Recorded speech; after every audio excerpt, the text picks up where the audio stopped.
Hello there. And welcome to my domain. Today, or tonight, on this spooky night, drawing ever closer to Halloween, we are playing Kuon from FromSoftware. I've heard it's a little bit of a mixed game, which always has me a little interested. I don't know, maybe that's an unpopular opinion, but whenever I see a game or a movie is a little mixed, I'm kind of like, oh, okay. So there's something going on. Oh, there it is. It's in my hands. Look at this. Bam. Kuon for the PS2. Check it out.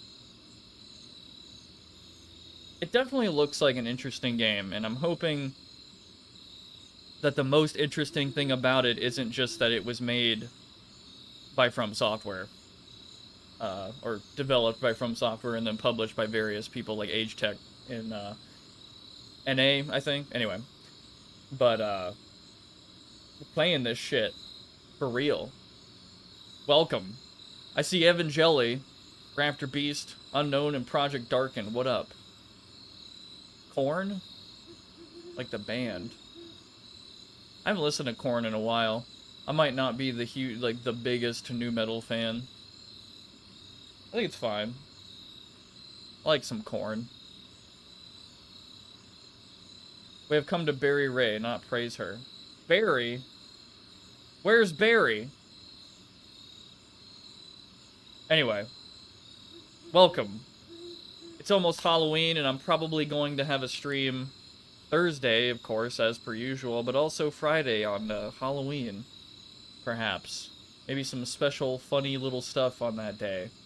Still gotta work some stuff out, but I will see. Also, I might extend Spooky Month past Halloween, who knows, right?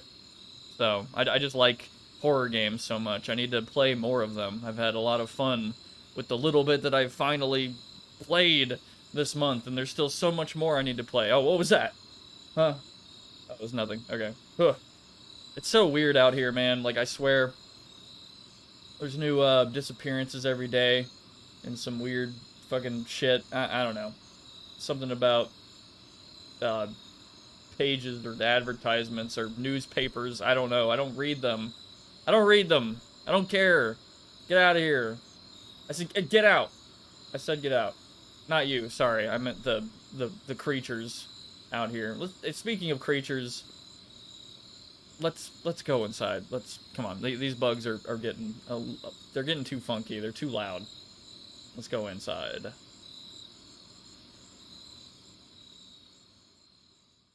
All right, cool. Finally. It's cold out there, man. It's also like rained and all that. Anyway, I hope y'all are doing well. I'm doing pretty good, actually. I've had kind of a lazy week so far, but I've been, you know, I've been feeling the gains, the gym gains, and also, too much acid reflux, man. That might be too much information, but God, I gotta figure that out. Gotta fix my diet and stuff. We need something truly terrifying tonight, like a room with an umbilical cord. Yeah, we need a Silent Hill 4 The Room Part 2. I actually saw there's a clip of Vinny from Vinesauce who was doing some kind of Halloween funny stream, Gary's Mod thingy, which is totally funny because I didn't get that idea from him or anything. That was something I thought of. But yeah, he was in a Gary's Mod version of The Room, which I thought was really funny. I don't want to steal that, but that is really fucking funny. If like the first map I play on is like, hey guys, we're gonna play The Room in Gary's Mod and see how it goes. I don't know, that sounds really funny. I might, There's a lot I want to do with Gary's Mod. That's still like such a fantastic game. I don't know how many people are really interested in seeing it, but I think it is like an everything game. There just can be all kinds of wacky bullshit. Let me post this real quick on other servers real quick.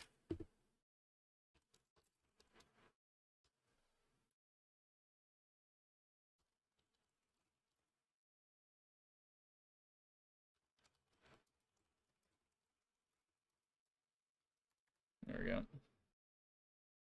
I really need to get a YouTube docket thing on my OBS that will show me YouTube statistic, like viewer stuff, without having to open up.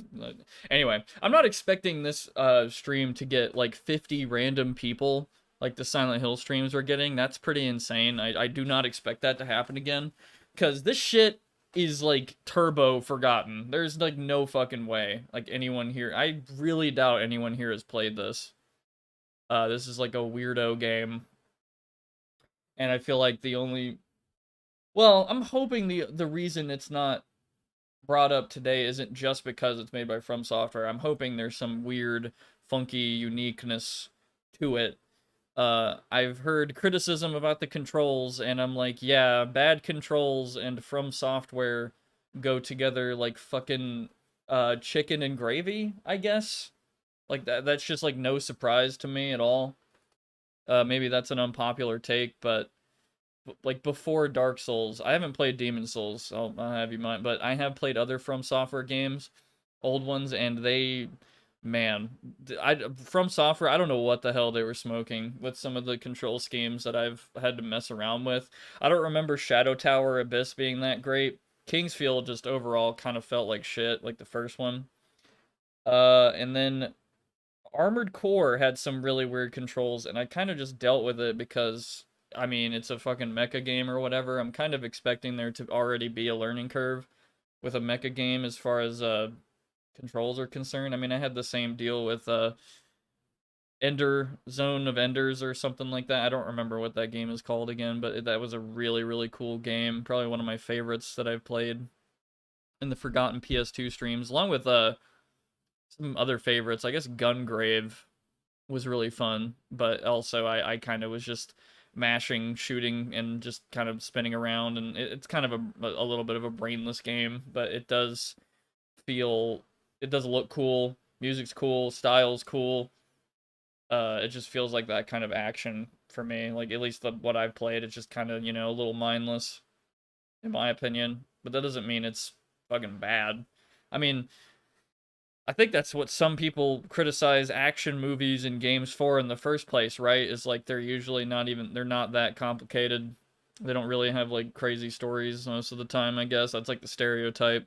And they're just like a good, fun thing for an hour or two, or in the sense of, you know, games, hopefully you get at least like 6 or 7 hours, right? But playing modded Stalker 2 in the horror is why my PC could handle this game better last year than now. Room levelingly recreated in Call of Duty Zombies. I mean, that's definitely a thing for sure. She was just going nuts. I'll patiently await the stream of Dead to Rights with Taigen someday. Yeah, I need to play that game fully. That game is like the most ridiculous fucking action game I've played in a while. That is so like, oh man, cool, bleeding edge, like the most cool thing. It's just bleeding with cool type game I've ever played. It's so funny. It's so entertaining though. I love that shit. But alas, we are playing Kuon, which looks, I do like the look of this game right off the bat. I'm not gonna lie to you, the look of this game is probably what really sold me at first. It just looks so I mean, like, take a look, right? Like, let's take a look at this. Like, you have to think this is like somewhat like, what is going on in this game? Like, what is happening? Like, surely it's not just like she, you know, a ghost got up and got pissed at you for, you know, taking the last hot pocket or something. I don't know. But we're about to find out. Your dog bites a man's nard to get a gun. What's not to love? Yeah, the dog shit. Man, that is so fun. Man, that game is so good. There's so many fucking good. I just got something in my eye. Cool. I can't wait to fish that out in like 5 hours. Nah, it's out. Okay, cool. Thank God. You're telling a ghost, bro, go away. I'm shitting. Yeah, that maybe that'll happen in this game. Who knows? But anyway, Taigen said he would join us soon. I'm gonna go ahead and get started. He said he'd be a little late. So yeah, we'll just get things going before I talk about the meaning of life or some shit. Whatever I ramble about. I had so many rambling sessions like that on Silent Hill 4. I don't know why, and it really perplexes me why so many people were there and they like put up with that until the very end. There was like 25 people still there even after like episode 2 of Silent Hill 4, where I was like covering vinyl at the end, my vinyl. So if you're interested in the vinyl that I have, yeah, just check out episode 2 of playing Silent Hill 4 for the first time. And yeah, the answer is it's a lot of weird random shit.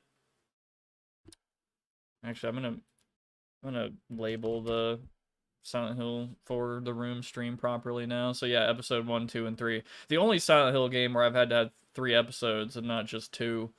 I definitely feel like it's the longest, but I could be tripping and just played it really fucking slow. That's probably it. What's up, Ryan? Welcome. The man himself. Let's get this shit started. Here we go. Do that. And then do that. This, that. Yeah, is it your birthday yet? Has it passed, dude? I think it's passed, right? Or like what?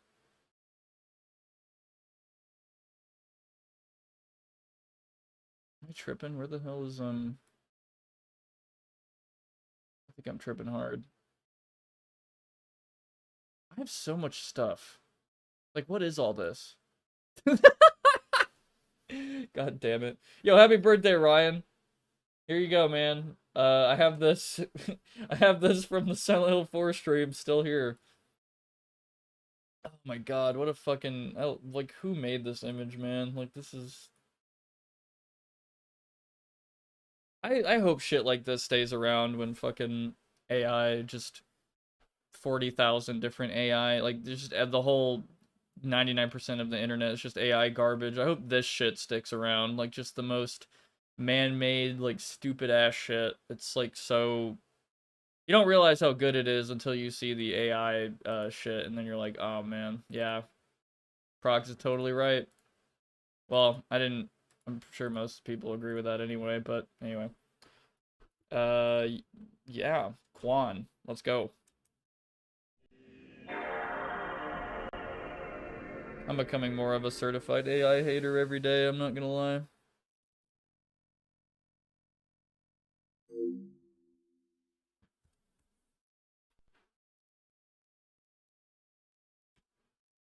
This is gonna be too loud, I have a feeling. I'll keep it like that and see what happens.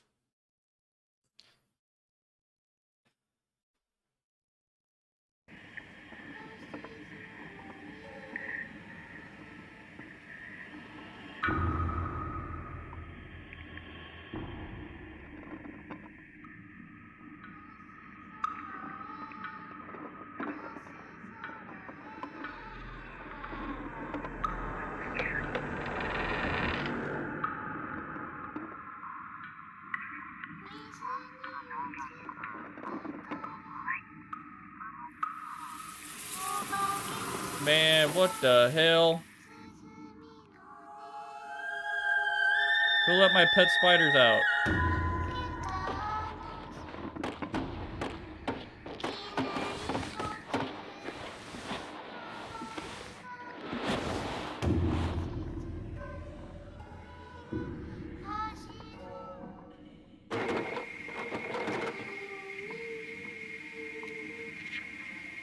Man, I feel like we're about to see some really cursed Japanese horror shit.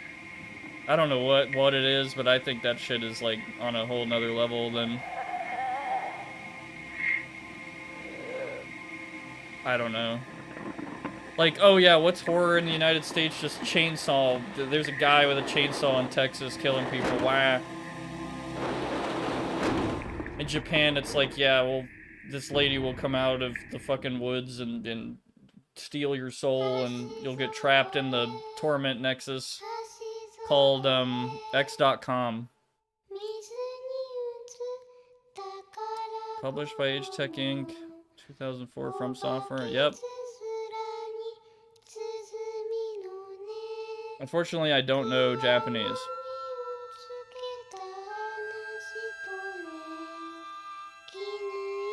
This looks so man.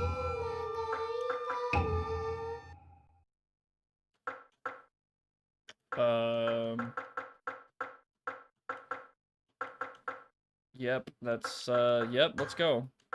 Says Kuon, you're welcome. Yo. I'm so curious. What are the other options? I guess I'll go with that.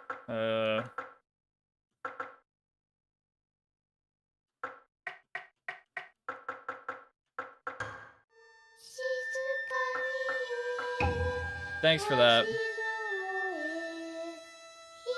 Wait, what? No fucking way. We have to immediately, like, multiple storylines. Here we go. Like,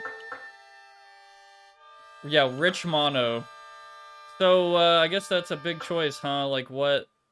I guess yin phase would be the, I guess yin? Should we just go default left choice?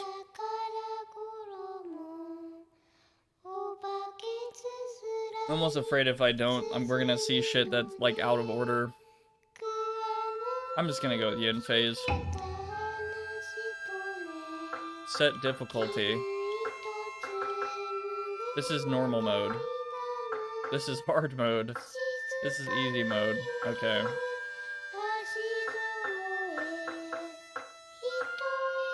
Yeah, we're doing normal. We're not doing early 2000s hard mode right now on a new game I've never played. Good adventures go left. Yeah. Why is that the case? I actually don't know why. Is that like a... I don't know. I feel like that definitely is a... What the fuck is going on in this picture, by the way? Did she just cast a fireball on some motherfucker? You can go to the menu at any. Okay. I'll keep that in mind. Dear Utsuki, I have been summoned by the Lord who resides in the manor. I shall be gone for a time. The Lord is acquiring my prayers and skills. He is convinced that his manor is cursed. I believe he has an overly vivid imagination. Most likely he saw a rat and mistook it for a creature of the other world.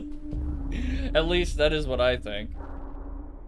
I shouldn't be away for very long, but take care of the shrine in my absence. You must not forget to take care of the silkworms.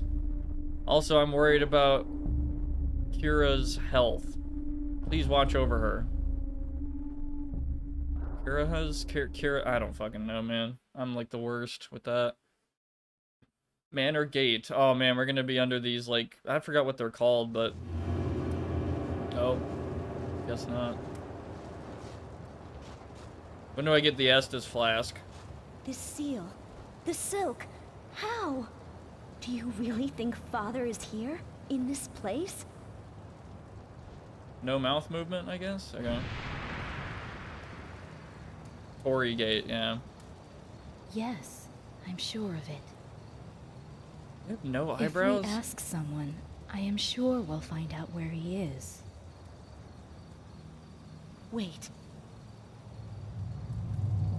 There's something strange about this place. I mean, isn't it already fucking weird, like, with the door? Right? I mean... Don't worry. That is the most bullshit-ass thing to say in a horror game, man. Come on. Let's go.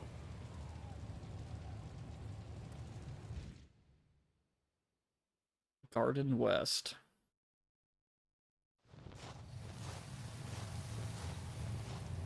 If you read the big ol' Reddit post, then yes, the rat is being from this other... Yeah. FromSoft still rarely does mouth animations during gameplay. Yeah. I think the first game I remember that is, like, Elden Ring?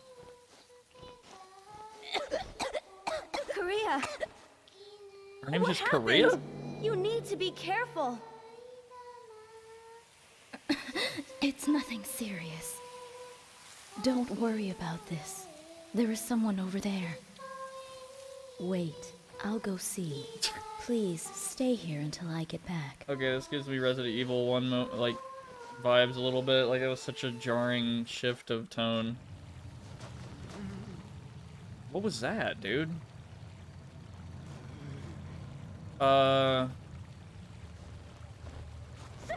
What the fuck? Okay.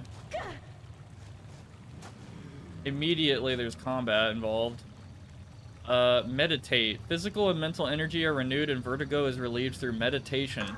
Meditation requires complete concentration and summoned servants will be dismissed. Okay, so that's the healing mechanic. Maps obtained throughout the game can be viewed here. Press up to display your character's location.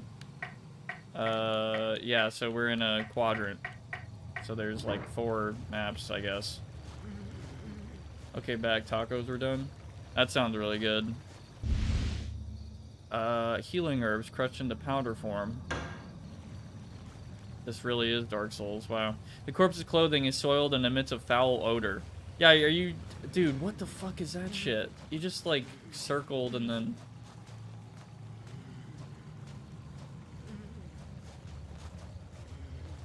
Okay. This looks like a FromSoft-ass game, I will say. Like, it reminds me of Shadow Tower Abyss immediately. Just the darkness, the grass, the stone. Honestly, you could tell me this is a fucking Shadow Tower Abyss map, and I'd probably be like, okay. Somewhere in the game, sure. Probably. What the fuck just happened? Some areas... that didn't even scare me. It just, like... I was just like, huh? Some areas have a large amount of negative energy. This includes revenge, murder, grudges... I was gonna make a joke about goth chicks just now. If too much has been accumulated, then a tempest of negativity may occur. If a tempest is encountered while running, you may experience vertigo. Yeah, she had a really difficult talk with HR, and she has to meditate now. How do I do that? Here we go. See, that HR talk was fine.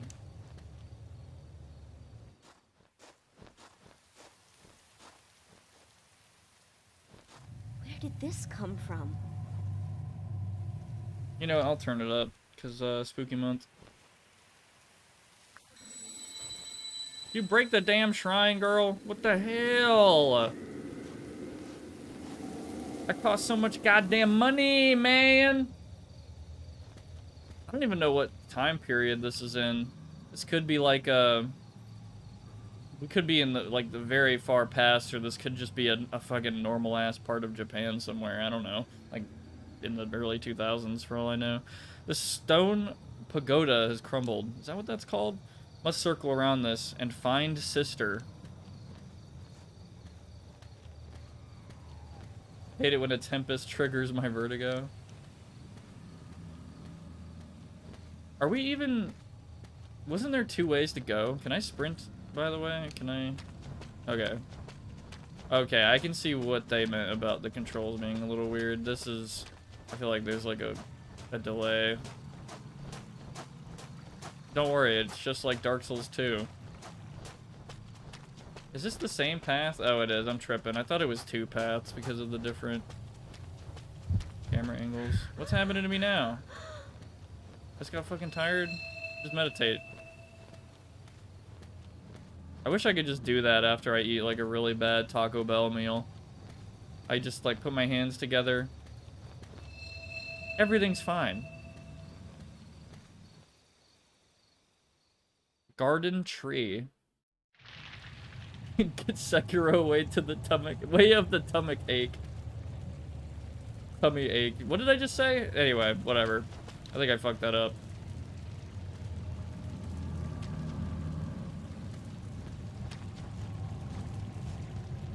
The mulberry tree is illuminated from below.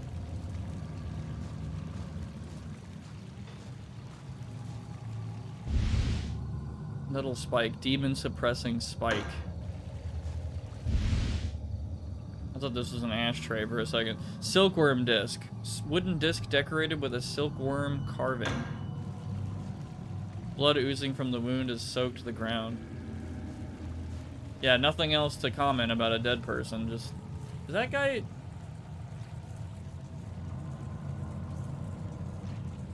Oh, okay. That guy's eating that person, I guess.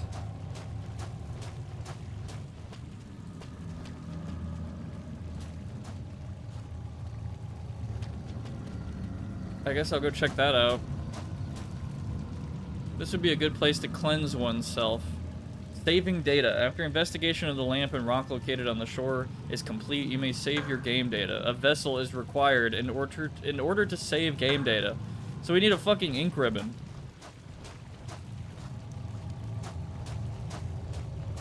Wait. Oh, shit. Alright. There's a trail of blood leading from the corpse.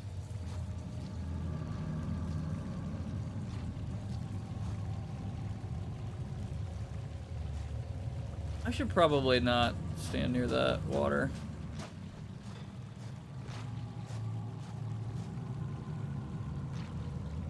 Look at that guy, man. He's just like... I feel like that's just a dude I would see like on the street. There's something in the shrine. Do you want to get it? I'm assuming it's a vessel. Manor map. Scroll. Survival 1. Unsigned scroll. Basic survival. Do not run. Be as quiet as possible. If you make any noise, a gaki will detect your presence.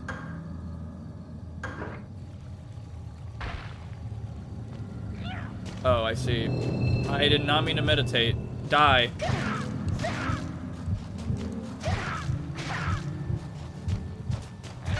Fucker. Okay.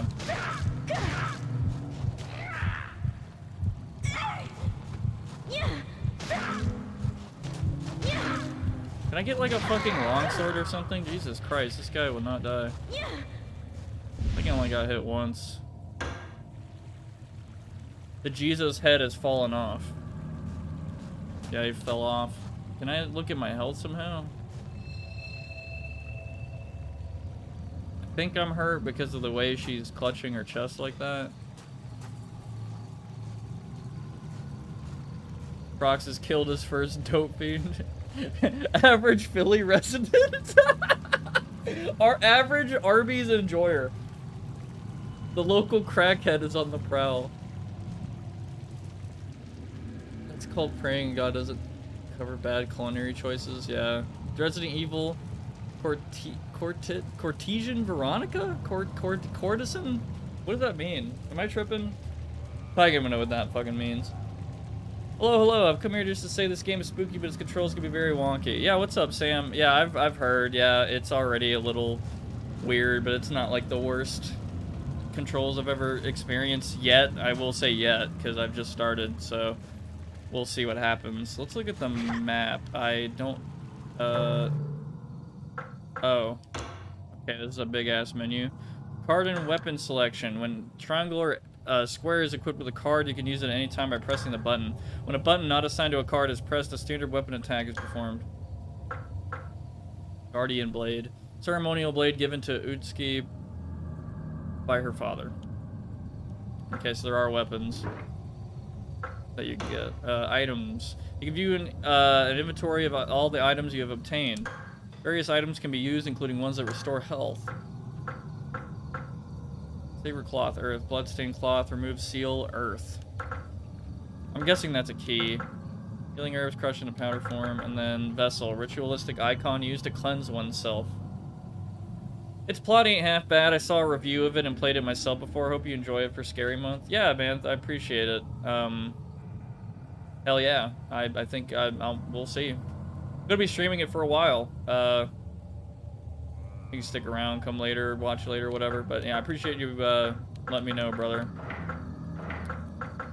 Manor map. Silkworm disc. Wooden disc decorated with a silkworm carving. And then a demon suppressing spike. Okay, this inventory is a little weird, but okay. Writings. An inventory of various reading materials can be viewed here. This often contains valuable hints, references, and history in a variety of journals, diaries, and books. I think we've read this one already. Yeah. A Gaki will detect your presence. I'm guessing that's the normal dope fiend enemies. Dope man. Domin's note. Domin. I don't know. Letter written by this guy, dated 2 weeks prior. Dear Utsuki, I have been summoned by the Lord who resides in the manor. I shall be gone for a time. Okay, so we read this. Maps. Oh man, okay. This is... I'm liking the look of this already. This looks pretty... I feel like I'm gonna have a lot of fun.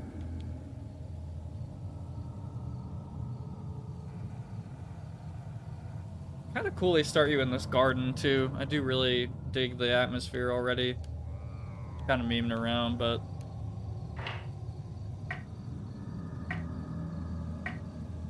This is only, like, one big area.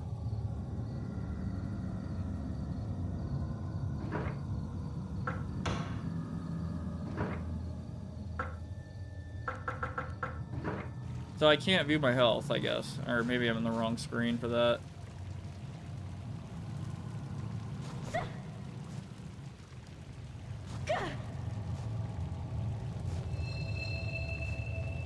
I feel blessed.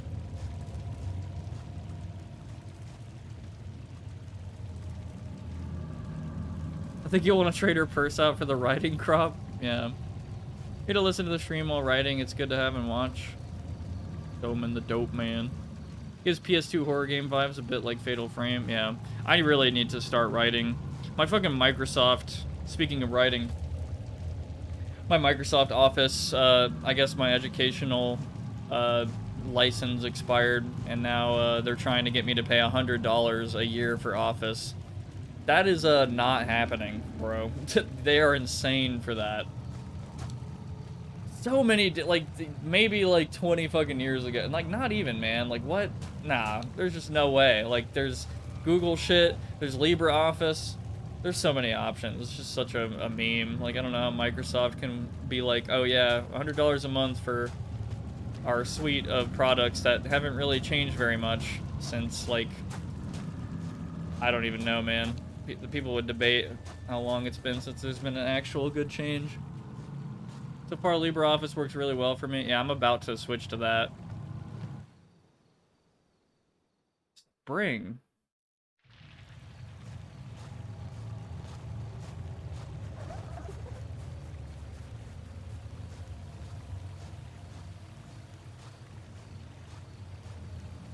The corpse is drenched in blood.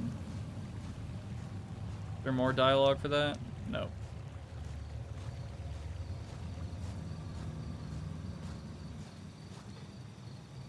Water glimmers and chases after the light. It almost looks like a wall because of the perspective being a little weird, but probably should save.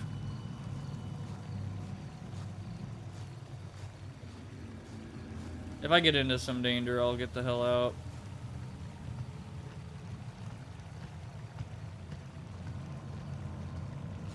I don't want to go inside yet.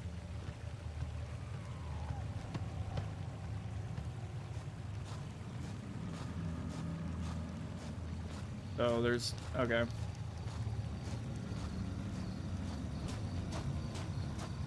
Dude, the body's fucking gone again. Man, I don't like this shit. Oh, I do like the blood. Trail ends at the water. Yeah, I'm not sticking around that shit. Camera reminds me of Postal 1. I play Postal 1. I love Postal 2, though. Spoilers for Postal 2. But the very first thing that happened to me was I looked behind the trailer you start in, and it led me through a pipe that led to Osama bin Laden. Which was funny.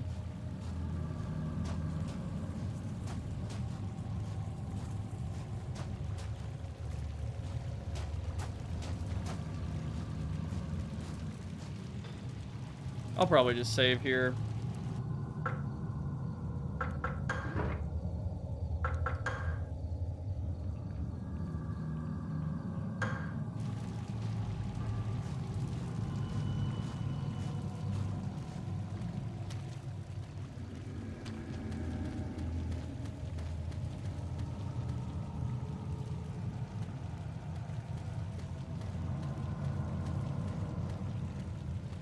That is neat. That animation, honestly, this game looks pretty good, and they're like animation when going up and down the stairs.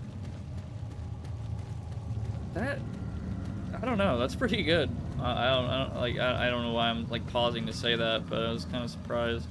I'll just glide up the stairs.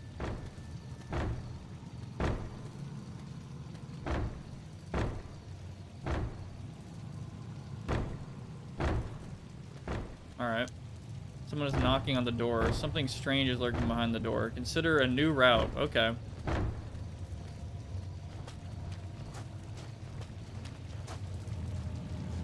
Who's even talking to me? Like, who's even, like, is she just saying this to herself? Hey, consider a new route, a new route.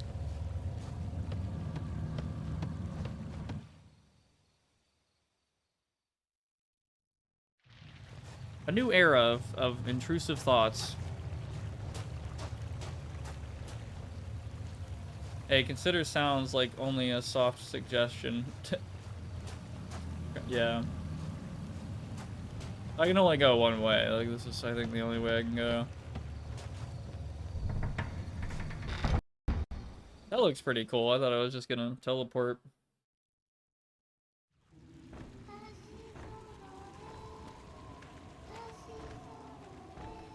Damn kids again.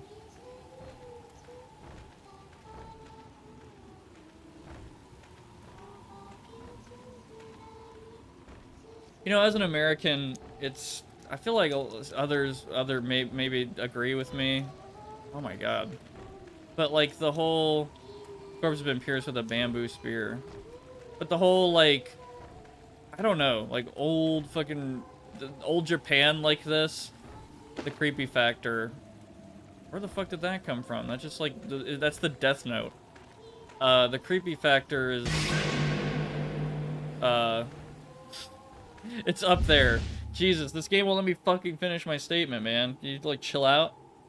But I want to know what Japanese people actually think of, like, horror like this. Like, you know, like, fucking... I don't know. I don't know how to explain it. Like, Higurashi type shit. Like, just, like, old, spooky... rural Japan ghosts and shit, like, in shrines or whatever. Or if they think it's as scary as Americans would, or if they're just like, yeah, that's fucking silly and stupid. Which I could imagine both. But they think it's cool and also just really fucking silly. So we don't really have much of that in, like, America. Like, the whole ghost shit is always tied to some lame-ass doll or some... I don't know, just really pretty... I don't know. Like, our horror here is just... I think Resident Evil 7, I love the way they do that shit. It's almost like a parody of, like, American horror shit, but also blended in with, I don't know, like, weirdo Japanese horror elements that are so fucking interesting. Like, that is such an interesting blend of horror to me. I could make a whole video on Resident Evil 7, and just why I like its, just the tone and the atmosphere and the characters and shit. Like, it's all so, when I played that game, I was so excited. Like, I was so excited afterwards, too. Like, holy crap. Resident Evil is, like, it's so back. Like, this is it. Holy shit. Probably one of my favorite games of all time. Creepy children thing. So judgmental, we don't know the children are creepy. Yeah, I know. Sorry. I know. They could just be having a good time caroling or whatever. You can watch Japanese Let's Players freak the hell out at some horror games. I still think my favorite is Kazuna AI, who breaks character to scream extremely loudly during a jump scare. Well, I mean, I don't mean horror in general, but I just mean this type of horror that's clearly some, like, very deep Japanese horror, like, you know, ghost shrine, you know, very spiritual stuff like that. I don't know what else to call it. I've heard they see it like how Americans see Slender Man and such. It can be frightening to some, but they see it as silly. That's why the stories try to be deep. Yeah. RE7 felt like Japanese take on Evil Dead or House of a Thousand Corpses. Yeah, and it's fucking excellent. I absolutely love the fusion. I think it's so much better than either or by themselves for me. I still need to watch some American horror classics. Like, I don't think I've seen the OG Halloween or Texas Chainsaw Massacre, which I feel like as a Texan I have to watch Texas Chainsaw Massacre. I feel like that's like, okay, yeah, what is the South horror like? Which is, yeah, it reminds me of RE7. It's just like the grisly, gory, fucking over-the-top, crazy guy in like a big house with like fucking leather masks and shit. Probably, that's, I could see some Japanese, like some foreign people thinking that's insanely terrifying. Like, just so grisly. I watched Black Phone 2 yesterday, good horror movie. Black Phone 2? I've never heard of that. What the hell is that? I have to look that up.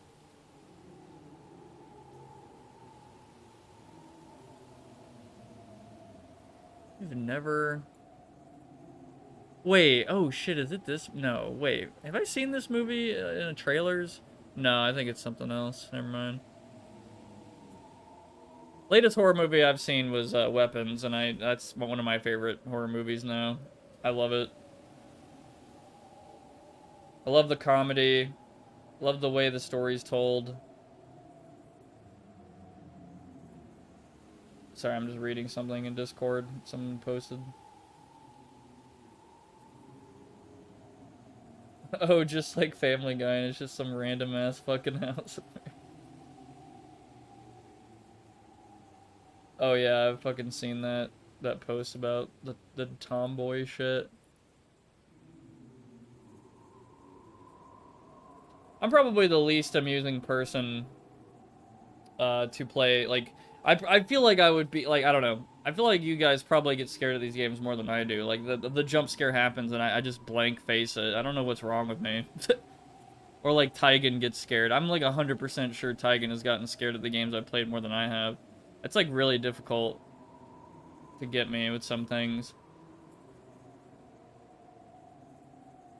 I mean, I'll still flinch if you shoot a gun near me. I mean, I'm not used to that yet. I'm not like fucking crazy, like Paul Harrell mode. Like any super loud noise just doesn't affect me. But anyway, purple covered book emitting a foul odor. The residents of the manor are disappearing, and not one of them have returned alive. Sometimes their corpses are discovered, and they are always horrible to behold. Some of them were killed with bamboo spears, others were discovered under the eaves, but were unrecognizable. Only bits of their flesh remained. I, too, may suffer that same fate, which... What the fuck was that? Hey, Prox, boo. Never let someone shoot a gun inside the car you're in. It will kill your hearing for like a few weeks. I mean, I've had an airbag, a shitty Suzuki airbag go off in the car with me, and yeah, my hearing was fucked for a couple weeks. Like, I'd get random ringing in my ears and I couldn't hear anything. Which is probably on the same level. I think I've looked it up. Some of them can be as loud as a gunshot, depending on the caliber and the barrel length.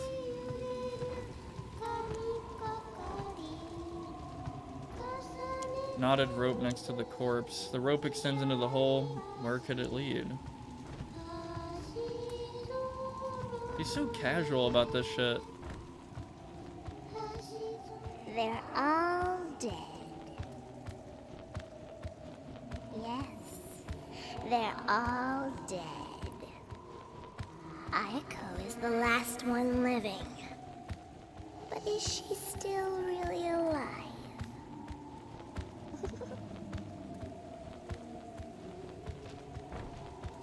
The Japanese take on The Shining, yeah. I need to watch The Shining. That's like a... That's pretty bad. I should watch The Shining. Like, that is a super official classic. Lady Fujiwara memorandum note addressed to Lady Fujiwara Zone. Milady, I have placed the remaining wooden discs in the manor's small shrine and in the altar. Don't worry about the 2 spikes. I've entrusted them to Miss Ayako and to the seer who's here inspecting the manor. The 2 of us are going to hide in the garden. Please take care of yourself. So I'm assuming I've found their bodies. Feeling must have jumped into the pond, but it's too dark to tell. Okay. That fucking cutoff is bizarre.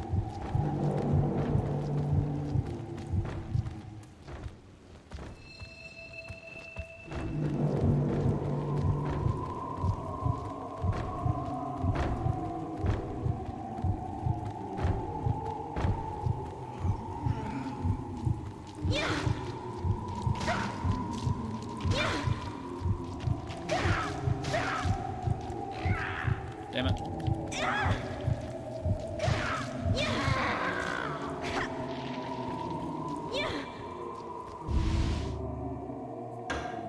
You dropped 100 souls and now I can level up ADP. Steel Venus has been placed on the door. Okay, so that's a really specific key. Knife only Resident Evil, yeah.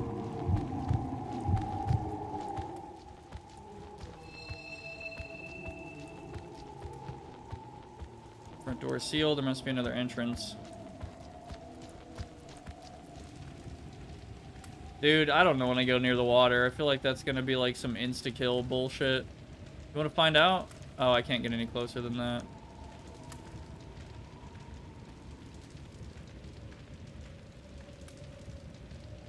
I'm easily spooked, but after enough time, I'm basically immune to scares. Played the bunker, and after an hour, the monster was about as scary as bad curry. I don't know if I've ever had curry. I'm not even gonna lie to you. Okay, no amorous before bed. What the fuck does that mean? Man, my vocabulary sucks ass. Japanese omelet rice. Okay. Rice. Okay, it makes so much sense now that I know the context. It's not super hard to spook me, but I have no physical reaction. My hair just stands up for a few seconds before I calm down. Yeah, I mean, we definitely have like a basic human, like, we gotta react to that type of thing, but for me, I guess it's super toned down for video games. I don't know. Thing is, this game uses Yoki. There's probably a Kappa. Had some Indian food today. I don't know if I've ever had Indian food, period. Also, what the fuck is Yoki and Kappa? What the hell is that? Yoki. A food? Brazilian food? Kappa? It's just like a frog guy.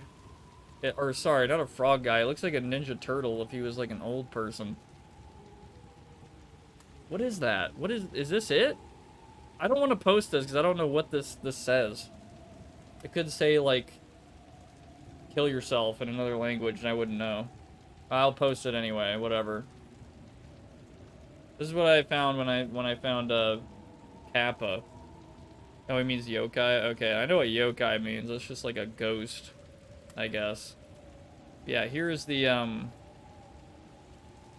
Kappa. Apparently. This guy doesn't look very scary, I don't know. What other stuff do I have here? Okay, so I have that. I have, Someone said wow when I said that I like Dark Souls 2 and Silent Hill 4, like, in exactly this way, and I immediately had to look this up. Like, it's such a funny... It just makes so much sense. What is this? Okay, yep. And then we have the E. Yep. And then that. And then Taigen, who's not here yet. I'll just go ahead and fix the filtering on that. There we go. What's up, MX? Welcome. They lurk by the water and drown people. Oh, I see. Am I tripping? Is this where I came from? Yes, it was. Damn it.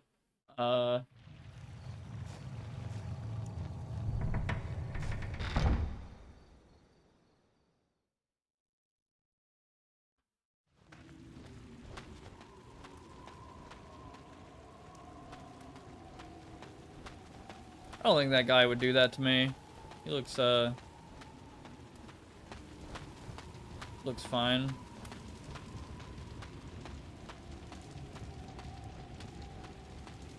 So I guess we don't really have... Wait, hold on, I haven't been through here. What the fuck just happened? I thought I just got attacked. Corpse's eyes are wide open.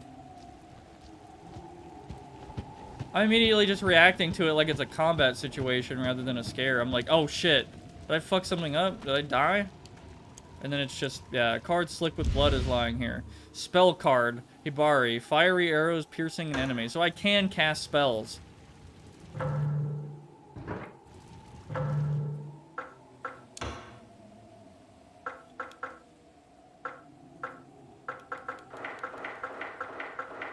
Okay, it's probably in the card menu. Item? Am I tripping? I do be tripping.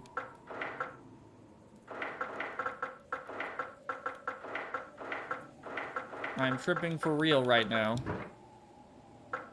I am on that purple drink. I'm not.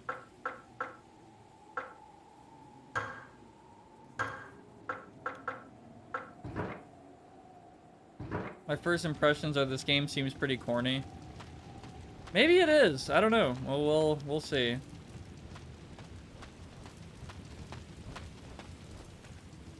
I like what it's doing so far, but yeah, the jump scares are kind of breaking up the suspense for me. Air is drifting out from the shrine. Could there be an open space inside it? Several wooden discs have been removed. The holes could be covered if the wooden discs could be found. Operate the device. Shrine puzzle. Once the 3 wooden discs and 3 spikes have been attached to the proper place, the shrine door will open. Attach wooden discs by pressing D-pad to select the hole and press X to confirm. If you make a mistake, press circle to go back. I mean, I don't really have enough anyway. I can't really do this. Is the body gone now? No. Is it gonna fall on me? Make a Five Nights at Freddy's jump scare noise? Yeah, why didn't FromSoft make Five Nights at Freddy's 10 years before it came out? Then Taigen could have talked about something Five Nights at Freddy's porn on this stream. And like many others before it, and even before the game came out. Corpse's face has been gouged out, it's unrecognizable, it appears to have been pecked at. I have to wait until the golden Faz corpse. Until the golden Faz corpse before that happens. That's fucking funny. So I only have one key, or seal breaker, sorry. And I think it's probably in the previous area.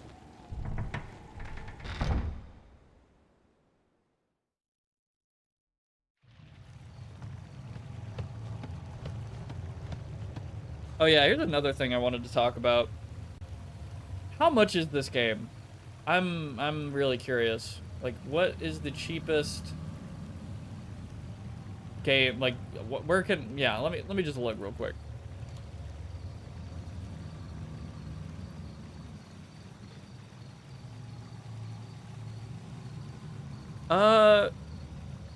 Okay. I mean, I don't know if this is real. These almost seem super, I'm getting scam vibes from some of these, but apparently I can see some for $30, $40, but then I look at, like, other online things and it's like, oh yeah, $700, $2,000, $1,200.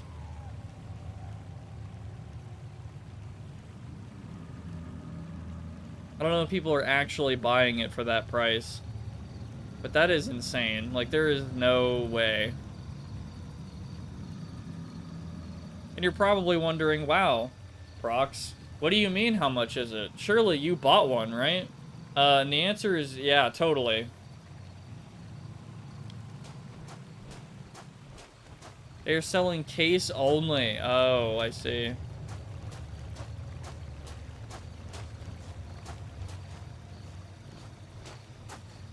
There are replications at that. Yeah, I figured it was, yeah. So we're back here. Maybe we can go that other route. Oh.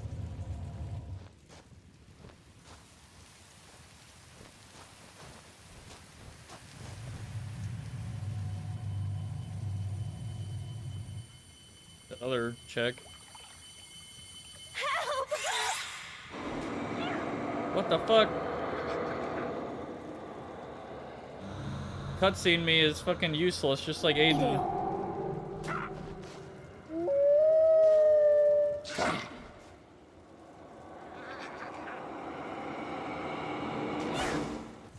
Yo. What? Are you all right? Oh, yes, I think so. Thank you. I am Utsuki. I live in the shrine, not far from here.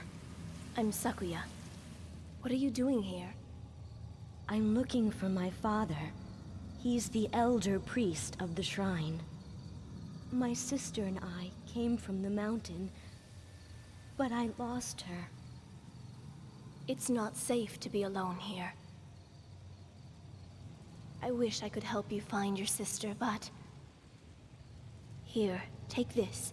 It will Why does it help sound you. like you're in a fucking tunnel? Huh? Wait, it looks similar to the one Father uses. Your father is the priest, correct? This game has a dead to rights Here, dog, take is all I'm this. saying. The dog My helped. father gave this to me. You may find it useful. Thank you. Please, be careful. I will. And thank you. Take care. Woman talks to self in two bodies without moving either's lips. Yeah, seriously. More fiery arrows. Sutigumo? Arachnid type creature with slow movement. Taiga? Wolf that fiercely protects his master. Cards are being equipped from the main menu. Cards can be used at any time. Press select to view the main menu. Okay. I'm just gonna stick with the arrows for now. I'm gonna be right back real quick. I'm just gonna get, I need to go to the bathroom real quick. So, give me 1 sec. That is not the right screen for that. And then, yeah. Be right back real quick.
Whoa.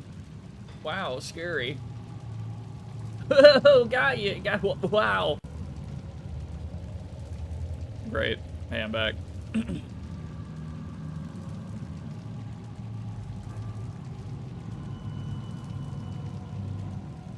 Alright, yeah, it is like Yu-Gi-Oh, huh? We're gonna have to, like, micromanage, our monsters.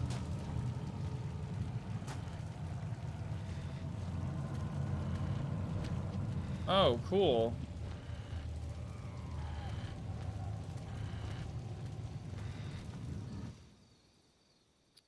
Garden East. Mutilated Gaki lies here. It looks like one hell of a fight. This looks like another body to me.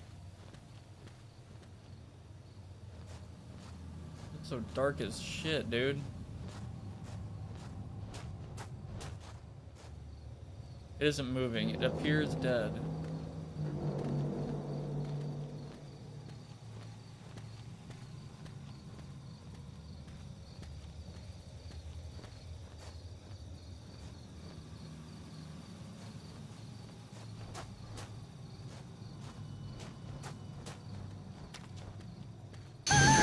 What?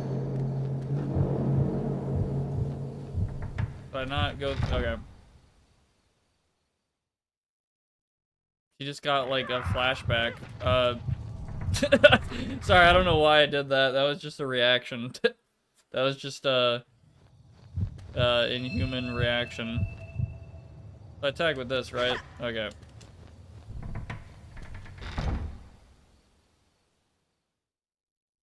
That was like my reaction in Silent Hill 4 with the ceiling that falls on you. Alright, cast a spell. Fuck you. Nope. Out of here. Bam. I couldn't even see it. These cards are used to cast magic spells. Each card can be used only once.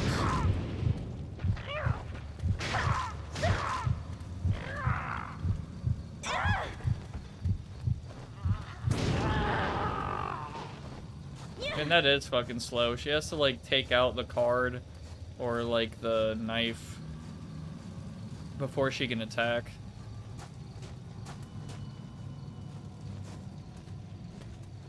It's almost like the Payday 3 taser, where he has to take out his fucking little taser gun before he can shock you. And then in Payday the Heist, he just doesn't give a shit. He just shoots it from his gun and you just get absolutely fucking screwed. But in Payday 3, it's like, yeah, it's kind of a joke for the most part. Weird example, I know. Sealed mercury has been placed on the door. Alright. This is really weird reimagining of card captor Sakura. I've never seen that. Hold on, just let me get this out. He's actually dead this time.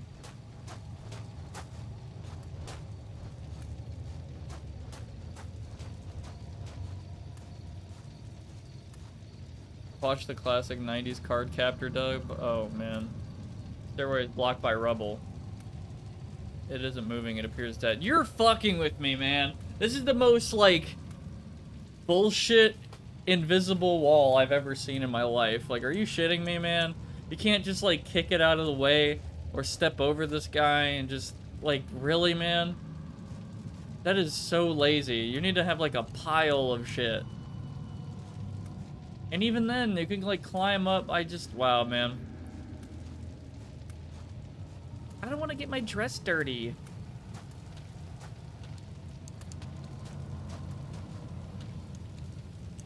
Bloodstains under the eaves, starting to congeal, but still warm. Knocked over stone was already a bridge too far. Yeah.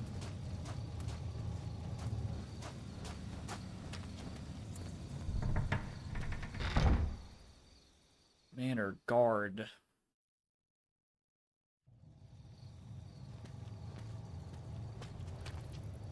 Decrepit stone. Pagoda blocks the way. That's literally the meme with Dark Souls 2, by the way. It's like the fucking end castle of the game is blocked by this shrine that requires these 4 Great Lord souls or 1,000,000 regular souls. And then the only way to get around it is this path that's blocked by stones this big. By the way. Like, you have to defeat gods instead of just going over the stones. Like, it's a meme. At least in Dark Souls 2 Scholar of the First Sin. Korea's note. Note left for... I can't believe that's how you say her name. That's, like, unbelievable to me. I don't know why. It's the word Korea. Dated 2 weeks ago.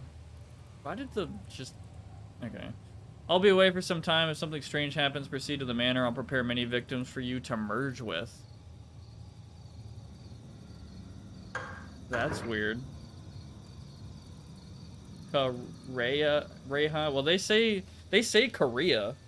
Like, they say it like that. Maybe that's a mistranslation. I don't know. Also, what's up, Taigen? Give me a sec.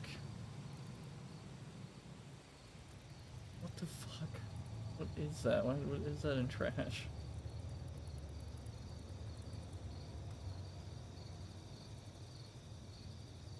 Also, I don't know what that Dog's Life Dog Pound thing is. It almost sound like that song almost sounds like some meme from Piglet's Big Day or something. Like the creepy, unintentionally creepy music.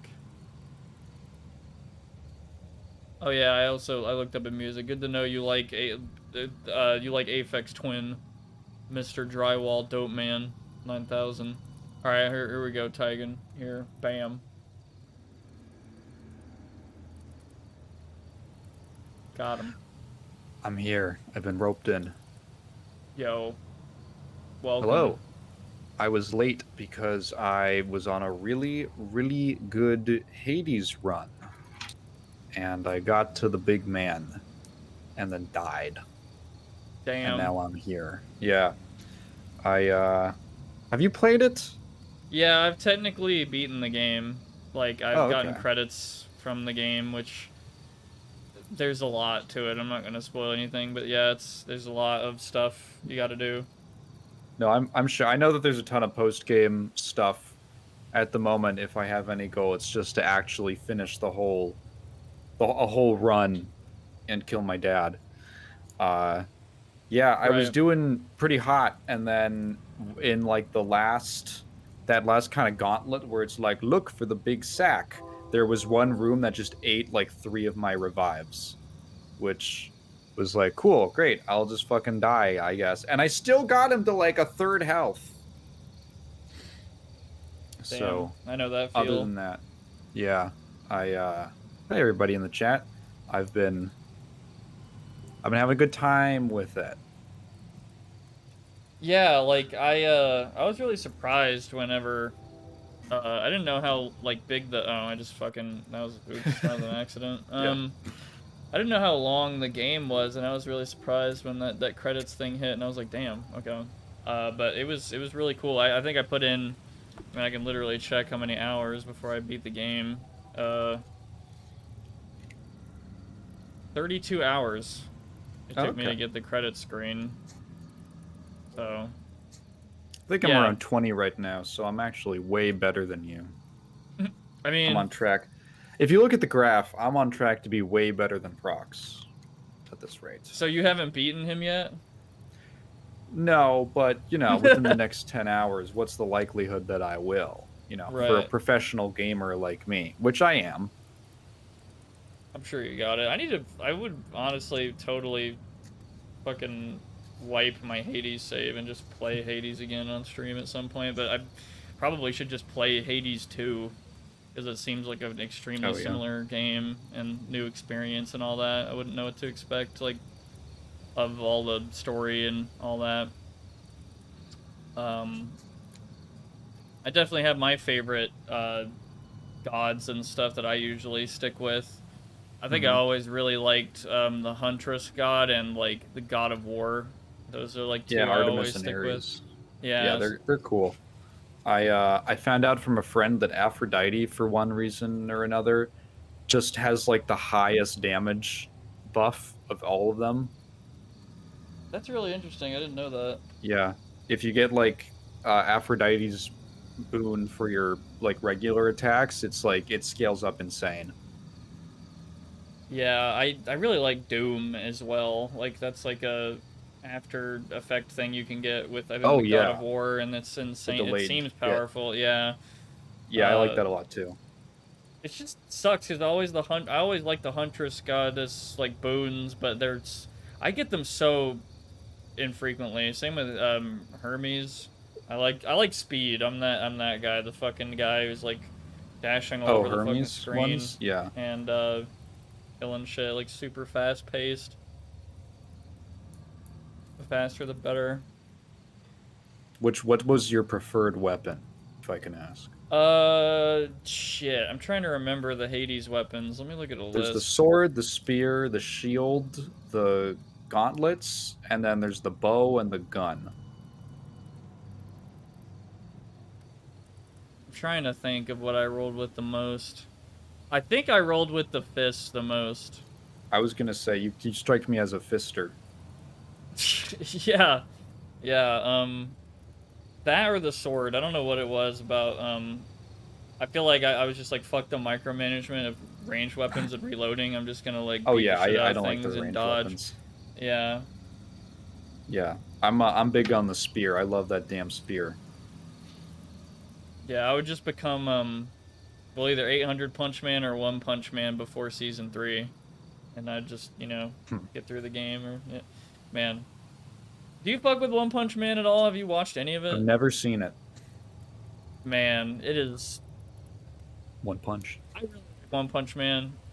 But Season 3, man, dude, it's fucked. It's pretty fucked. It's Like there's memes about bad? the animation being like really bad, like oh, they tremendously switched bad. studios, wasn't it? Yeah, and then I think they just had very little time or money, something along those lines, and man, I like watched a few of the episodes and I was like, what the hell, man? And then I watched like 10 seconds of the first episode from season 1 and I almost wanted to cry. I was just like, dude. Well, not really, but I was just like, No, I was get so it, yeah. stricken with like, I did not realize how bad it got until I watched 10 seconds of like, I was joking with my friend. We have to pause this episode when we see animation better than anything in season 3 so far. And we literally had to pause after 10 seconds. And we were like, well, and it's not just the animation. It's literally like the fucking, it's just all wrong, dude. Like, it just doesn't feel like it. I don't know, man. I'm not gonna get too much into it, but it's like, goddamn, wow. Yeah, I can totally compete with other anime that's really popular right now, like Chainsaw Man and Jujutsu Kaisen. Totally, yeah. It's totally on a similar level. Not at all. It's the abysmal dog shit meme. I'm sorry.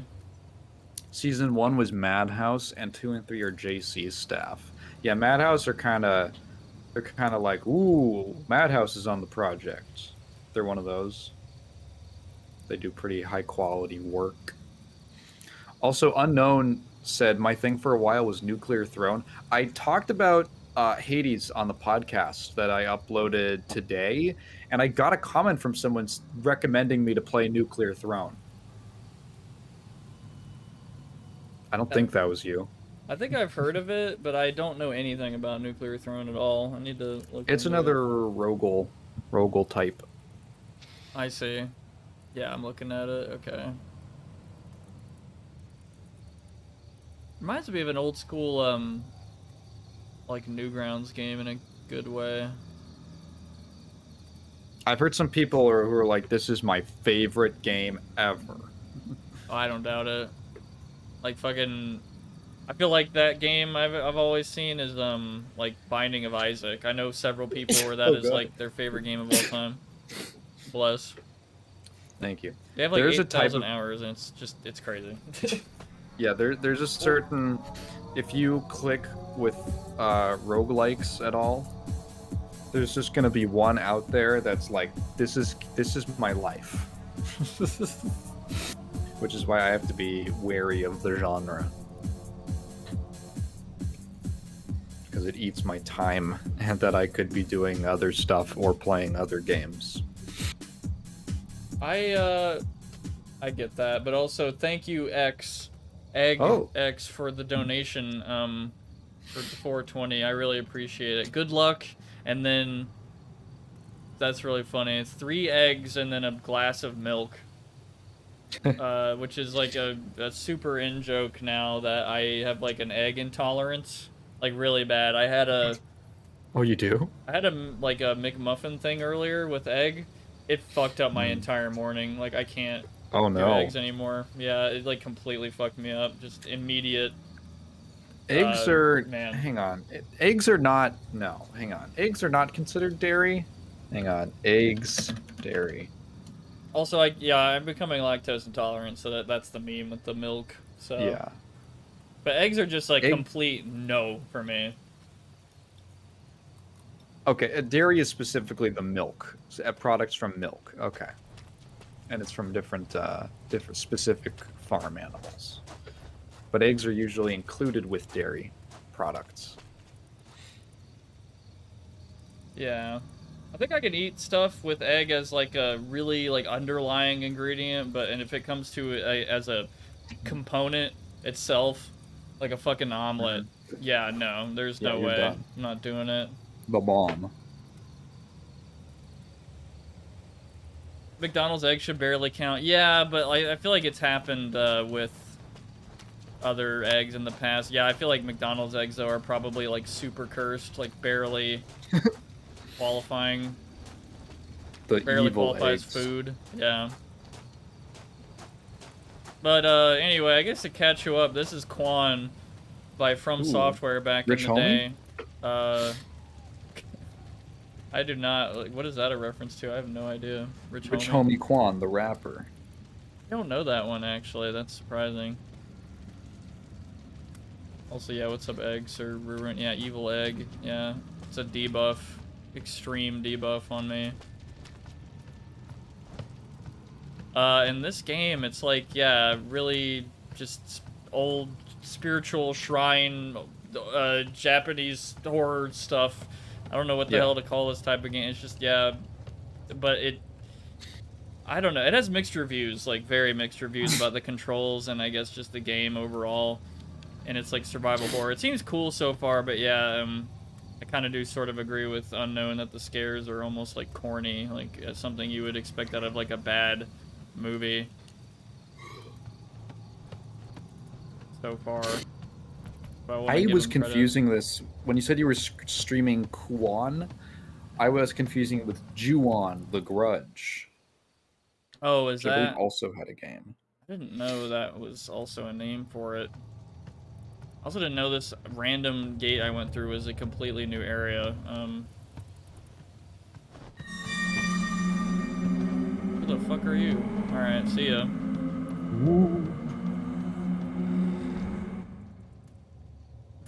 Cut off on that shit is like really funny to me, unintentionally funny. Ayako's letter from the lady Fujiwara zone. I can't stop fucking thinking about that from Initial D. It's fucking ridiculous. To her daughter. Dear Ayako, I am going to the temple because the manor is in danger. If it's safe there, I will come to get you. Until I signal you by ringing the bell, do not open the door. If I haven't returned in 10 days, gather up the wooden discs and spikes and proceed to the temple. I do like the style and the atmosphere of this game, but yeah, the scares so far have been just, yeah, corny shit. What are the monsters? What's the threat? Some of them were saying it was like Ryan was saying it's regular Philly residents, like it's just these like pale dudes with pants that just jump out and try to grab you and bite you or whatever. Oh yeah, we can cast fucking spells. Ooh. With these cards that we find. Definitely the mechanics. I know I keep fucking bringing up Dark Souls because it's FromSoftware, but dude, it literally kind of feels like it. You kill an enemy, they drop something. It's like some healing dust, or it's like a card. It reminds me of like fucking throwing knives or some shit in a Dark Souls game. And then, oh yeah, you need a seal to open this door, and it's literally just a key. It's another way to say key. They're little yokai men. Yeah, there's a child's doll here. Here's well played with. Okay. Yeah, to open that door, I guess we gotta ring a bell or some shit. What? Oh my god. But why? What happened? Vertigo. A disordered state fusion. And movement when one encounters a tempest while running or is weak. Yeah, tempest, I guess, is something that throws off your mental well-being, I guess. It just fucks with your your brain, I guess. Yeah. While experiencing vertigo, cards of any kind are unusable. What the fuck is happening to me? I gotta meditate real quick. Cool. Ah, done. Yeah, you just do that to fucking, yeah. That's how it works. Oh, I have to, like, hold on to it, I see. To, like, become better. There we go. And yeah, there's no, like, mouth movement in cutscenes, so it's a little jarring, but that was how it was in Dark Souls, like, forever, so... Partition has been placed here to block the way. Well, fucking move it? Alright, whatever. What even does that mean, a partition? Like a hard drive? They put a hard drive here. No, partition is just something that, A barrier? well, it's like that. It's like a divider, yeah. Yeah, I guess that makes sense in talking about hard drives. Let me go back to that fucking hallway. Trying to think of what game it was. Oh, I was thinking of Blue Stinger to Illbleed, where Blue Stinger had a really bad lip sync for English, and the director was annoyed by that. So in Illbleed, they just made the characters like not. They just didn't move their mouths at all, which is kind of a funny solution. What? The picture scared me? No. I can't even, like, witness the scares. Freddy 5 Bears. Yeah, I literally was making a FNAF joke earlier. Like, the fucking FNAF jump scare out of nowhere. Like, the scares aren't very good. Nothing is found here. Like, I don't even know what's scaring her half the time, and I'm just, like, it's jarring. They just make, like, a really loud, high-pitched noise, and then the screen goes, "Wah!" And she goes, "Wah!" And then you meditate for like 5 seconds.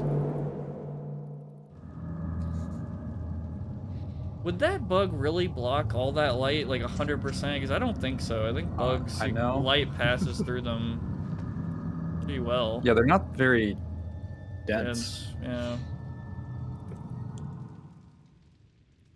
Hey, Sylphet, by the way. Yo. What up, Sylphet? Oh, it's a person. It's a lady. Oh.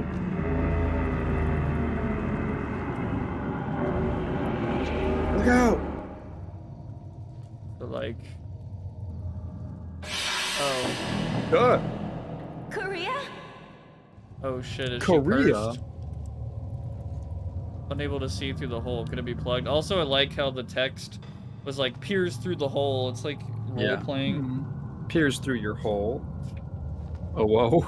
Infamous Charlie's Angels video game uses the French language for mouth animations, even on English language options. What? Okay, random. Maybe that's like the most universal looking one? I don't know. Nothing about French is universal. Like the mouth movement at least? I don't know. Weird choice. Commander Corridor. He says Korea, not Korea. I genuinely don't hear a difference. I hear Korea. Yeah, I'm sorry, that almost sounds like some weeb shit. They're not saying Korea, they're saying Korea. Like, I don't know, like, it's I can't think of another version of that, but... yeah, they're saying, not saying Leviosa, they're saying Leviosa. A little shelf that looks to hold a woman's belongings. This must be the servant housing. I should look at the map more. I'm kind of just dicking around and running around a little bit. Servant's memorandum. A memorandum written by a servant concerning Ayako. Terrified of the demons that come out at night, Ayako sobs. Shut up in her room, she weeps silently. She believes the demons won't notice her if she hides in her room and doesn't make a sound. Miss Ayako will open the door only when Lady Fujiwara rings the bell brought from the North Pavilion. Ayako is as beautiful as an angel. We servants have vowed to protect her no matter the cost. Gilgamesh. Love that guy.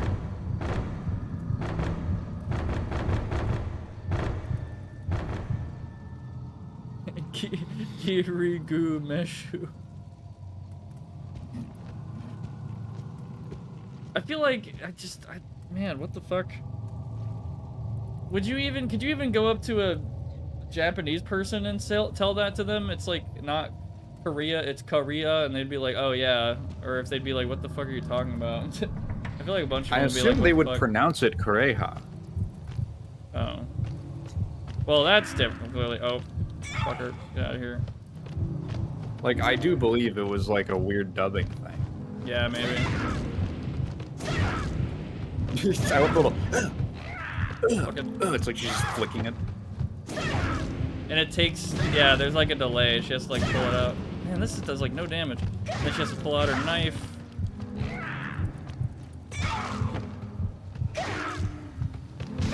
Don't have a long sword yet.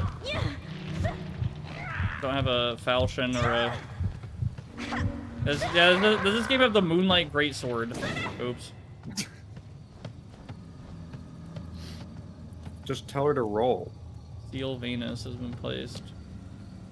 The seal must not be removed. The creature in there is not a Gaki. Seal Earth has been placed. Terrible convention commercials seem like such a Taigen video topic. You know, I think they would be. I haven't really gone digging for any besides that one. Besides, so, what's my next video going to be? It's like 3 hours of me eating on camera. It's just a mukbang, actually. No, it's fun, actually. I just finished the notes for it today. I've taken a ridiculous amount of notes so that the script is easy. Partially because it demands it, and also so that the script can be easy. That happens a lot, where whenever I start writing a lot of really detailed notes, I just end up writing like half the script in the notes, because I'm kind of hammering out how I want to say it. So I'll probably write the script tomorrow, or at least try to get most of it done. I think it's a fun topic.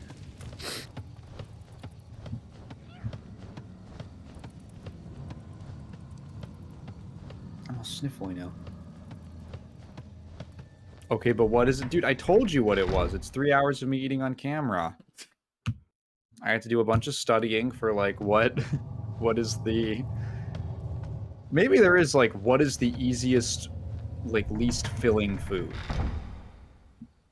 What could you eat for, like, an endurance challenge, where you have to be consistently eating Just bowls for a of period lettuce, of time? like entire Ooh, lettuce maybe. cabbages. Yeah. I'd get so sick of lettuce. Like no calories. Tic Tacs? Tic Tacs are a good one.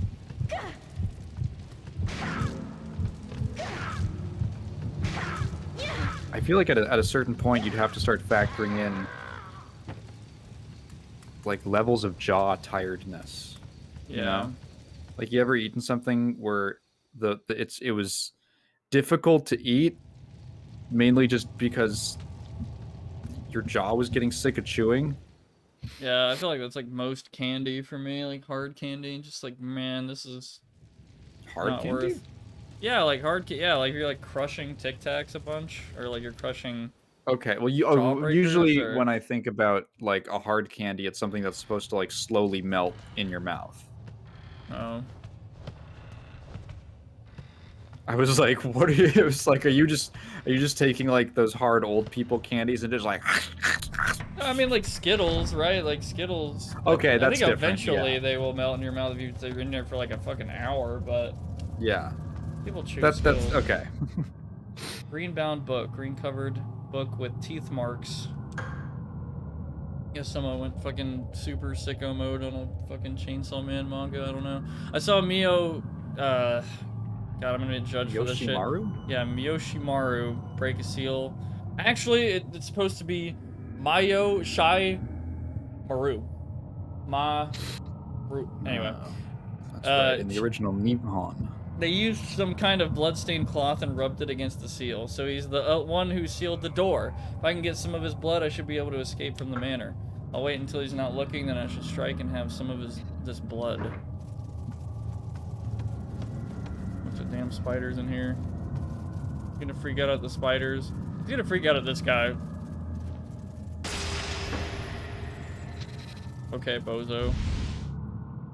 Sacred Cloth Mercury. Okay, so that's a key. Room is so disorderly, obviously used as storage. Disturbing how, what? Bloated the corpse is. He looks not that bad. He looks like a regular ass corpse.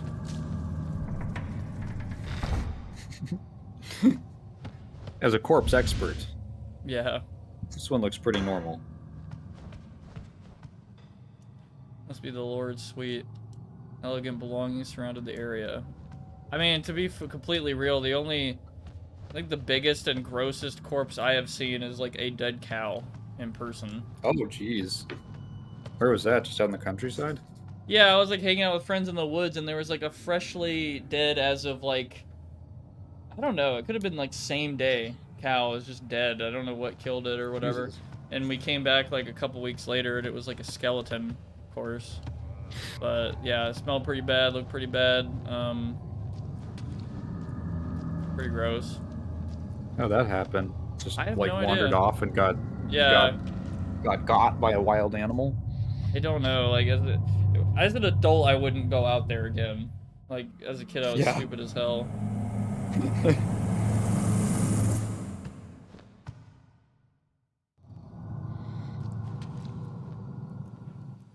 Door shut tight. There's a bar over it. I mean, can you just like fucking remove it? It looks like this is the side where it's blocking. Like am I tripping? Like this looks like you can just lift it and it's not locked anymore. I can't. Oh, It's a one-way lock. Ah. Okay, whatever. It's too What heavy. the fuck? Oh. I've seen a half-eaten deer that got stuck on a barbed fence. Ugh. The hind half was eaten, the upper half was untouched. Probably like whatever animal found it could only reach that half. Oh, that seal's done.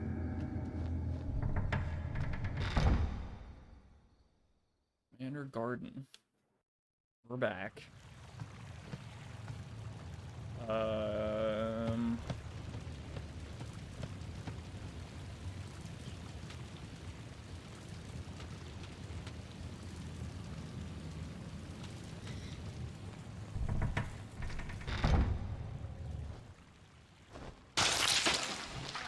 Oh, Father? Utsuke, where is Kuriha? Or he-ha. Korea is... Korea. yeah. Sometimes they pronounce the H, but sometimes they don't. Korea. Dad, bad news about Korea. The song put her in a trance, and she disappeared.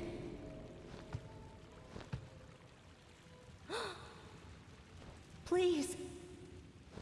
Please help me find Korea. She's my daughter. Don't worry. I want to give you this also. Venus cloth. Okay. Thanks. There's something I need to take care of. Go now. Find and watch over her. We're not gonna talk about what's fucking happening. Yeah, what was the he hell doing? Are you doing? Yeah, like what the fuck? Nothing unusual. Aren't you worried about Koreha? Go find her. Yeah, this guy made an attempt. Why are you dawdling? Go look for Koreha. Korea. Why are you dawdling? Dawdling. Why are you Dawdling's such a good Why- word. Why are why are you why Why are you? And it just like fucking echoes like in the room. why are Yeah. why why Sorry, I just why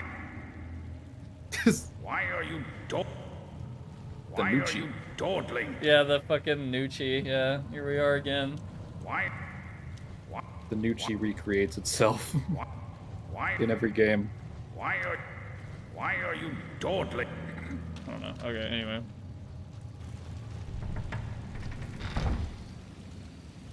The funny thing about games like this is that, well, with voice acting like this, is that you can't really tell when a character is supposed to sound suspicious. Because they just always, the delivery is just always weird. Like, the Yeah. whole way he was talking in that scene, he's like, "Don't worry." Right. The Nucci never really ends. It just turns into Yeah. something else. Oh. Evil. Nucci never dies, it just reinvents itself.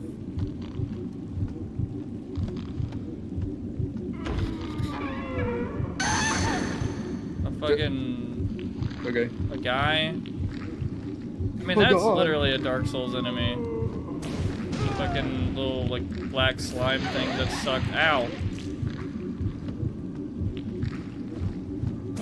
Yeah, you don't have a health indicator? I don't think I do, no. Why does he makes like a weirdly human sound? Yeah, I think it's like a Ooh. clumped up human. Holy water healing Weird. deep wounds, leaving no scars. Okardamari. One more of this. Okay, well, now she... Well, I don't... Let me look. There's gotta be something. If not, that is very strange.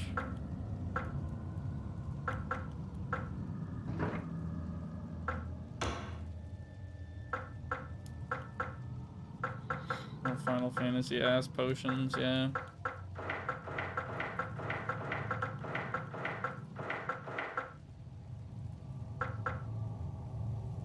Why does he have 0 of that? Or whatever.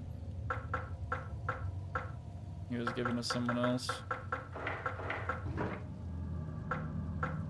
Yeah, like, I don't know if there's a way to check health. Which is pretty odd in a survival horror game. You just have to like just sort of eyeball it. Is there a visual like on her character model or something? She just kind of always has looked like this. I don't know. Huh. I'm probably just gonna use a healing thing anyway.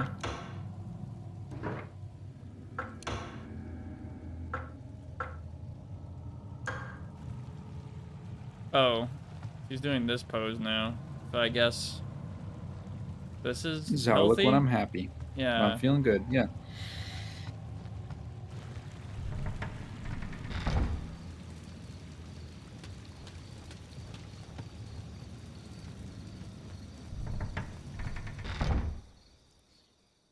Inner East. Yeah, I kind of don't know what's going on in this game. It's pretty, fucking... I mean, like a whole Dark Souls thing, they don't want to ever really explain anything. They're gonna leave it within, like, 100 notes and through weird character dialogue. Which could be kind of cool, but... device on the wall. Manipulate device. Zodiac puzzle. The door can be opened by solving the puzzle involving correctly positioning the symbols. Right select button to move it. Left button moves the symbols horizontally, and the top button moves vertical. I'm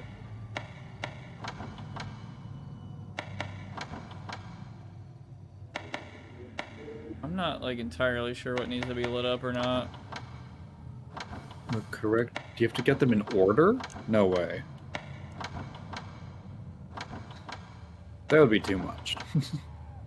Right?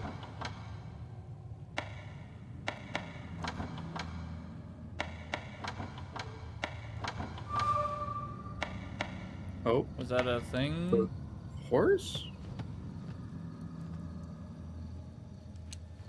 Oh, I guess not. Okay. And it reset. Okay.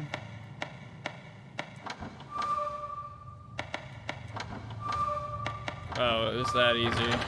Okay. Oh, okay. Yeah, sure. I was just... Okay. Why is she looking? I assume she's looking here because there's something to interact with, but... does not appear to be the case. I will She say just that, likes man, the tent. Yeah. We'll say they were very brave for giving her this hair. Actually fucking animating it. I mean, same with the clothes.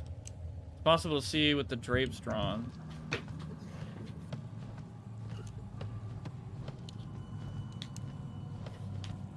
Yeah, her whole model is like one flowing fabric demo. Yeah.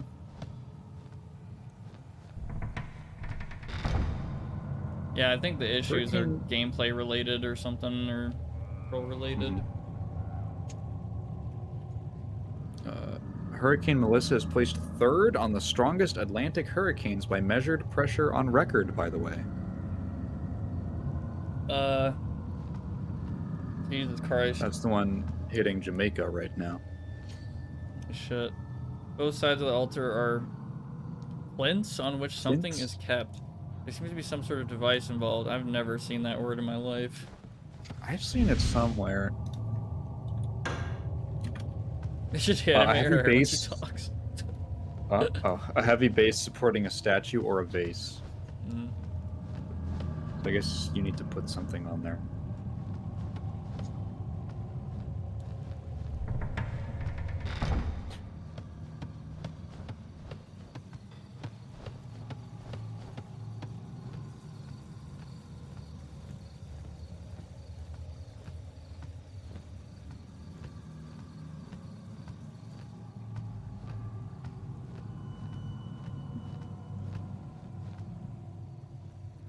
Something moved inside the hole. Something shiny, like fish scales. Oh boy. Oh. Get the fuck away from that. There's a fucking Japanese man who lives down there. He's like, "Hey!" When I approach the hole, and then he... I'm renting here. You talk to the landlord?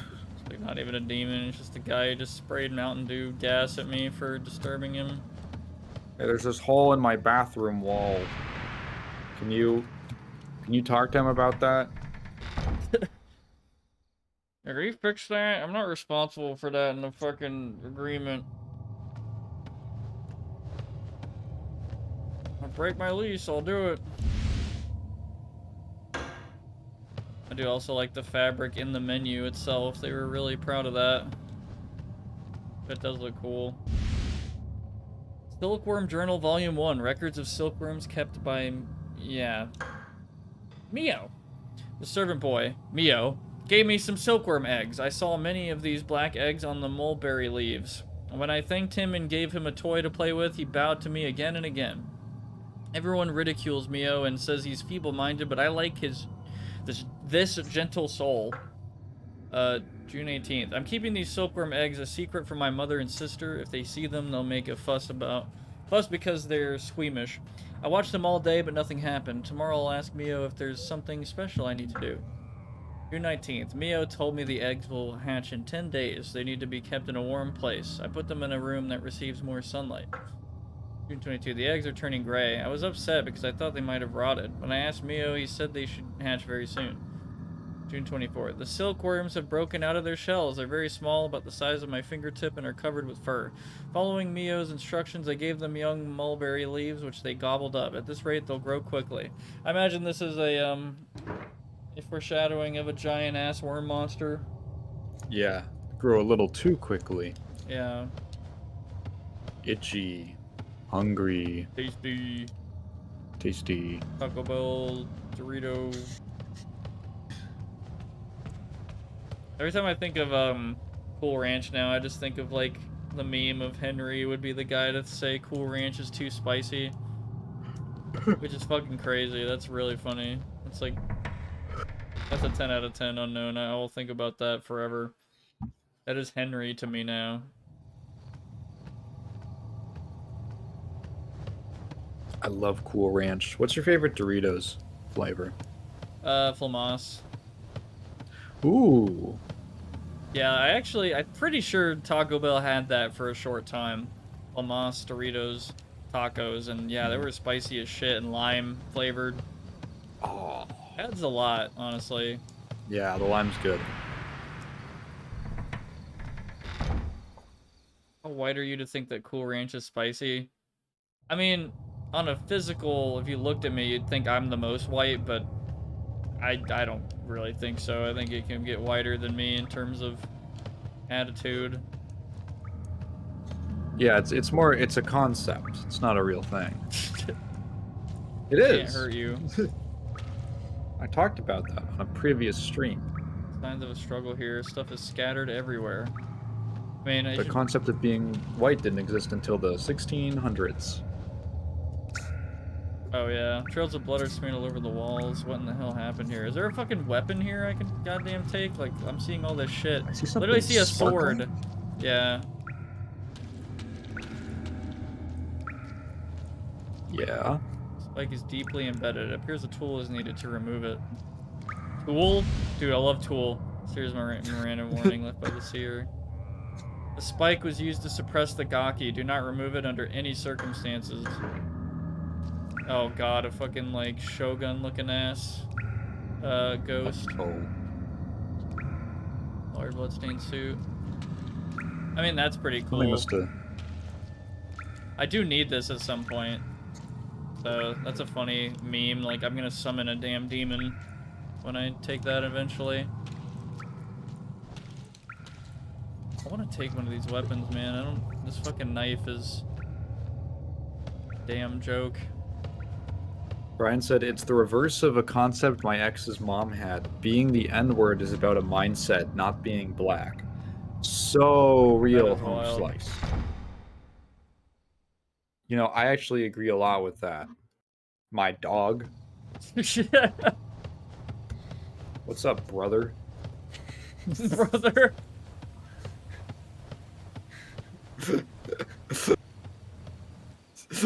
Have you ever seen the white baby tweet? No. Hang on. Where the fuck am I? Holy crap. So the tweet reads, grown-up sized white baby I'm friends with. The way I be drinking this damn apple juice, ooh, child. Me. You can't be talking like that, white baby.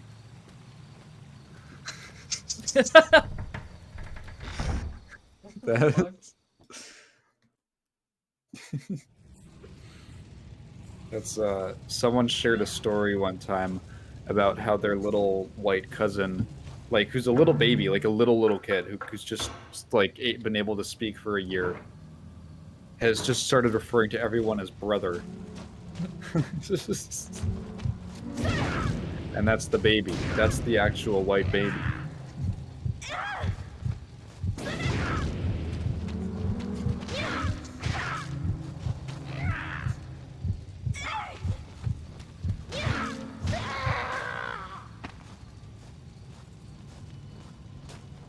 There's a music festival happening in a few months in Ohio, and the card is stacked.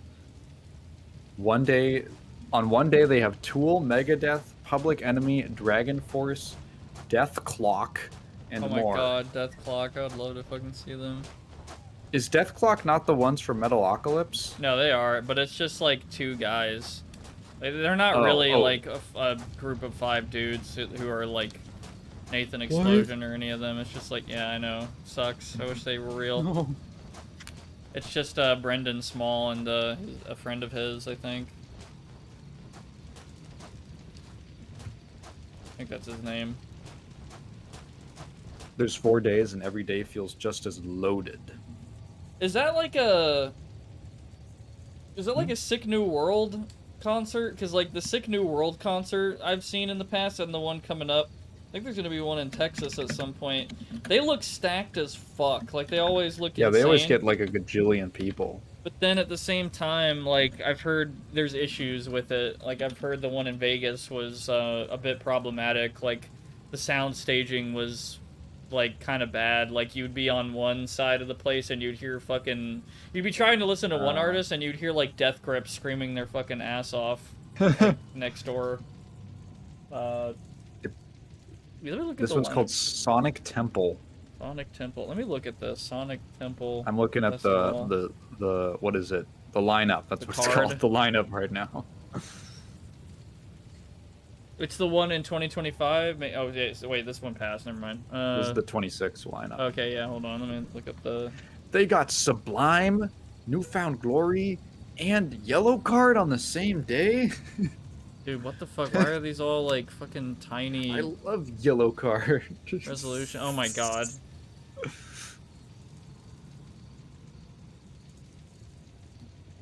Dude, why can I not find like a big resolution version that's not on Instagram or some shit? This is so I'm lame. looking at the. Hang on. You just send me a picture or like a link. This is or my something? link. This is the link I'm looking Yeah, at. thank God. Please. Okay, that's so much better. Yeah, okay, here we go.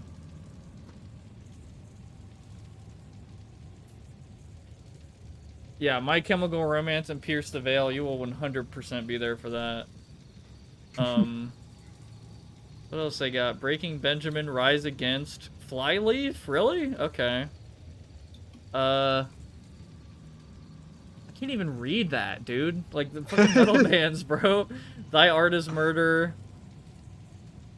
Okay, that's the only one I know from that one.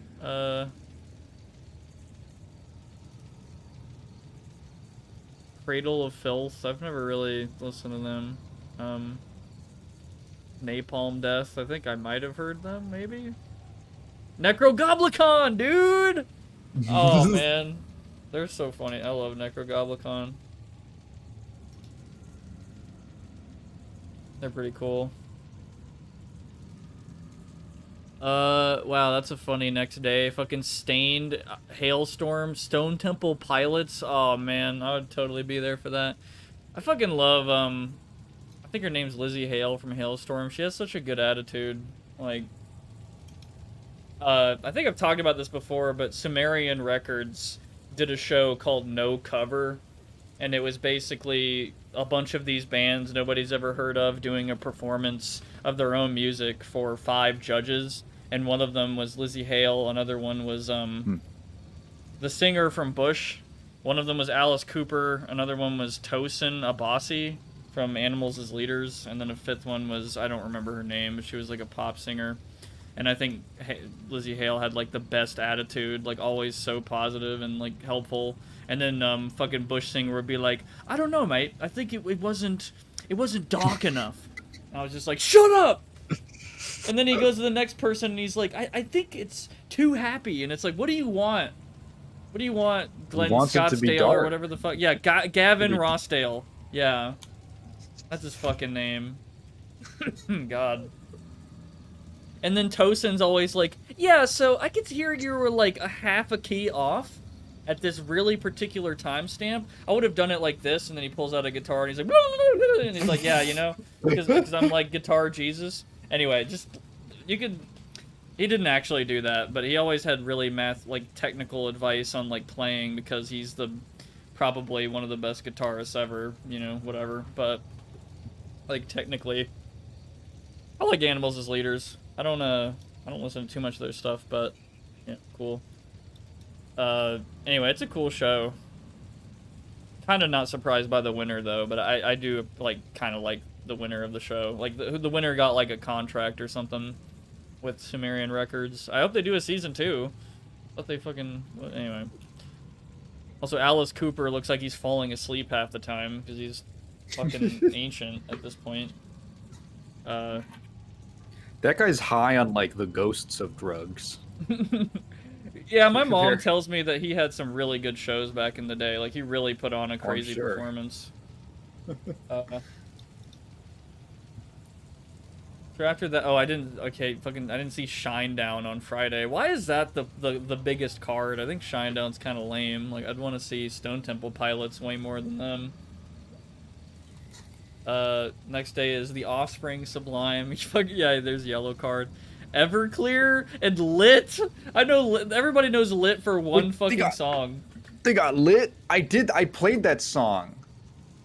I played My Own Worst Enemy one time in concert. That's so funny. Ever. Yeah, I played the trumpet part we wrote for it.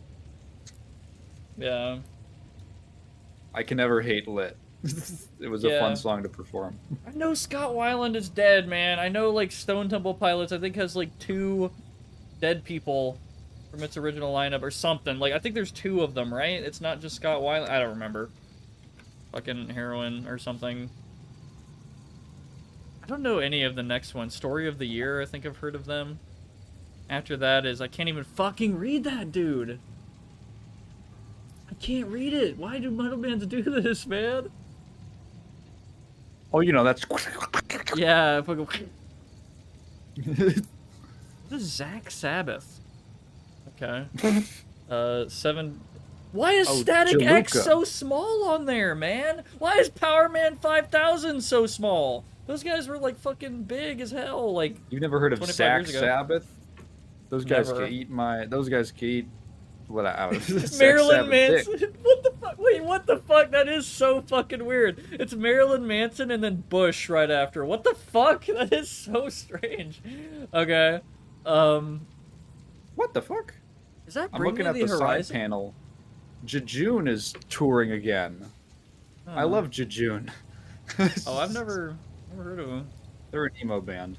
They're like a second wave emo Tom band. Morello. Wait, Tom Morello's on the same one, and Cole Chamber. Wait, no, wait. What he is? Marilyn Manson, Bush, Tom Morello. Wait, why the fuck is it just Tom Morello? That's so. I mean, does he have a lot? I don't hear a lot of his solo stuff, but I imagine that'd be kind of lame versus Rage Against the Machine. But anyway, so Saturdays, Bring Me the Horizon.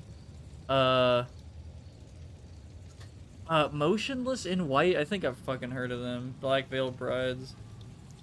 The Plot in You sounds like such a fucking emo band. Holy crap. And then Marilyn Manson, Bush, Tom Morello, Cole Chamber. Story so far, I don't know any of those people. I know Sepultura. I believe they're Brazilian. Are they Brazilian, or am I confusing them with something else? I don't know.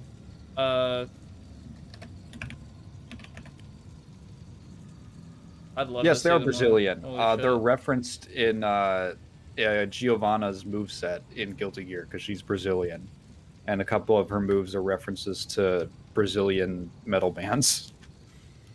Yeah, oh my god, that is crazy. Sunday, the beginning is Tool, Godsmack, Lamb of God, Black Label Society, POD, and Saliva. That is nuts. That is actually crazy. Wow. Suspicious number of bands here that do music for pro wrestling. Megadeth? Okay, that's actually kind of cool. Megadeth and then Public Enemy. I know some people will be like, what the fuck? Oh yeah, and of course Anthrax is like right there as well. That'd be cool. I'm getting like fucking Spawn soundtrack vibes, where it's just like two bands that seem so different, just right next to each other, working together. Thrice. Yeah. Oh my god, that's so fucking cool. Death Clock. Wait, Death Clock is over Dragon Force? That is funny. I wouldn't have never imagined that. I think way more people know about Dragon Force than Death Clock. That's the only one I know from that. Public Enemy, how do they expect to play a show? Yeah, they are the Public Enemy. How is that possible? Yeah, everyone get them. Dragon Force apparently has small shows these days. That's weird.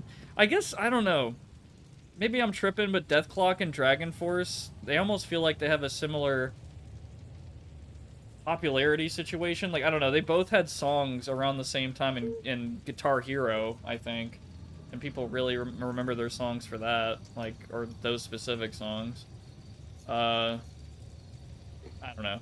Metalocalypse, I love that show. I need to watch the last movie with you, Sylphet. That show is great. I could see why it wasn't, like, crazy popular, though. Yeah, sorry, I just need to look at the Sick New World 2026 festival lineup now. Sorry, just real quick, and then we'll get back to the game. October 24th, 2026, Fort Worth, Texas. That's a lot less than last time, probably because there was also issues where they had to, like, break down and set up the fucking equipment on certain stages in 5 minutes. And you can imagine there's problems with that, and there were certain bands that were completely fucked by that. Like, they didn't even get a performance. Okay, so Sick New World 2026. System of a Down, okay. Deftones, alright. Slayer, pretty cool. Evanescence. Ministry, I think Ministries would be cool. AFI. Marilyn Manson again. Down, I haven't listened to too much Down. The Prodigy, dude. Oh, I would love to see the Prodigy live too. That'd be fucking fun. Don't know much about Coal Chamber. KMFDM is there too. Of course, I'd have to see that. The Melvins, Super Heaven. I like Super Heaven. Mastodon.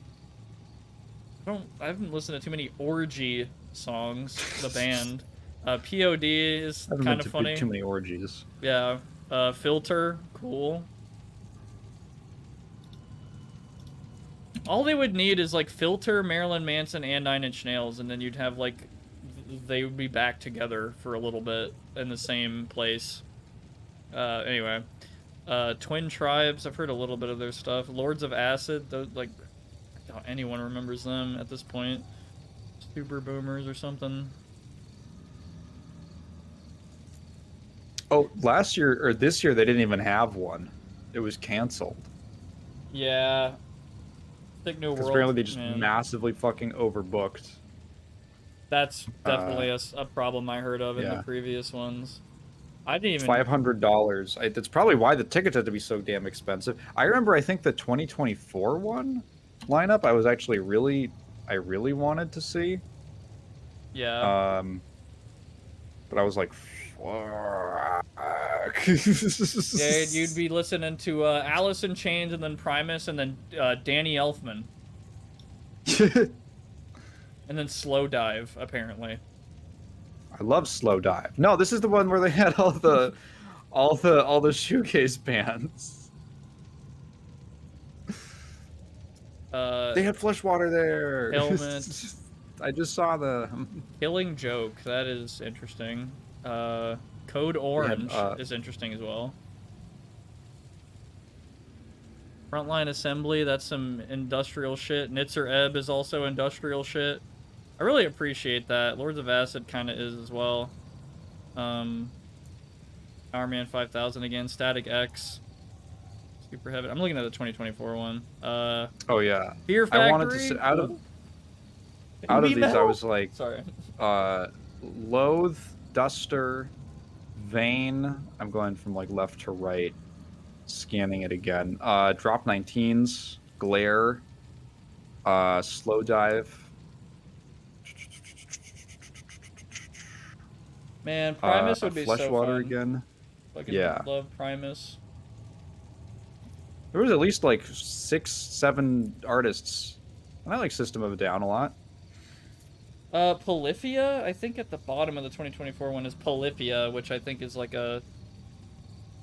that's like a new fucking like crazy instrumental band. Oh, and Baby Metal was there. I didn't even look at the center. Yeah. I was debating going to the 2023 one. Let me see. Yeah, the 2023 one was the one where I was like, dude, this seems crazy. Like, nobody... I think that was that the first one? Like, nobody knew the problems yet? I don't know. Let me see if they have a 23 lineup. Look how loaded the 23 lineup is on Sick New World. It was in Las Vegas. Lord. It is fucking... Like, I almost thought it was a joke. Like, I was like, there is no way. Hoobastank and Papa Roach and Evanescence. And Death Grip. Yeah, fucking Death Grip. Yeah, then Chevelle. They just had like everybody. It was insane. Like it almost seemed like unreal to me. Narrowhead. I like Narrowhead. Yeah. And then 100 Gex. Imagine walking from the Hoobastank show to 100 Gex. And then going to the Stabbing Westward. You know, and then My Life with the Thrill Kill Cult, which 100% like nobody fucking knows them here. Machine Girl was there too, man. Oh, I need to go to a fucking Machine Girl concert so bad. They're gonna have one or a couple like in Texas next year. I need to see them before they're like, okay, we're not gonna be crazy and silly anymore.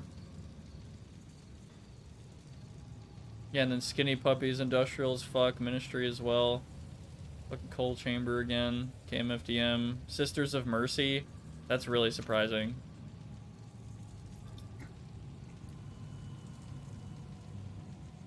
Yeah, for some reason. Oh wait, man.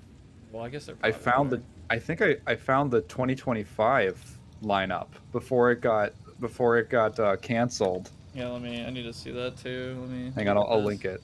Yeah, I found it. It's like blue, Okay. white and blue or whatever. Yeah, It was Vegas again. Okay. There's so many fucking people on this. Queens of the Stone Age. Wow. Sisters of Mercy again, and Gojira. 3 Days Grace 2X. What does that even mean? 2X? They're there twice? Is it a band? Is 2X? I'm looking for it in the absolute mess. It's on the of right, this on the image. top right, It's on the like right. middle right. 3 Days Grace. It's Oh, called yeah. Melvin's. Yeah. Okay, I see it now. 2X. 6 Days Grace. Where?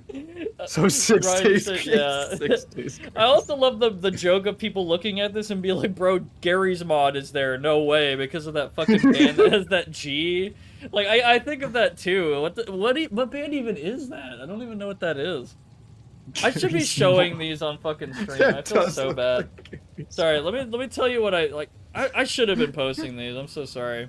Here you go. Here's the 2025 Sick New World Festival lineup. I'm gonna like zoom it in a bit so you can see it better. This was canceled, I think, right? So, but Yeah, this did not happen. This is not happening. yeah, Well, look it at would have been in April. fucking Gary's Mod band. Like, what band is that? Does anyone know? Like, what band that is? Like, please tell us. Good job. That's what it is. Yeah. This is an interesting lineup too, though. I gotta say, still. a Deer lot on of Gray? Well, okay.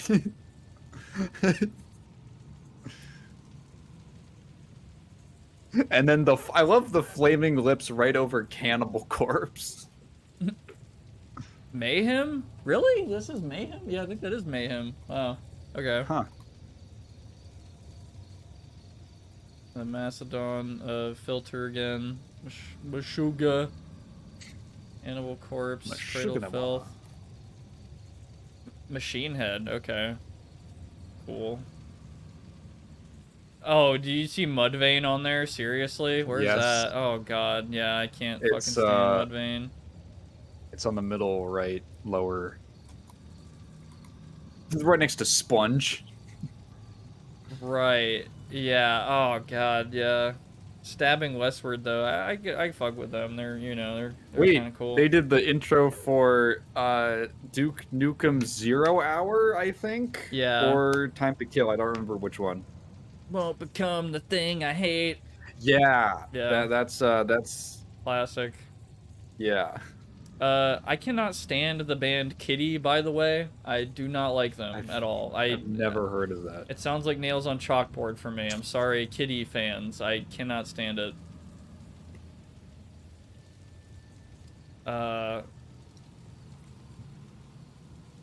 I've only heard one AFI song, and you know what it is. I don't know what it is. Oh, I was saying that to Ron, but yeah, Miss Murder, I think, is what it, yeah. I think that's their most popular song.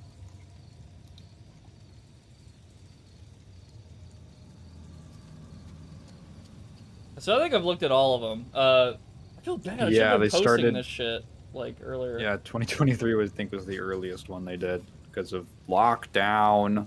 Yeah. And let me just post the one that's going to happen, like the 2026 one for everybody to see in Fort Worth.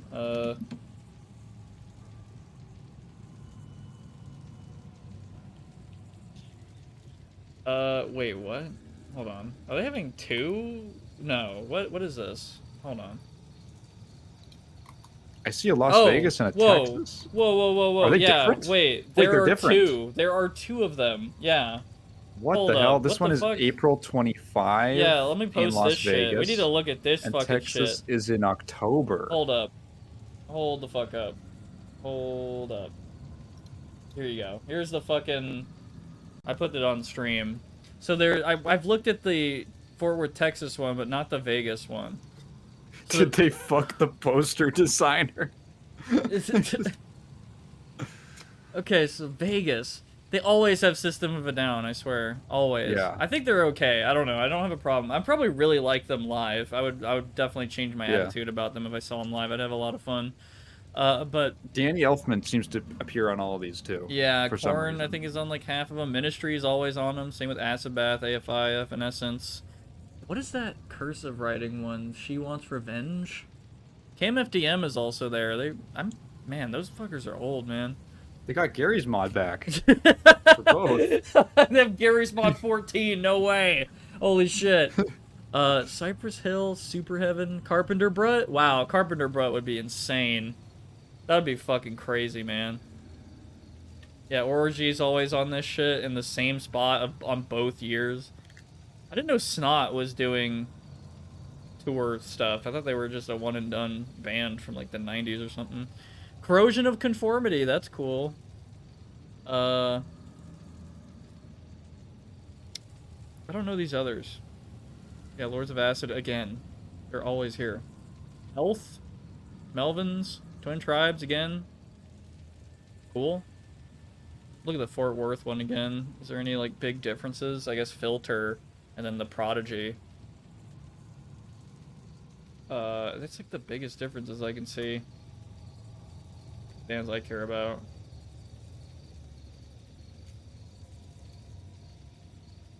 And then Slayer, I guess. Yeah, so it's Bring Me the Horizon and Korn versus Slayer and Deftones. I don't know who I would rather see live, to be honest. I think Slayer would go fucking hard as shit, and Deftones would be like okay. I'm like fine with them. I don't know. I only know Bring Me the Horizon from... don't they do the fucking Can You Feel My Heart song? Isn't that them? No idea. The Can you feel the silence? Can you hear the dark? Can you fix the broken? Can you feel my heart? It's from the Chad meme. It's from the Giga Chad meme where it's like. Oh yeah, that fucking song. Oh my god. I'm pretty sure that's them. Holy shit. The Mighty Mighty Deftones. Yeah, they should do a ska album. Could you imagine the Deftones ska album? Yeah, All right, guys. This one's. We want you guys to get out there and skank it. I might get hated for this, but I almost feel like Deftones for me in the past few years has started having like a Disturbed problem, like the band Disturbed, where their like songs just sound extremely similar to each other. That's what my dad always said. He was like, I like Deftones. I think he also said that about Smashing Pumpkins.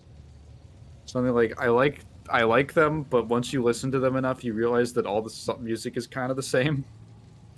Yeah, you know, I like a bit of Smashing Pumpkins, but I could see where that would, you know, why I'd say that about Smashing Pumpkins. Yeah, pretty similar singing and stuff. Let's just be glad none of these bands have 30 Seconds to Mars. Yeah, seriously. No, he's too busy. Jared Leto's too busy doing Tron and being a cult leader. You've seen that, right? That's actually what this game is about. We're going through his island. You've seen the Jared Leto cult, right? No, actually, I haven't, but I've heard. Oh my god, he's got some weird...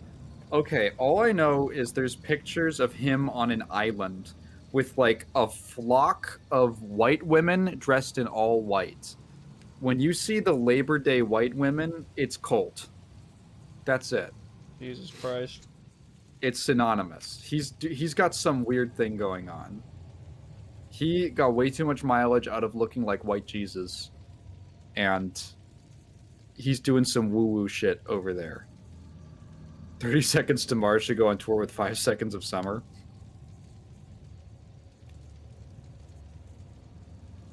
They'd have 5 seconds. You gotta choose. It's like the tops meter in Garo. You gotta choose which of your 30 seconds you want to be your 5 seconds of summer. A very short tour. 420 seconds. 420 seconds is all I can spare to play with you. That would attract too many teenage girls to be in danger of Jared Leto. Yeah. Oh wait, did I do the math wrong? Fuck, I fucked up that joke. Wait, did I? That's 7 minutes. Anyway, never mind. Is it? I think that's 7 minutes and seconds. 60 times 7? Yeah, that is 420. Got him. I mean, the rest of these cheese puffs, and then we'll actually get back to the game. Sorry, I got really sidetracked about band. I just thought of Sick New World. Now. Yeah. Like when he mentioned that shit, I just immediately thought of Sick New World because that's like the wildest fucking shit I've ever seen, as far as like music concerts and shit go. Okay, so with this stream so far, unsurprisingly, I don't think I spawned like 50 people out of nowhere, because this game's a kind of a weirdo game. But yeah, we're no longer view botting. Yeah. I turned the machine off. Don't worry. Fucking goddamn. Yeah, chatting about music's fun. I mean, especially like it's interesting. I think you and I Taigen, we have like different music taste stuff, and we have like different approaches on. We differ enough. Yeah. I'm the one fucking weirdo my age who's like, oh yeah, I went to Sick New World to see KMFDM. Like I'm the only one you'll hear say that ever. Even though they can be silly sometimes. I'm just listening to whatever this has turned into. Yeah. The game just jump scared me for unpausing after a while. Or is that like a chance? No, it's just okay. Thanks for waking me up, game. That would be that's kind of a fun idea. Random jump scare after, ooh, you shouldn't have left the game alone for so long. But I feel like it's actually kind of bad, because like you don't have any tension if you're like, I gotta go up to do something. When you sit down, you get it, and you're like, oh, like you're not even in the mood to be scared. Yeah. There's no tension buildup. I like the what's that game? Is it Fatal Frame, the one that like slowly burns an image into your screen or something? Ooh. After you pause it for a while. I think that's cooler. Maybe? Uchi Jogo, hands pulling demons into an underground spring. And I could just like summon that. That's cool. I need to try those out on a bigger enemy.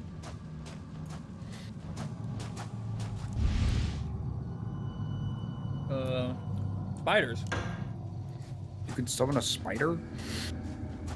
Yeah, apparently, shit. That sounds very Fatal Frame. All I remember hearing about Fatal Frame is that it was like a real horror series, and then the last entry for whatever was like a different lead or team or something, and they just made it like super softcore. The whole, it was like, oh no, we keep falling into bodies of water and getting our white shirts all wet. Oh no. There's 5 of them at least? Holy shit. Yeah. The ghost it's a water ghost. We need to keep walking we need to keep getting all wet. They put DOA characters in there because Nintendo thought it would sell well. That was a Nintendo decision? That's crazy. Fucking Miyamoto said he's like a sleazy B-movie director. He's gonna put some tits in there. Take a shirt off. Yeah, he's like dragging a cigar. Yeah.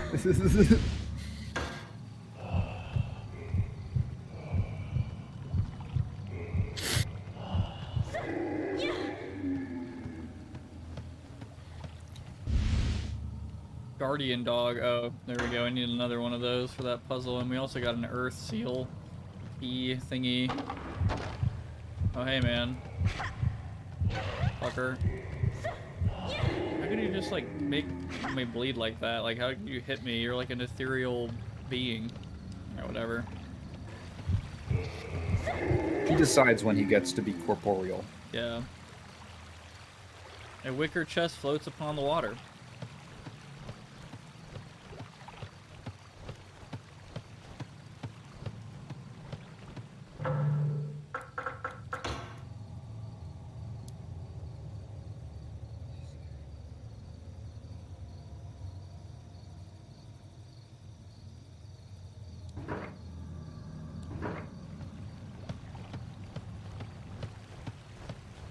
I'm very happy Fatal Frame 2 is getting another remake.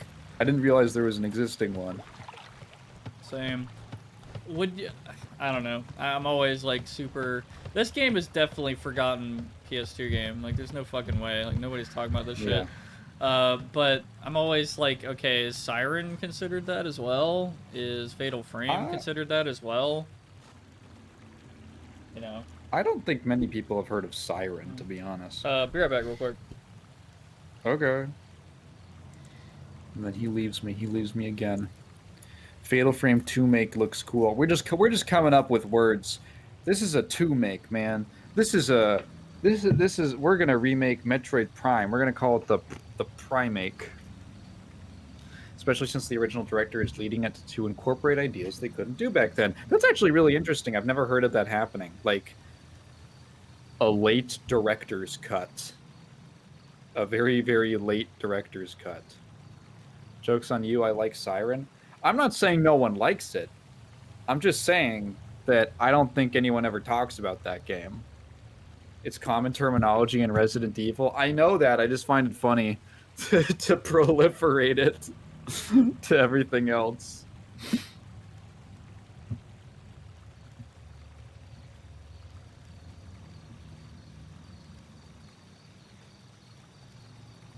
I can't think of any other instance of a director coming back to remake. Like, all right, guys. Maybe Scott Pilgrim takes off. Although that's not really... That's like a half example.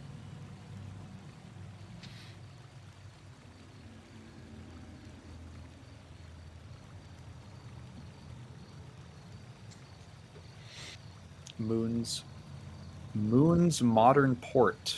Moon? Which moon? Hang on.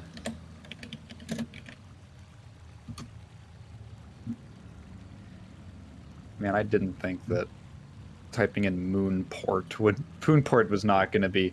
Wait, it has a Wikipedia page? A moonport is a spaceport capable of sending vehicles to the moon. Oh, okay. I totally thought a moonport was going to be like something on the moon. Yeah, I got a call. I had to BRB for a sec, but No problem. now. Moon, a remix RPG. Wait, hang on. Is this about the game that I think it's about?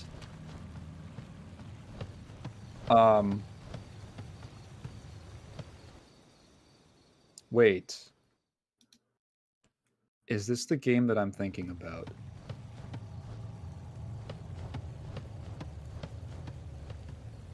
Did 1997 for PS1? No, I think that I'm thinking about a different game. Hang on. I'm getting stun locked by this. So Siren totally is. The last thing I heard was Siren is a Forgotten game, probably. Probably. I mean, Fatal Frame though is on that weird line because I feel like people are like, "Oh yeah, it's a staple classic or something," and like I've never heard anybody like any normies talk about it really. I don't even know how successful the game was. Okay, these are two different games. I'm thinking of a different game called Moon from 1995 that was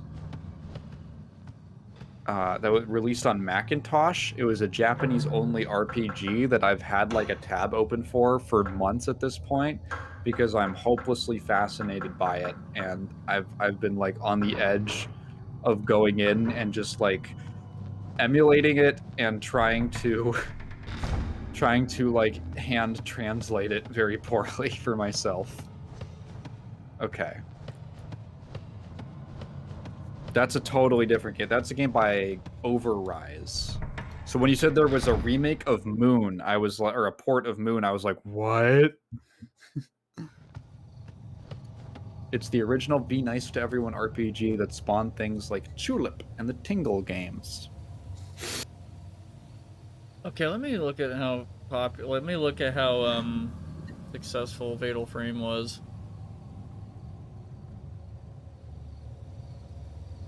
Oh, I didn't know Fatal Frame apparently had a game in 2023. What? Oh, it must be some kind of remake or something. Mask of the Lunar Eclipse. Oh yeah, and Fatal Frame 2 Crimson Butterfly remake is coming out next year. And Mask of Lunar Eclipse is even so yeah, the last game was 2014, Maiden of Blackwater.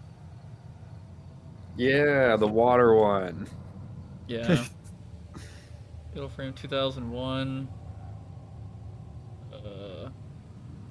Yeah, how fucking successful was this game?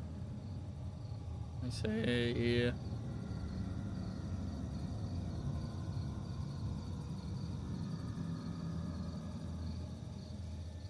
Quite positive reviews, but.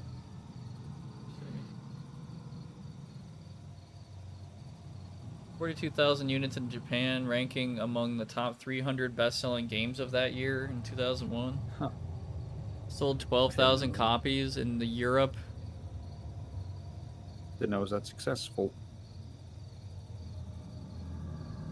I mean, how do you get like I'm assuming greatest hits is like 1 million copies, which is pretty crazy back then. I guess. Or was it 100,000? I don't know. I don't remember.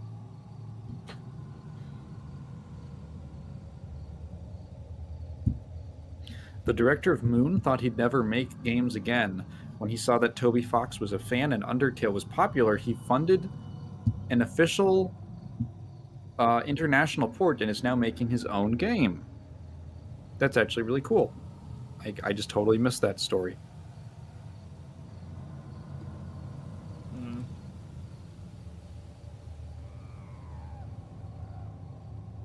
I'm also looking at videos on Fatal Frame, and it's like the old ones are like super old, 9 years ago, 10 years ago. According to Dark End, back in the day, if you were a horror fan, Fatal Frame was a household name, but it's been so long most people forgot about it. Yeah. I guess that's kind of part of the whole thing about Forgotten is like, yeah, it was like super popular, and then it just kind of, you know. Like, I think someone tried to argue with me that Twisted Metal was not Forgotten, and I was like, dude, no, man, like, come on. Like, that shit... There's a TV show, though. Yeah, that's exactly what they said. They said, like, there's a TV show, so... And I'm like, but yes, but... No new games since, like, 2011, I think, and nobody, like... Neglected series. I feel like it is very neglected, and the people who are into the show are, like, my mom, who are never going to play the video games. Like, it's... That's actually really funny. It's kind of a... I don't know. Like, I've heard it's a good show, but it's not... I almost feel like... That's kind of a meme. Like, I feel like it was in this, like, weird black hole for a while, and then the show came out, and I still don't think that's, like, qualified as, like, okay, the series is back. Like, no way. Like, I think it needs, like, a big comeback game, and I don't ever think it's gonna happen, to be honest. I think that shit is dead. I don't know. I definitely consider Twisted Metal to be Forgotten. And then there just happened to be a fucking random-ass show about it, like, not that long ago, which is really surprising to me. Why they thought that would have any success. I mean, apparently it did. And I'm thinking, like, okay, now do a video game. And it's like, that were the case, Castlevania has been back since 2016. Actually, fair point. What was the last Castlevania thing to come out? The last thing I remember was that collection. That was pretty good. Oh man, I totally read some Castlevania fan complaining about this thing that they've been doing where the series keeps teasing some crazy event that happens in the lore in Japan in 1999, but they just refuse to show it. And they keep, I think in that collection or something, they added like a little detail in like the monster grimoire or whatever that was like, ooh, when this happened, and he was like, just fucking show it! Just make a game about it! Last non-collection / pachinko was Lords of Shadow 2 in 2014. You know, what's funny is that someone pointed out that the only thing... So that Vampire Survivors Castlevania DLC just got new characters. They added more Castlevania characters. and nothing in that DLC represents Lords of Shadow at all. I almost wonder if it's a rights issue at that point. They let you play as like the fucking skeleton guy. How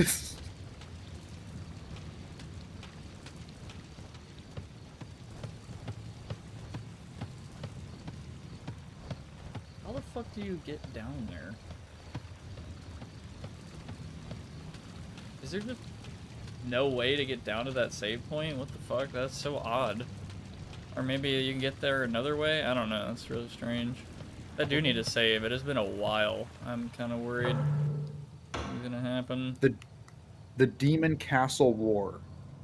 I think that might be what I'm talking about. It's the sickest Castlevania lore, and it's exclusively backstory. With Egon, I don't really want to see it anymore. The concept of World War Dracula is so enticing, though. World War Dracula is a really... That's a good phrase. I like that.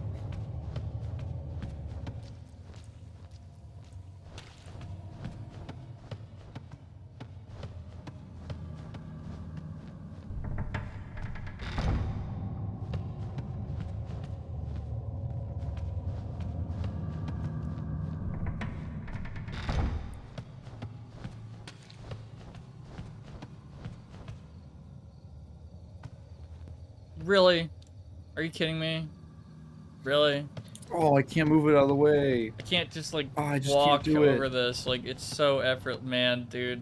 The game did that earlier, and it was just like, bro, you are kidding me, man. I think when I opened the stream, you were talking about the Dark Souls 2, like 2 pieces of rubble in the way. Yeah, you have to kill 4 gods. You can't just step over the stone. Sorry. I'm very excited for the next Bloodstained game. That series rules. Yeah, I'm glad that that was good. You know, just the other day I was thinking about...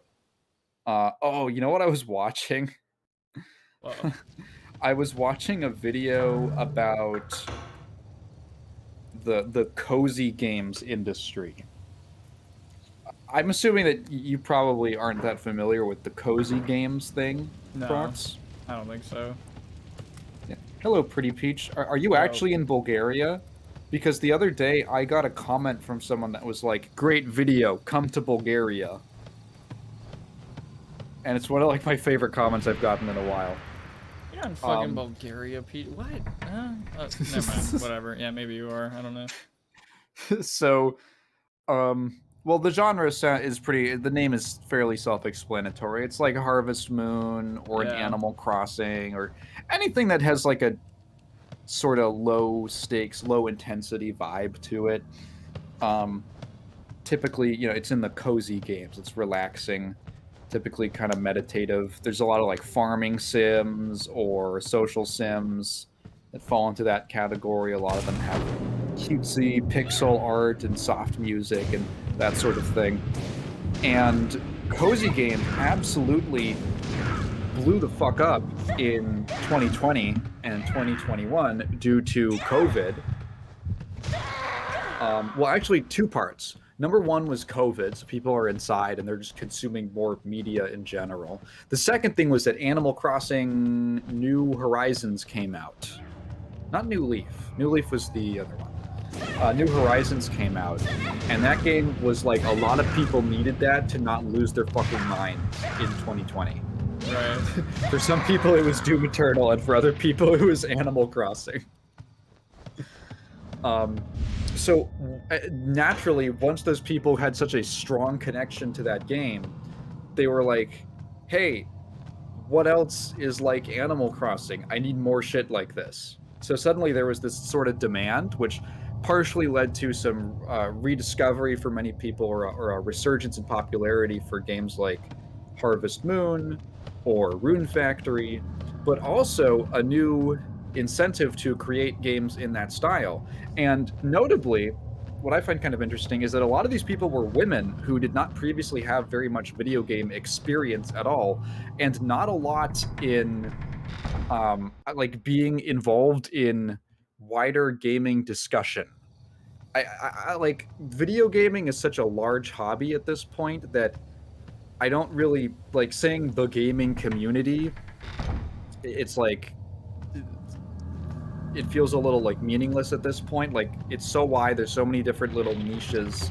There's so much going on. You could just totally miss things or not be aware of things. But there are like certain wide-reaching cultural events that happen. Like say for instance, I think like when Cyberpunk came out, like the launch of that game was like a cultural moment, if there ever is one. And a lot of these people were women who just like they hadn't just been paying attention. They just weren't into it before enough to be familiar with those things. And what was like crazy to me, well, not crazy in the sense that it was like no way, was that these people were like they weren't familiar with like like a shitty Kickstarter game. So there was this new wave of people who were like, oh, there's a Kickstarter for this cozy game that looks really neat. I love this genre. I'm going to go crowdfund it. And then just the whole project is a disaster.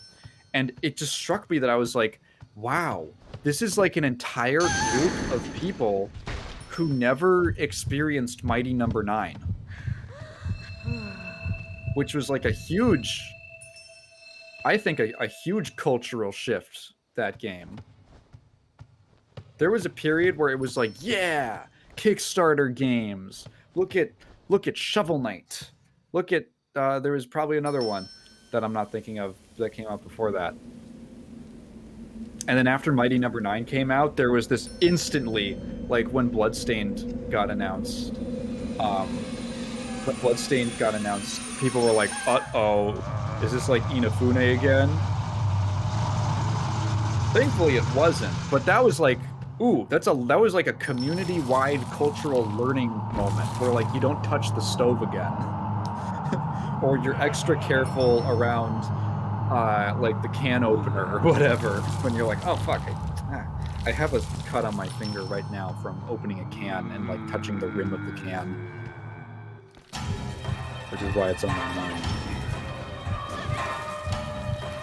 Boss yeah, fight cast your again? spells. Let her have it. I do not know what my health is. Also, this music is loud as shit. Holy shit.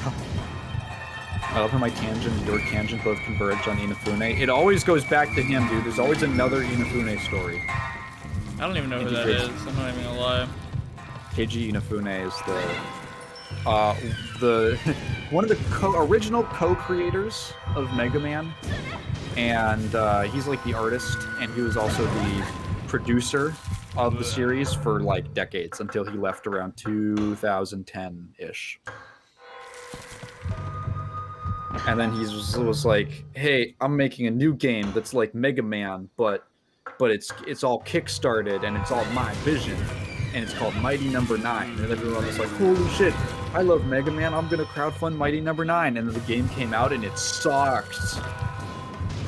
And a bunch of it was super buggy on a couple consoles, and it was like not nearly did not live up to the hype.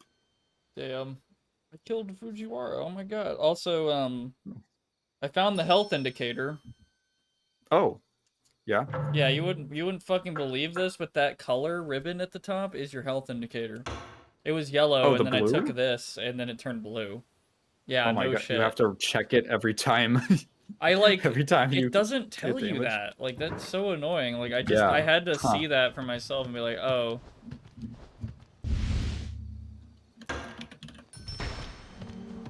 At least Gunvolt was cool. Yeah, I mean that was Inti Create. I like Inti. Don't get me wrong, like separate those. I like Inti. They're cool in general. Mighty Number 9 was honestly a victim of just like inexperience. The The big problem with Mighty Number 9 was that they did not know how to budget out their stretch goals. So they had like 30 levels of stretch goals that they all smashed, and they were not anticipating like, oh, now we have to like do this. The game was supposed to, it also had the very unfortunate timing of coming out in 2015, which was around cross-gen. That was still like the PS4 and the Xbone were out and the Wii U, but you were kind of expected to have games on both consoles. You were supposed to expect it to have, it's kind of expected to have it on PS3 and 4, unless it was super necessary that it had to be on both, just the install base wasn't there yet. So yeah, the game had needed like 6 different ports or 7 different ports, and some of them never came out. I think the 3DS version never came out. Yeah, the Xbone. The Xbox One. Yeah. That was how they was ever an official shortening of it, but that was like immediately people started calling it that. Darkin, it's crazy that you know some Japanese ghost lore shit and you didn't know the X-Bone. And it's so much shorter and easier to say too. Yeah. Yeah, I think that they just didn't know what to do. They didn't know what was realistic. Inafune, I think Inafune was very comfortable because he is, as who was it? Was it who was it? Was it Harada? Said he is a businessman. He is in fact a businessman, but I think he was very used to working with like the corporate structure and the corporate. You know, there's people who handle the money and handle the budgets, and he was used to working with those people, and suddenly he had to be that guy, and I don't think he really understood what was realistic for a new kind of indie. It's not indie. It was indie at first until they got a publisher because they didn't have enough money to actually publish the game. I think this is a hint for that puzzle that I brute forced earlier. Oh. Yeah. Rooster first, monkey last. That's how it is in my house too.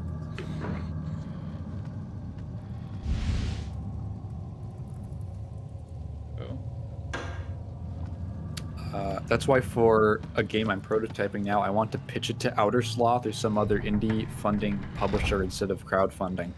The problem with crowdfunding is you need like a lot of trust.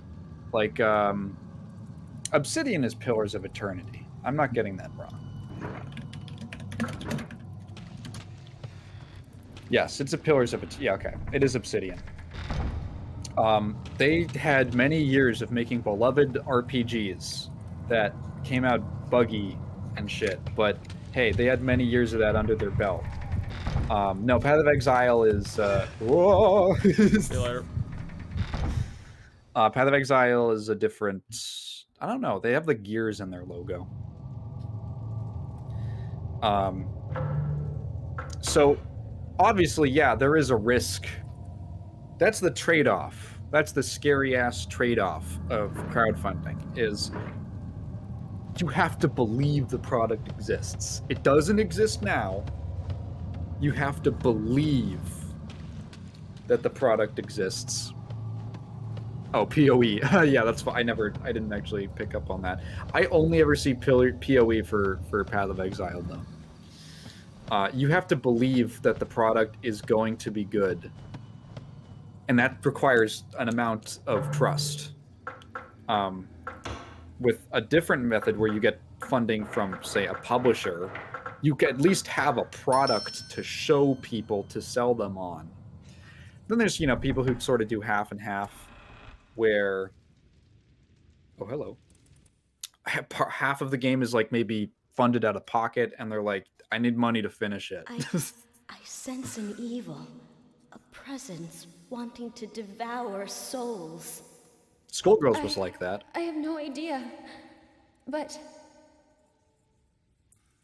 Yeah, for Undertale some had a time demo. now, I've been hearing a song. That's probably the way to do it. At nightfall. And disease has spread through this place. The hungry. They roam the manor at night. The next puzzle will be finding her Then- eyebrows. She has When I those hear that song, old I style feel like tiny or eyebrows. worse. Or they're like, Abducted. not tiny, but they're like the little, oh. No, wait, that's the other character. Yeah, I'm pretty sure they're painted on. It's some like traditional Japanese thing. The big old eggs.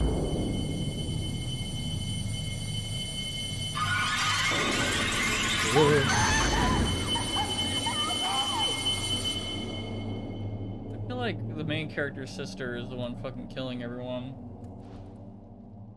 Oh, did she have a sister? Yeah, we came with a sister, and that looked a lot like her just now, and the fucking woman on the cover of this game, so I imagine it's like, yeah. Silkworm Journal 2, Volume 2, Records of Silkworms kept by Mio. June 27, the silkworms have lost their fur, their bodies are beautiful, shiny, Shinny? shiny, yeah, Okay. and translucent. I'm worried, though, some of them seem weak, they don't move at all. June 28th, Mio told me that the silkworms that don't move are just sleeping, and that I don't need to worry, so silkworms sleep too.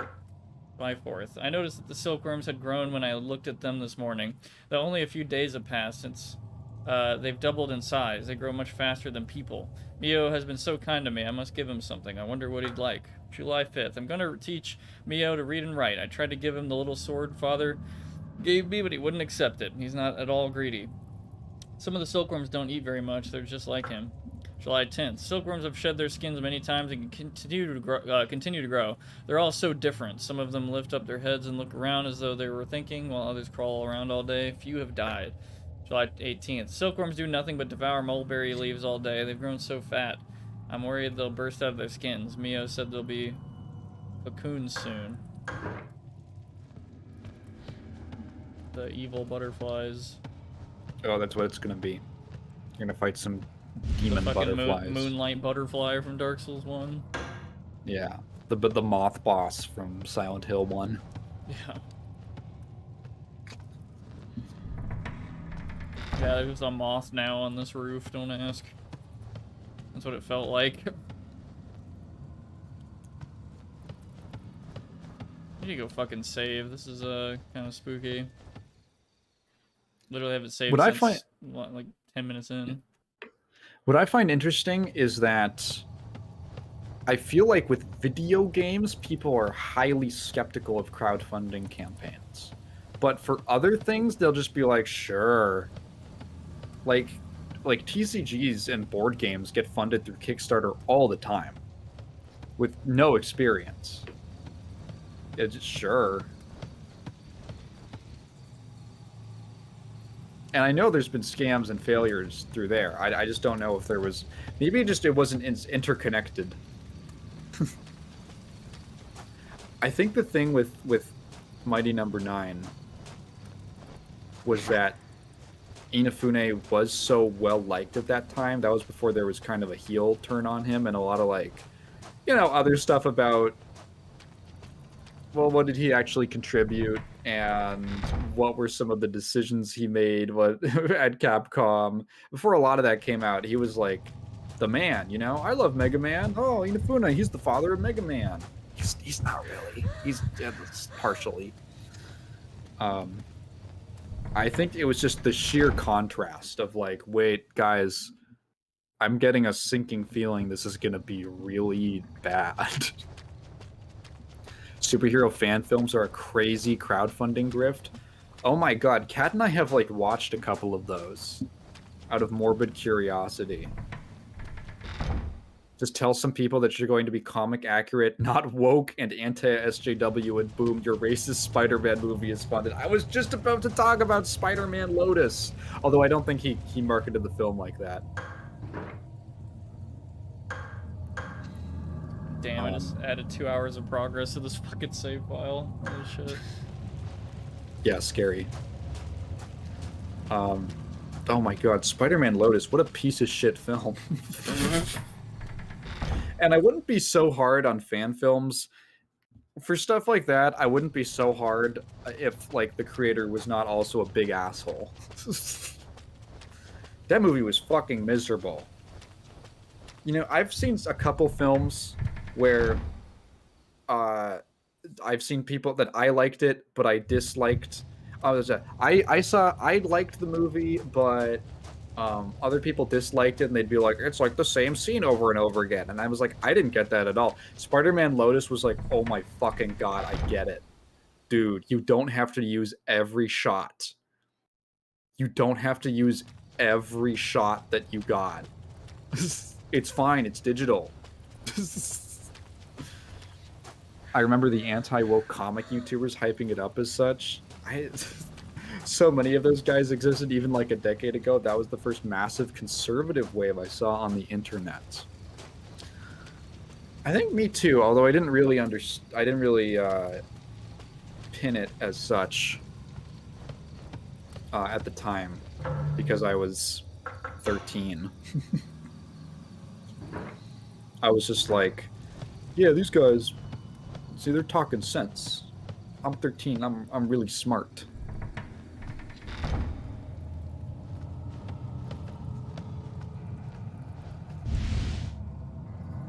Have you heard that guy? Have you heard that guy, Ben Shapiro? He talks really fast. He's really smart, like me, a really smart guy. Yeah, I think for a little time I used to take Jordan Peterson seriously, and then like, oh yeah, man, it just fell off a cliff one day. I was like, dude, what the fuck? Like, I don't know. There was like a period I was really into him in high school at one point, and I mean, listening to him talk about religion and stuff was kind of it was pretty interesting, to be honest. Like, I thought he had some interesting interpretations and stuff. And then he was like, he did that thing where he's like, I'm gonna have an opinion on everything. And then like years later, I took like a break from his stuff, and then when I came back, he had fucking like totally lost his mind.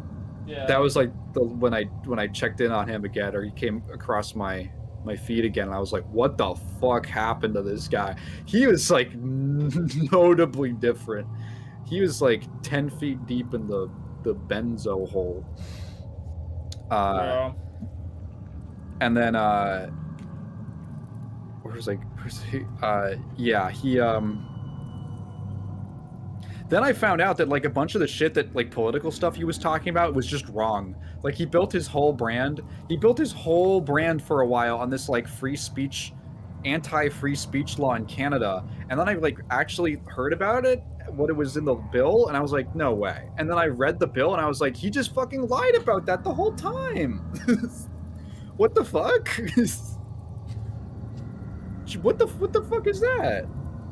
The whole deal with it was, he was like, they're trying to force me to use the pronouns, and I don't want to use them. I don't want to call you a they.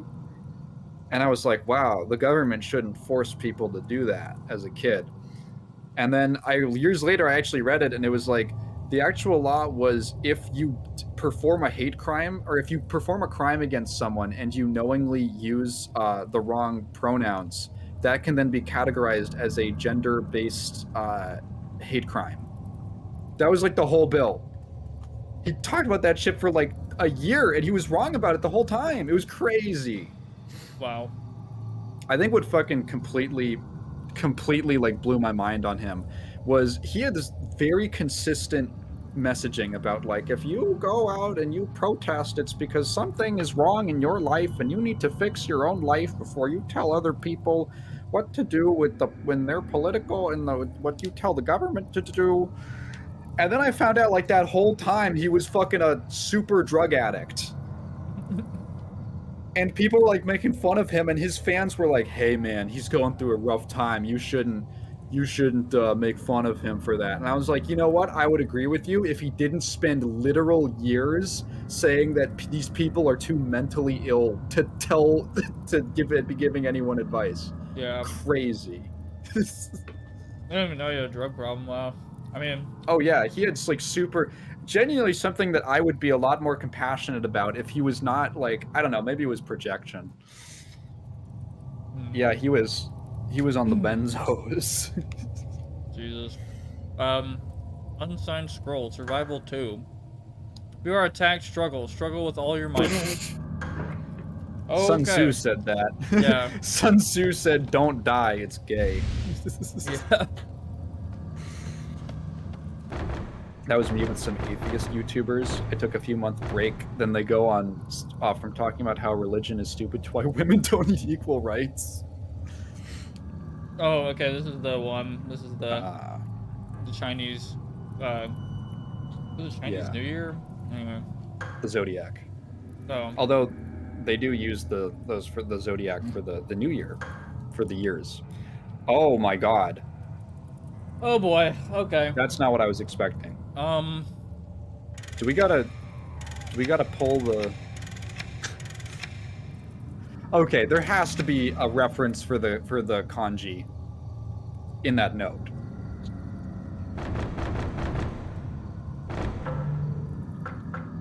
I'm trying to get the door open. Fucking give me a second, guy bashing on the motherfucking door. Oh yeah. Sorry, man. I gotta learn fucking kanji. Okay, Chinese Zodiac. Oh, fuck. Okay, they do not say that shit. Alright, let me see if I can pull up a reference. Chinese Zodiac signs kanji. Okay. I'm gonna take a screenshot of this image of this note, and I'm gonna have the letters up. Unless you want me to send it to you. I don't know what would be easier. I guess just screenshot it. Fuck. I don't know. Okay. This is fucking weird that this is even happening already. Like, I'm really blown away that they did this. Wait a minute. Oh? What if I just have to adjust the middle? And I have to get the direction right? Well, I can brute force it easily then. Hold on, let me look at this Rooster shit. first, monkey last. The sign should be as follows. Left to right, top row. Right to left, middle row. Left to right, bottom row.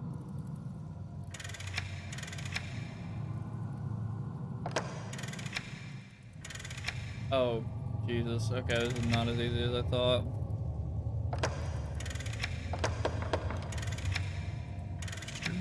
Okay, so the middle... Okay, so the middle is the arrow. Wait, Yeah. no, wait. Oh, no, wait, the middle is the direction. Right? Hang on, wait, what the fuck? South, east, west, north. Alright. I think it's flipped. I think north is down. Yeah, north is down, east is to the left. West is to the right, south is north.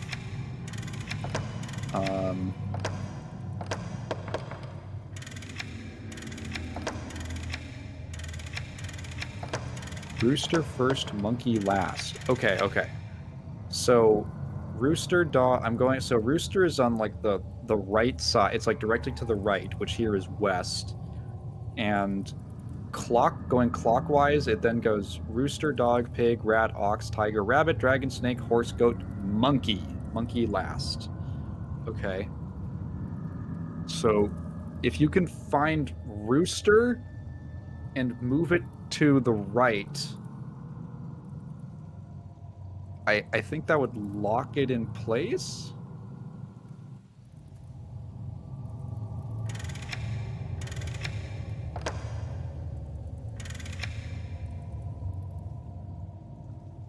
Fuck, what? Okay. Dog, pig, okay.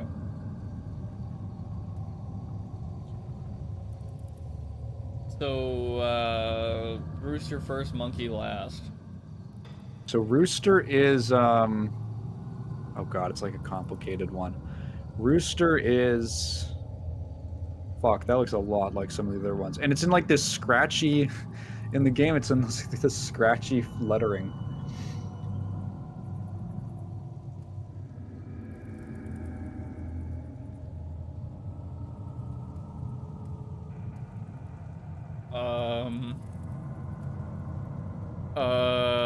Hold on. I think I might...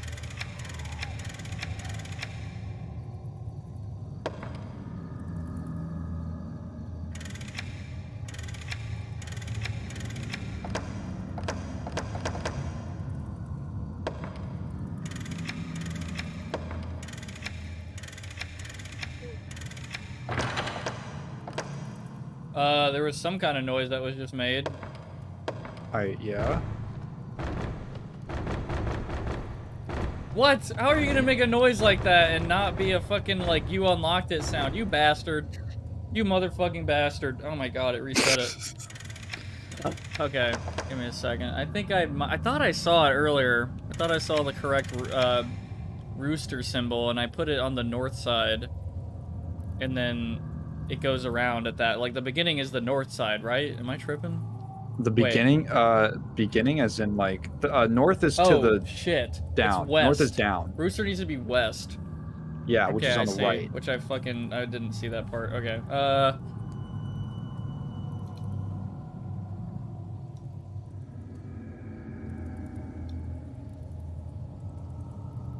Dude, I feel like there's even people in Japan who couldn't fucking do this. Like, I don't know. I'm looking for I can't find it. I don't know what the second ring is either. Hold on.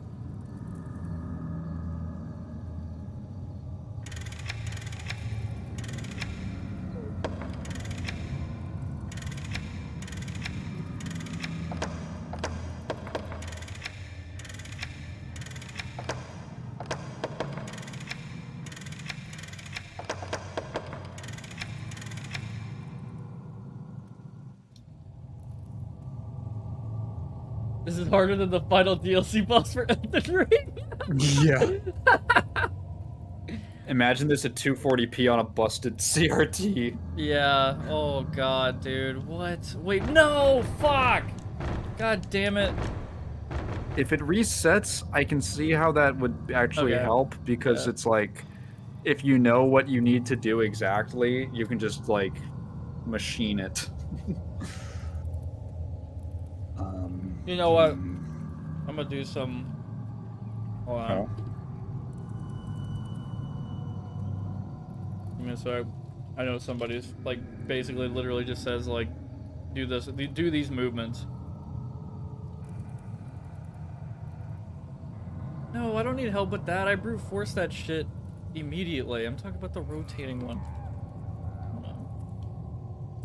I don't see some of these symbols anywhere on here. Like, I'm looking for goat, which is pretty distinct, and I don't see it.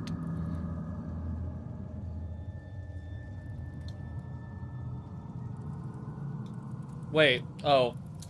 Somebody just talked about a trick. There will be a noise when you put it in the right place. A very specific noise. Oh. Hold on.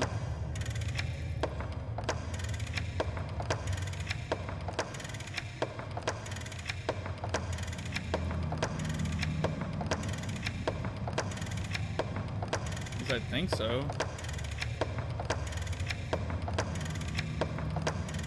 Surely Maybe start from the inside first. Well, I mean, it's gonna rotate around, but well, I'll try it. Fuck it. Well, because they all rotate independently. Well, nah, it's gonna. Oh, you can't control. Oh, okay. You can't just control, like, the middle disc.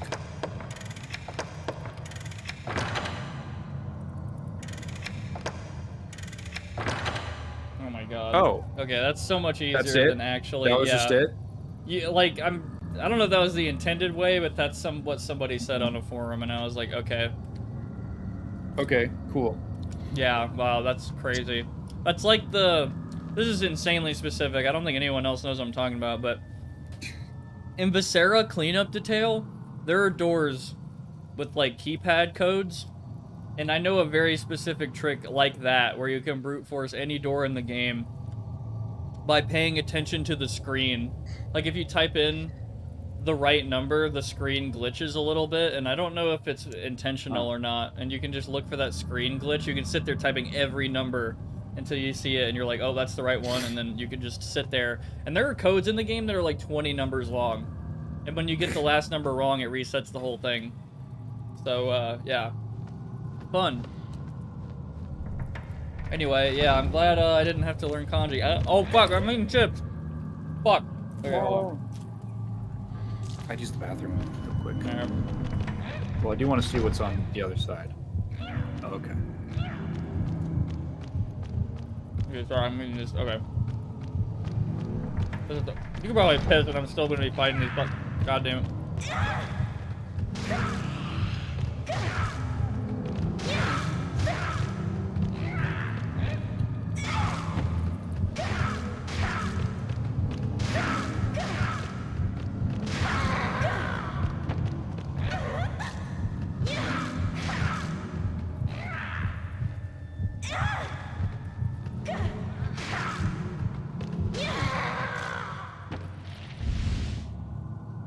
Pliers. Tools to remove spikes specifically and nothing else. I need to use an item.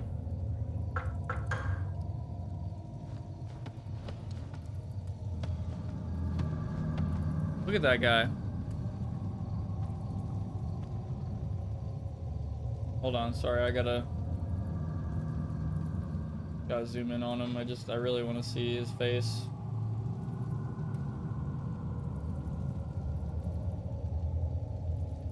Is this a Philly resident face? Is this what you'd see, like, going into any pizza shop or whatever they got over there? Just this guy? I returned. Oh. I was looking at this guy's face. He looks chill. Yeah, just oh, whoops, I didn't mean to pull that up again. There we go. And then I lock that. Alright, cool. That guy looks like he went to ECW shows in 1997. What is ECW? A wrestling thing, Oh. I think.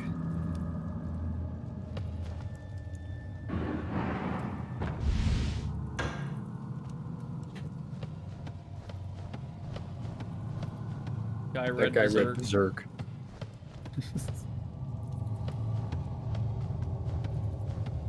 So I came in here for like some cards and a bit of dust, and that was it. Okay. Okay, cool. Totally worth it. Yeah. So what's up, Scuba Steve? Oh, I was just pressing A randomly, and oh, sorry, X. I mean, on my totally vintage PS2 controller, and then that happened. You're pressing the cross button. Yeah.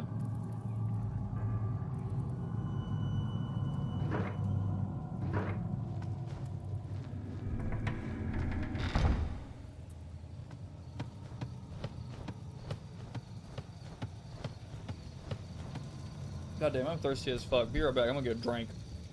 Damn. That's right, this is Silent Hill F.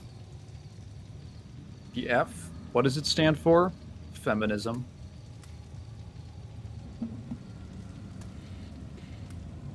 That's right. It actually might be. I don't know. Arguably the most important promotion of the 90s since WWF and WCW took their top stars and ideas during their peak years. I had definitely... ECW. Did the E stand for extreme?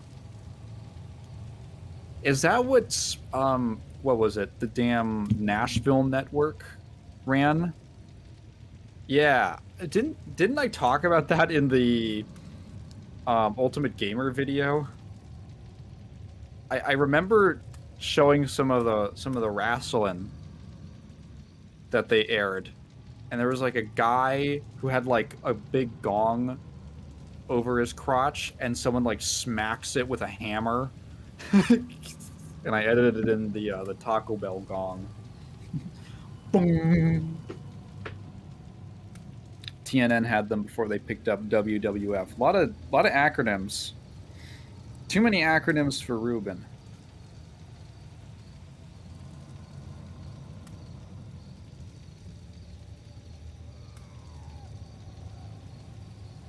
I found that, and I think in my research I stumbled upon some video of one of the commentators or something being like, they won't let me say this on TV, they're gonna... It was like a lost tape that they never aired, and he's like, fuck that guy that owns us, whatever, fuck that guy. Pro wrestling is all about three-letter acronyms. FDR would have loved them. FDR would have loved wrestling.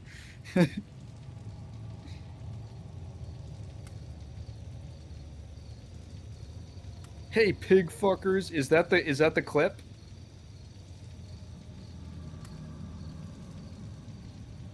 I'm back. Man. Welcome. Yo. They're gonna jump scare me now? Nope. Didn't leave long enough. Alright, so we can get that second spike.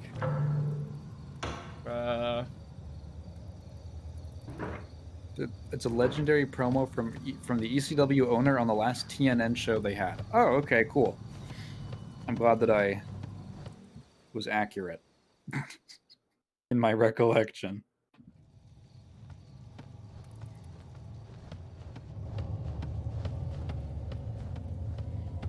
If you come to this stream for anything, it's accurate recollections of wrestling promos. And I think you talked about JoJo's Bizarre Adventure last yeah. time, I don't remember. Okay. Rap tipped $13.37. I sleep. Oh shit. I gotta fight this guy to this music. Was he just standing there the whole time? Like, damn, I can't open doors. I can float through everything but doors. Will he ever be a boss? Am I shooting him right now? But thank you, Raptor. You have a good night, man. I appreciate it. Good night, yeah. Hope you enjoyed that epic boss fight. Elixir. The worst part of ECW was the owner was bleeding the company dry, lied about bounced checks and funding, and was secretly working with Vince McMahon to eventually jump ship to WWF? That's crazy. Fuck those pandas.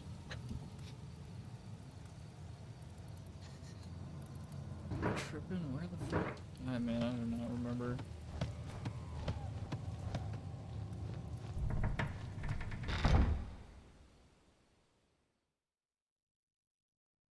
Main. That sounds like a rapper's name. Is he man or is he Maine? Oh.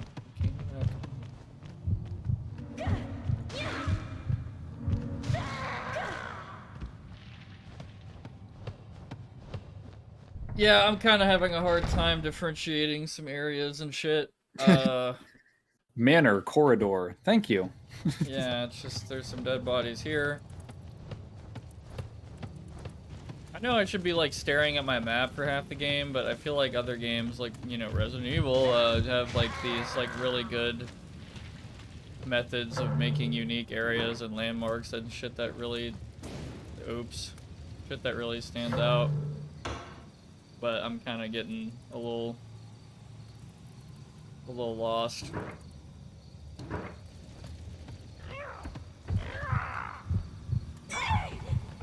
That guy has some armor. Also, the combat kind of sucks in this game. Compared to the knife. Yeah. Oh, I know how to stab in 2 ways. Wait, ECW contributed to the downfall of Acclaim?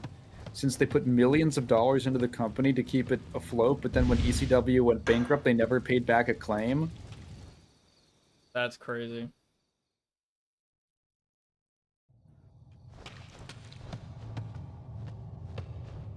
Gone too soon. I would love to have an Acclaim game lineup stream because it's so funny. Like, it's so all over the place. Like, I really wouldn't know what to expect. Because you got XG3 and then you also got fucking PS1 port of Shadow Man.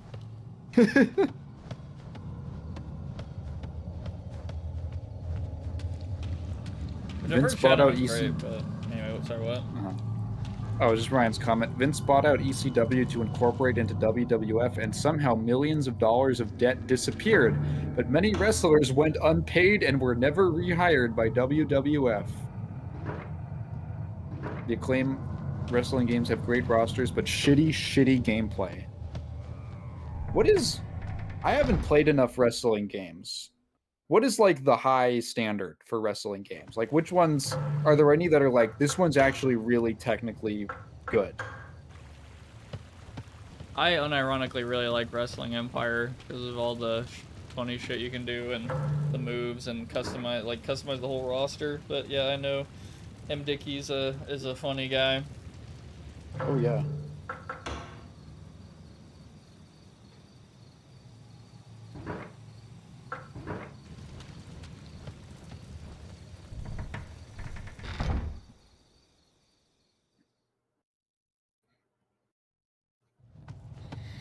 Yeah, I was not expecting. High standards are the ones by Aki. WWF No Mercy is the standout, and early Ukes ones like Here Comes the Pain. Is that one of the ones on Guptil 89's top 10 fighting games? Or top 5 fighting games? Is it No Mercy? I don't remember. All I remember is that he put the worst version of Street Fighter 2 on the list because it was the one that he was the best at, and it didn't have Akuma in it, and he heard that Akuma was really hard. And then for number 1, he put like a wrestling game, and I thought that was really funny. Okay, it is. That video is awesome. I fucking love Guptil. Cat hates him. Every time. Cat has like some kind of supernatural disdain for Guptil 89. Maybe because he made the top 10 hottest Sonic females. I remember that shit. Yeah, he's that guy. I think he's hilarious. I love him.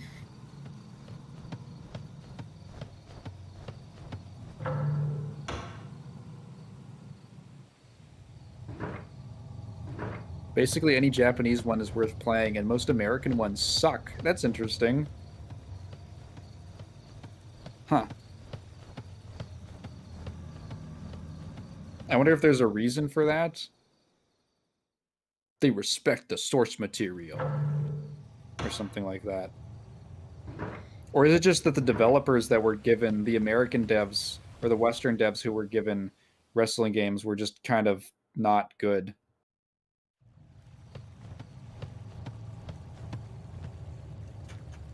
Scars on the wall made with great force. Yeah, I think we're about to summon the guy that did that.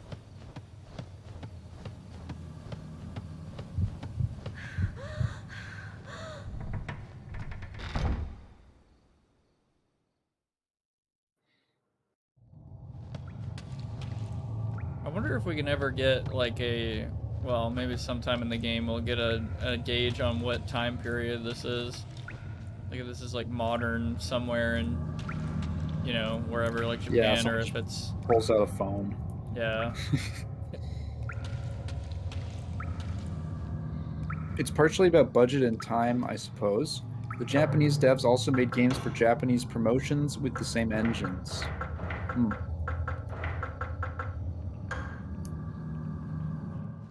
Here we go.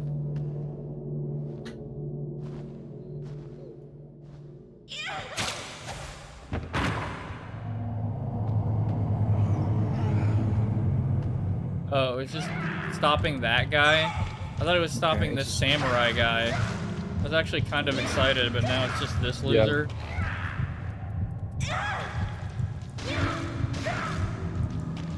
Oh, good night, Sam Quinn Hapley. Yeah, Sam. Thank you, man. It's been fun watching and discussing, and hope you enjoy the game. It's almost 1 a.m. and I must sleep. You fellows are fun. Thanks, man. Yeah. Hope to see you again soon, brother. I will try not to die.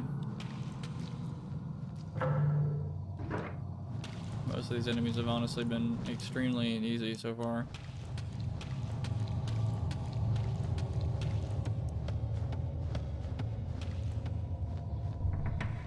Anchor, the developers of Fighters Destiny and Toy Fighter, made some WWE games for the OG Xbox. They were victims of a bad brand era, a new console, and a total rebrand from WWF to WWE.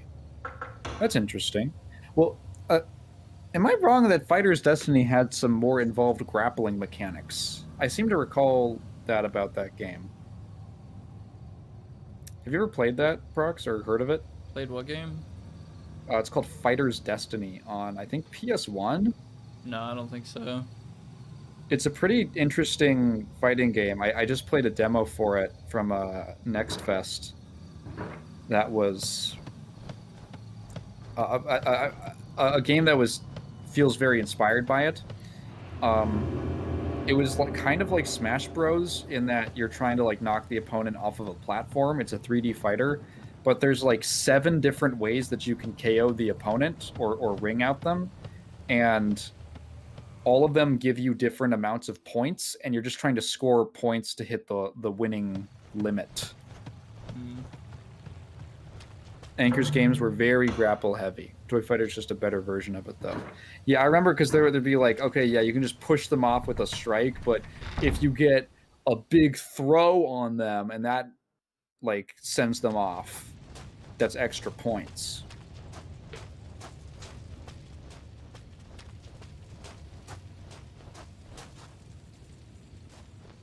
I'm gonna check that gate before I have to run across the whole damn map.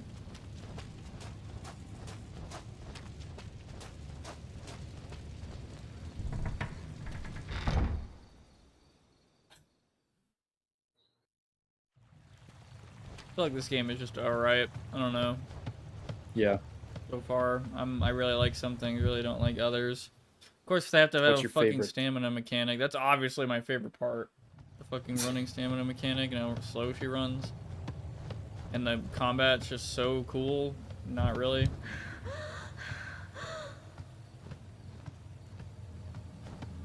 Like, sorry, you were asking my favorite thing? I was asking, yeah, your actual favorite thing. Probably, like, the look of the, like, the little, just, like, look of the game. The atmosphere.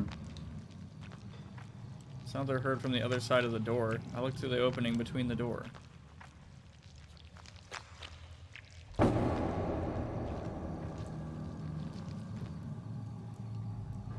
Oh, they like close it after that? Okay. Something wiggling at the bottom. No longer safe to look inside.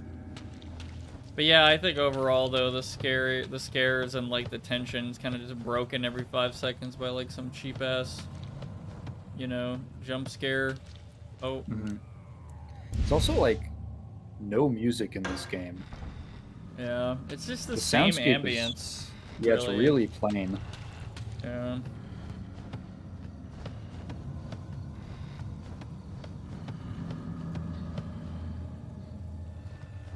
Prox, when meme prison wrestling games meme stream? I don't even know what that means. I'm not even gonna lie. Like, I don't know if that's a question or if it's a joke of when something happens, and I have no idea. Prison wrestling game? Wait, is that not Hard Times by M. Dickey? Uh-oh. I guess so. I've never played Hard Time actually. I have Hard Time 3, which I know is a meme because there is no Hard Time 2. I tried playing it, but my controller wouldn't work on it, and I immediately stopped playing, and I was like, that's pretty lame. Maybe they fixed it, but I don't know. I could play Hard Time 3 on stream and Wrestling Empire. I've been wanting to do that for a while. I just feel like it'd be a funny-ass, like, not very popular stream.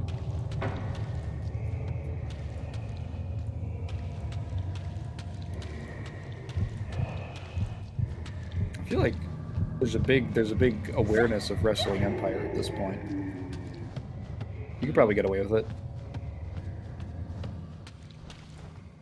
I mean, I just don't think it's gonna be, like, super successful, like, a ton of people or anything, but that's really never been, like, 99% of the games that I played.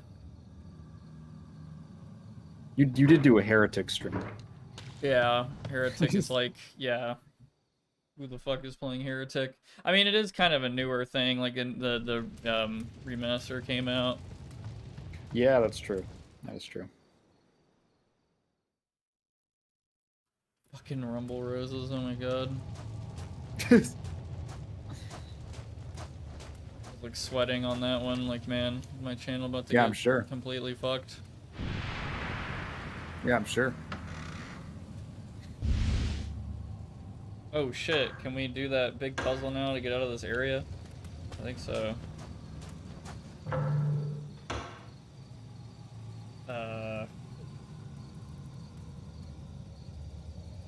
Have I been to the fishing hut? I don't think I have. Or this area down here. Which is just that, looks like it's just a big ass river. I'd love to. I feel like it's funny. Like I think Scuba Steve made the meme of Silent Hill F. I'm playing that right now, but like I feel like Silent Hill F. Man, I bet that game fucking slaps hard as fuck compared to this. Like I don't know. This is fine, but I could see why people had problems with it. I'm kind of already experiencing fatigue from playing this game.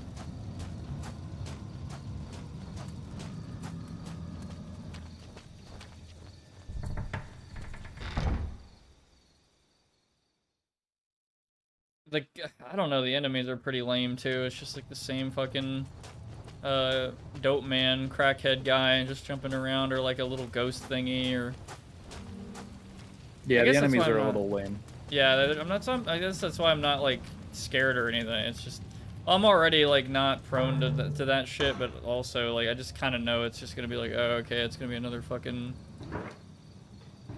little bitch ass fucking crackhead jumping around, or that shit.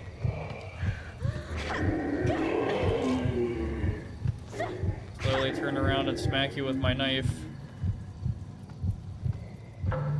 I'm reminded of an interview with Gilbert Austin, the guy who wrote and sort of directed the game Harvester, and he was talking about the inspiration for why Harvester is the way that it is. And he basically said that in his opinion, and this is around like the mid 90s, that a game can't truly be scary in the same way that a film is scary, because with a film, so much of horror is the creator having a very tight control over what the audience can see and what the audience is experiencing. Like, what information do they have, and how fast does it go? But in a game, so much is left up to the player that you just can't do that. So his goal with Harvester was just to make something that was incredibly unsettling in a way that he figured only a game could really do. Yeah. Which is why that so much of that game is just like wandering around and talking to people and being like, everything's weird, and just really like immersing yourself in it by taking like the idea that you can just stand in one area for a while as long as you want, you know, in his mind has the potential to destroy the tension if you're trying to like do a more traditional horror thing, but it's played to Harvester's strength. And when I see this game, I kind of like I don't entirely agree with him. I think that there's lots of ways that you can do horror in games, but I kind of see what he means, where a lot of this game feels like it needs a little more oomph. Yeah. You know, it's just like, walk over here, now walk over here, now walk over here, and there's not like really interesting scripted sequences. There's no moment so far that I've seen that's as effective as like the dogs were jumping through the window in Resident Evil. Yeah. Yeah, inspiration, I suppose, Yeah. in a way. Or even like, I remember walking down the alleyway at the start of Silent Hill, and just like the camera angles in that game being so tense. And there isn't even a danger at first, but then you come across that crazy thing that's been like crucified up on the metal grate, or like the wire fence or something, whatever it is. And it's like, ugh, it's like a genuine pop. There's like no real danger. But the buildup is so palpable. Yeah.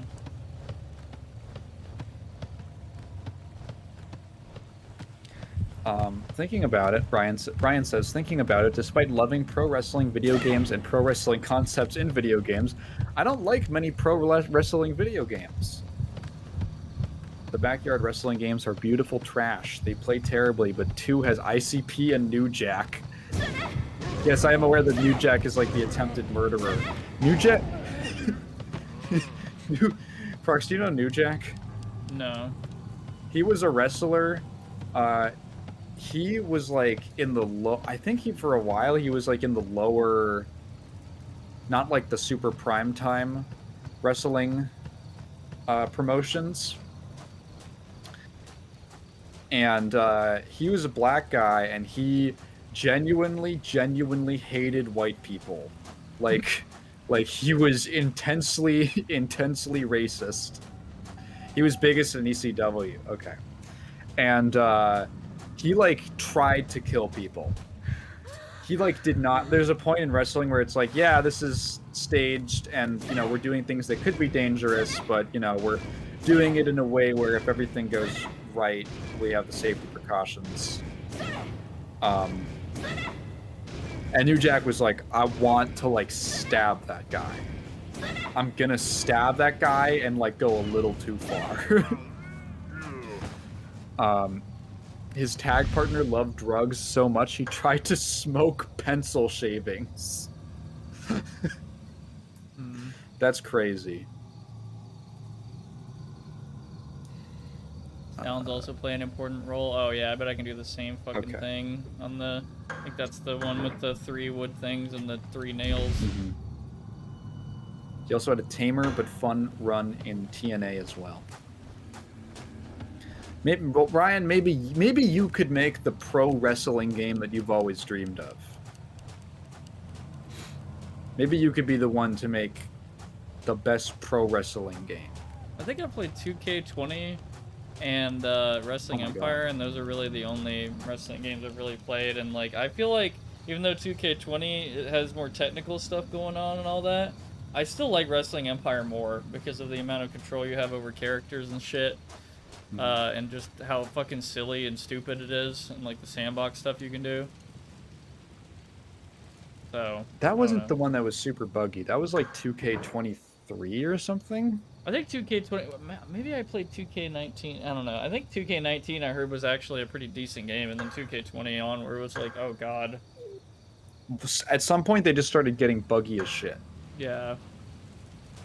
Ryan says the 2K games are fucking terrible from any metric other than making money, and 2K20 was the buggiest one. Okay, so you probably played a previous one, like 19. Yeah, maybe I actually did play 2K20 and just looked past the bugs, and I was like, kind of whatever. But, oh yeah, by the way, when I did that ritual, it sent like a little ship down the water, and it was kind of nice. Yeah, I think I saw that the last time you did it. If I take out this guy, do I fucking get like some reward or something? I'm just gonna go take him out. Wow, you are too fast, buddy. You need to chill the fuck out. They took a 2-ish year break after that, partially for COVID, mostly to make a new engine, which is crazy for a sports game. The 2K games are built like sports sims, not really fun games. Well, I mean, there is a market for that. I think what sucks the most about the monopolistic licenses with that different sports have, where it's like EA is the only ones who can make the NFL football game, is that whatever their vision is and whatever the goal of that series is just like, well, how many other options do you have? Get screwed. Yeah. Like sports sims totally can exist and be cool, and there can be good ones and bad ones. But, like, there should be other options if you want something different, like something that's more arcadey, something that's got more wacky ideas. Yeah, the market is that there are no other wrestling games. AEW made a super low-budget game, which is really fun, but looks like a PS3 game and is of a less mainstream brand. Yeah, that's what happens. That's why any monopoly on... Well, that's just why monopolies are bad. It's just a case study. And obviously, it's not the type of thing that would get broken up by a trust bus or anything like that, because it's the license to a thing that a private company is, like... We call it a monopoly, but yeah.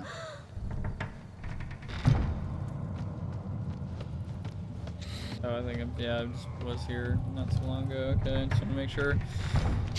Wow, you're back, and I reacted poorly, and I swung the wrong way.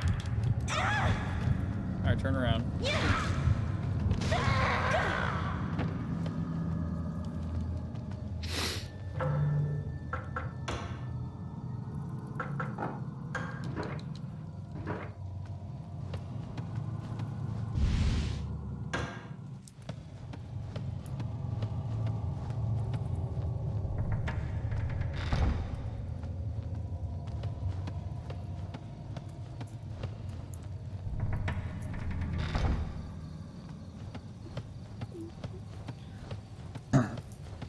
Honestly forgot how we got onto this whole topic of wrestling and fighting and all that. I don't even remember.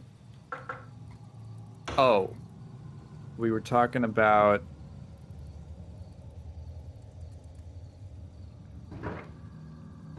I think I mentioned something from a wrestling promo while you were gone. I guess that's what I'm confused. Yeah. Yeah, I haven't watched too much fighting stuff or sports in general in a while. That guy looks like he went to ECW shows in 1997. That's what Ryan said that kicked us all off. Oh. Instead of going straight for a wrestling game, I would want to make a 3D fighting game themed around the promise of 90s UFC. Masters of every martial art would meet for death matches. MMA ruined UFC for me. You don't get unlimited rounds of dude getting choked out by their own gi and refs ignoring repeated head punches anymore. I watched an interesting video about MMA or UFC. I didn't know its history. I think it was like a Polygon video or one of the ones that they did for like, it was like why you should get into fighting games.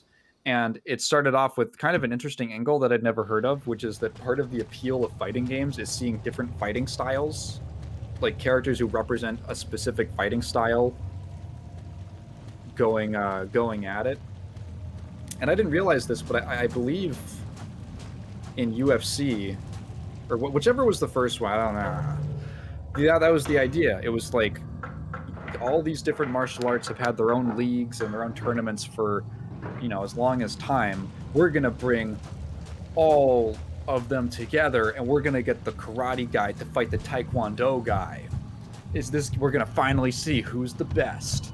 And then it turns out that when you like hyper spec into one martial art, you kind of just end up missing stuff.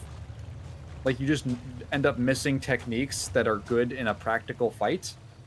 And so most of the fights that they did just ended in two guys like rolling around on the floor trying to like submission hold the other guy, because turns out that's just like the most effective thing you can do. If you can get that off.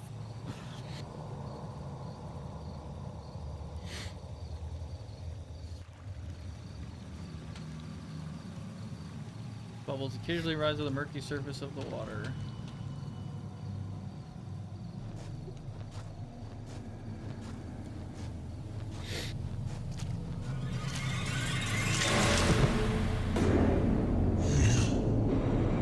Hail.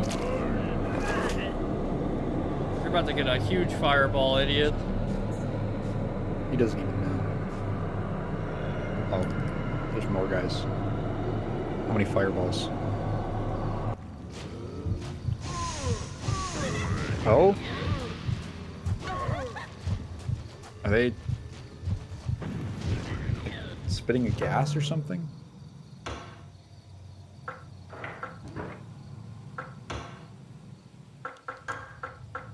I'm gonna summon some spiders. Servants. Roll in their lifespan is displayed on the bottom right of this card. At any time you wish to dismiss a summoned creature, press search.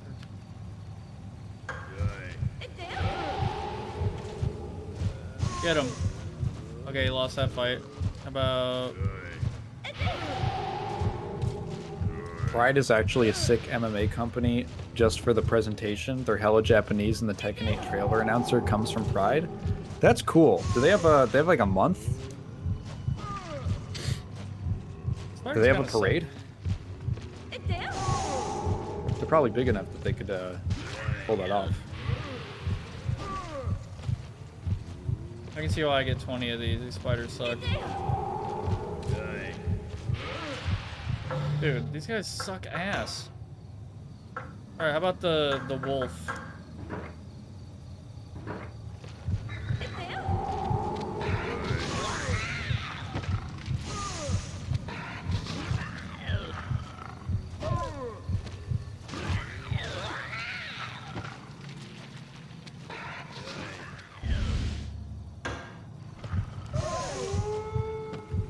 And he's dead.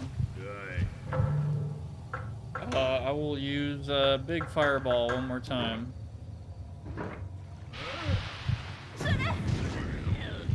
Two more times. Three more times. Not even close.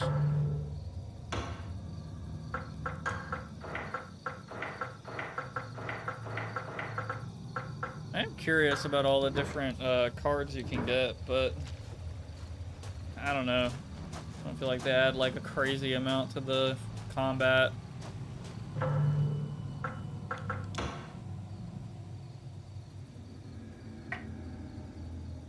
Oh wait, am I in like a completely different area right now? Yeah, what the fuck?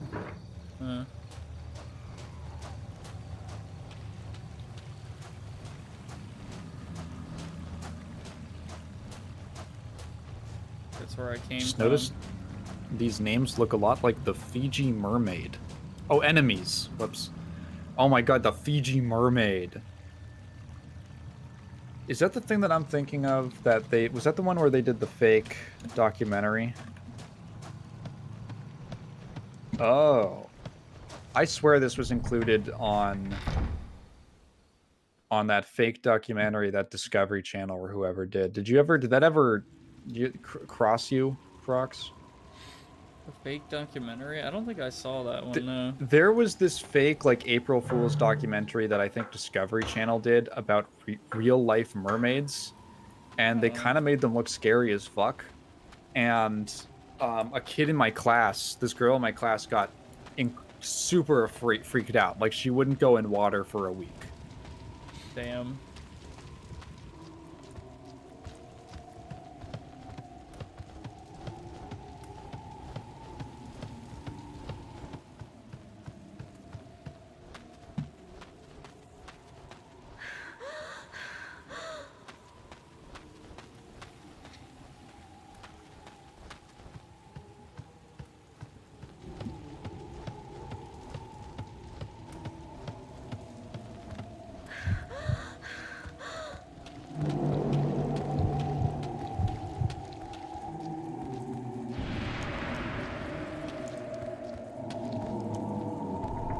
I don't remember where that damn shrine is. That needs that whole puzzle thing, but this is a new area, so fuck it. Shrine entrance guide. Old wooden disc covered writing. The cocoon eaten by insects. The 8-leg trap will become fodder for the thief. The defiled will be pierced by a poison fang. The creature crawling on the ground must defer to the creature in the sky. Black wings will be gnawed to bits. Fur will be ripped off by a child. The child will become a man only to be eaten by a woman. I guess that's, you know, there's a whole animal puzzle thingy. I will die here, but I will not allow them to devour my flesh. Oh, that's what that... Okay, I thought she was just saying that to herself. I want to be like, holy shit. Just some shower thoughts. Yeah.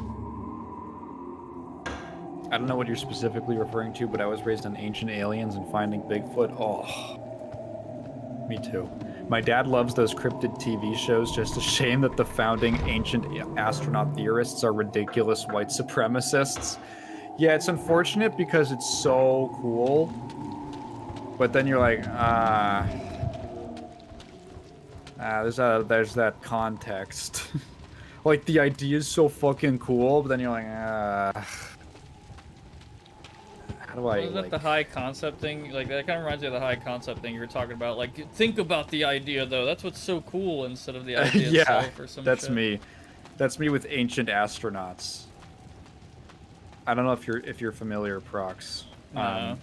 But the whole idea is like, what if aliens visited ancient civilizations and like gave them technology and shit? Yeah. And you're like, that's so fucking cool. I love aliens. And then it's like, oh, well, this is actually was written by a guy who was super duper racist. Oh. And he was like, ancient Africans would never be able to figure out the pyramids. They were too stupid and brown and shit.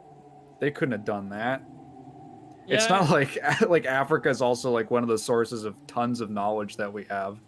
Yeah, like I never really understood that. There's a lot of people who think the pyramids are completely like alien and people didn't know fucking basic mathematics back then. Yeah. Like where do you think You can basic just- math came from?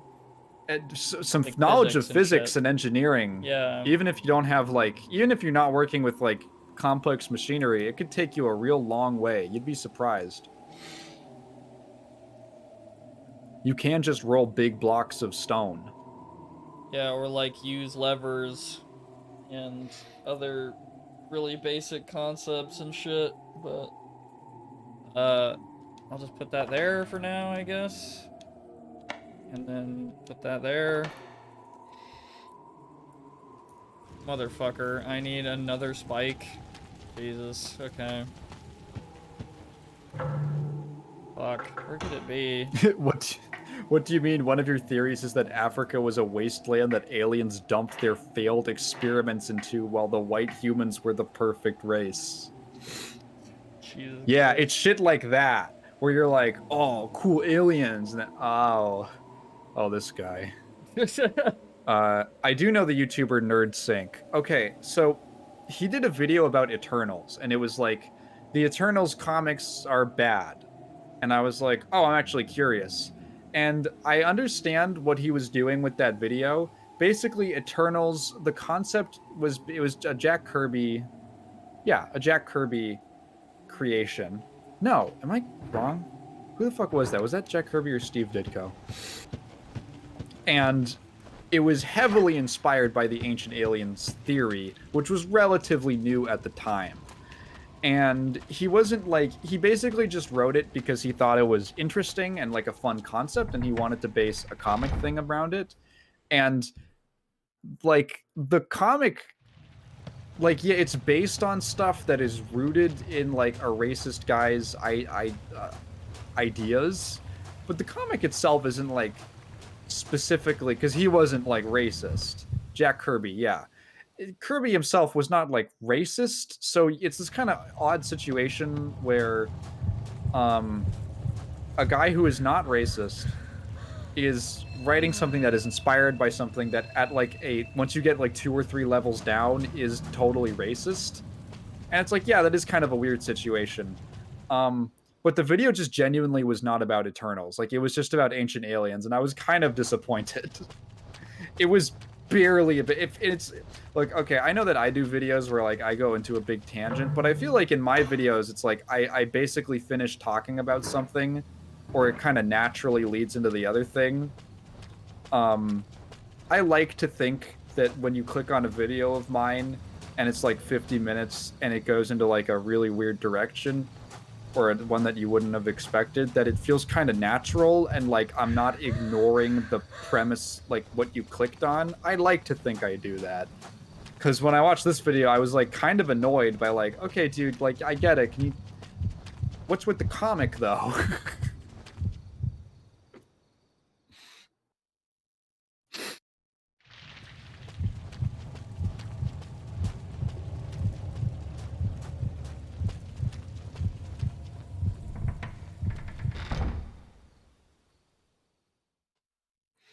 I will say I also felt that way about that specific video of his. Yeah, like, there's totally a way, I think, to tie that in and write about that topic and what it's based off of. It's just like, at a certain point, I'm like 30 minutes in and I'm like, dude, I don't even know what the characters are named. Like, did you go over that?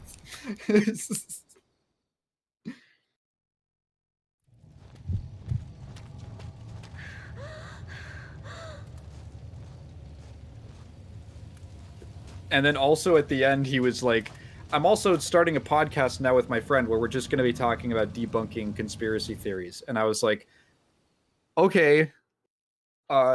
Cool. Is the conclusion gonna be at least? Are you just gonna have like a conclusion about the comic that you're talking about? Okay.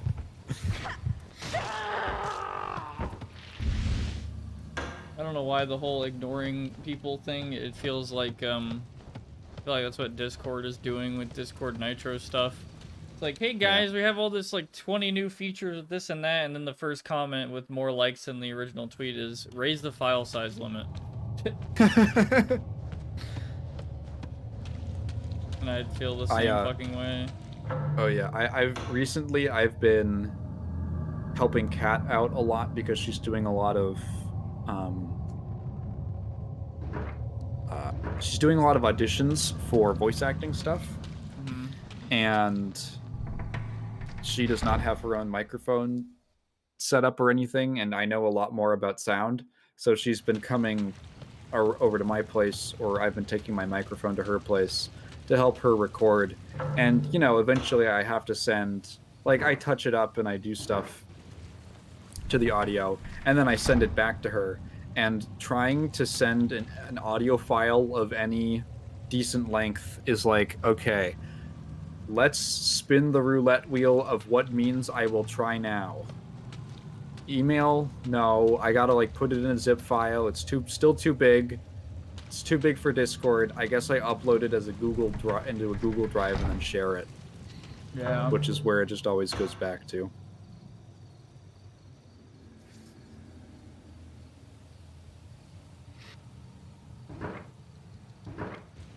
I don't know. I'm not gonna lie. I don't know where this last spike is, and I feel like I'm not gonna find it. I feel like I'm gonna be running around this damn place for like another 3 hours before I find the spike. Which, I really don't think that's a good thing. I feel like I should have definitely found it. I feel as if I've looked everywhere. Courier and external drive at that point. It's like, she's gonna get her shit over the holidays. It's really not important, like a big enough problem to like invest into stuff or set up the whole thing.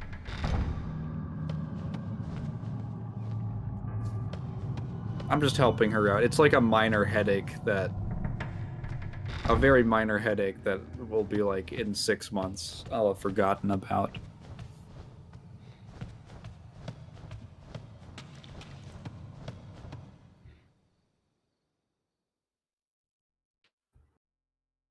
You need, oh my god, wow. YouTuber I watched mentioned that despite him being very familiar with Of2's Japanese games, he needed a guide for most of this game. I tried to avoid it, but as soon as I saw the kanji thing, I'm like, dude, I am not gonna sit here and try this. I'm just gonna, like, fuck it. I'm gonna find some way, and then someone on the forum mentioned that thing, and I'm like, oh, thank God. I didn't even see the third spike. Like, the other one was like, okay, the samurai guy, it's beside him, and it's stuck on the wall, and you need a tool.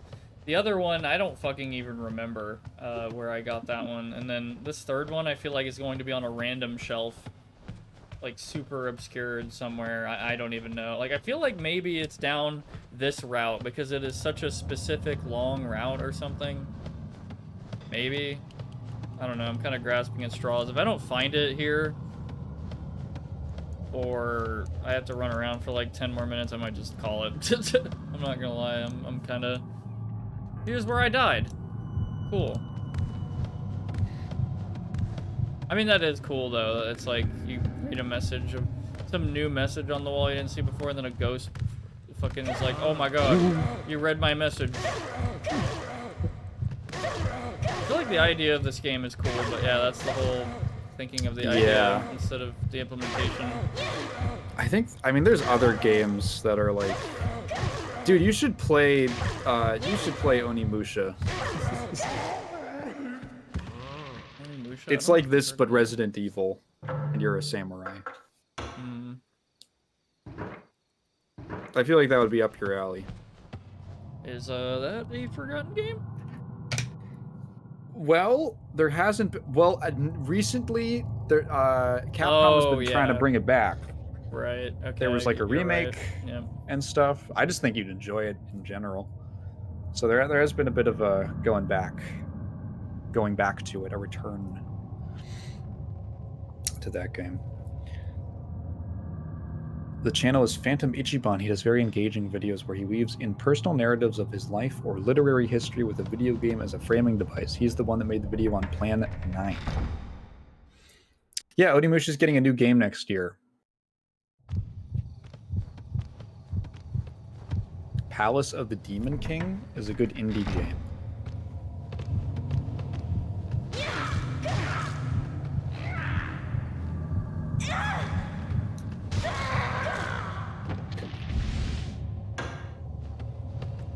What's the deal with these fucking chests anyway? I can't even open the third one because it's stuck in a river that I have no access to. I really don't know what the deal is with that. And I don't think FromSoft is gonna tell me. They have a habit of not telling you things. Yeah.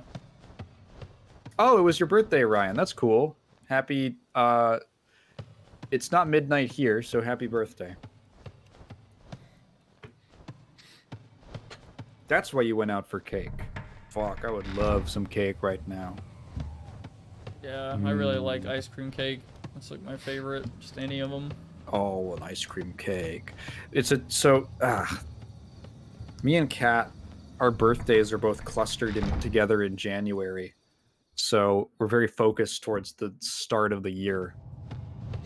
Which means I only get birthday cake so often. My brother has a summer birthday, but he's rarely... You know, that's like one year. Once a year.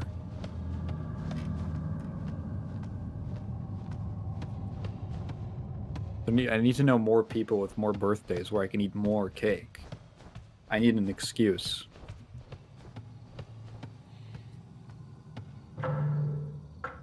Thank you. Today really passed me by. Yesterday I got let go from that trial hire at the game studio for really stupid reasons. Oh, man.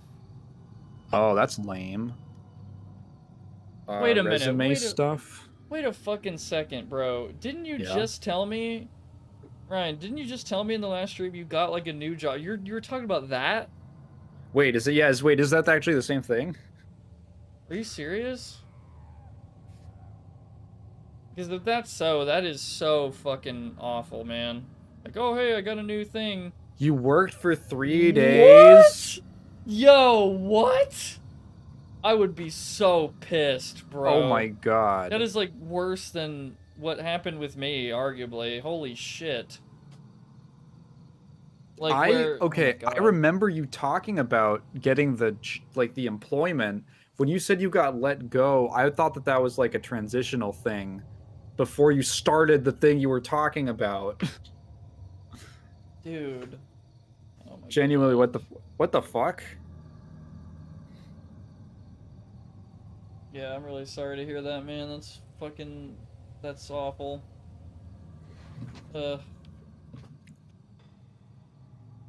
Jesus, man. Wow. Yeah, I'm kind of glad what happened to me happened and not that. I'm not gonna lie. I would have been, like, unbelievably pissed off. I would not have left on a good note. They ended the 1-week trial hire early because I was focusing on studying the game and making up new ideas instead of being paid to just play the game for 8 hours a day. Was part of your job like giving feedback?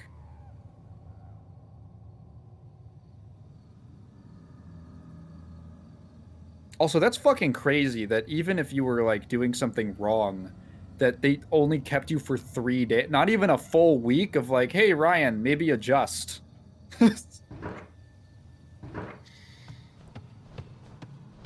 No, absolutely no grace period at all.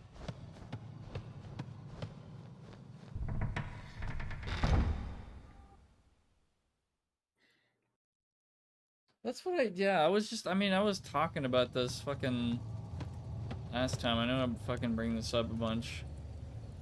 But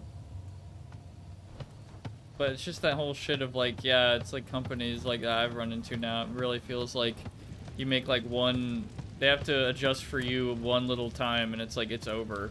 They're like, nah.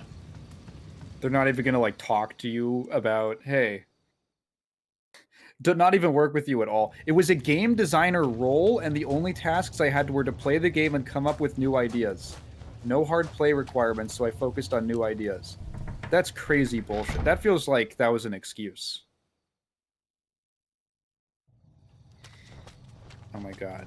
I'm thinking of the song Weed Pin by Drug Church right now, which is about a guy getting hired for a job that maybe he wasn't like why did they hire him? And they put him in a position that like they didn't even want him in, and then he fucked up at the job that they shouldn't have put him in the first place, and then they were like, fuck you, you're fired on day one, and then he goes back and burns the company down.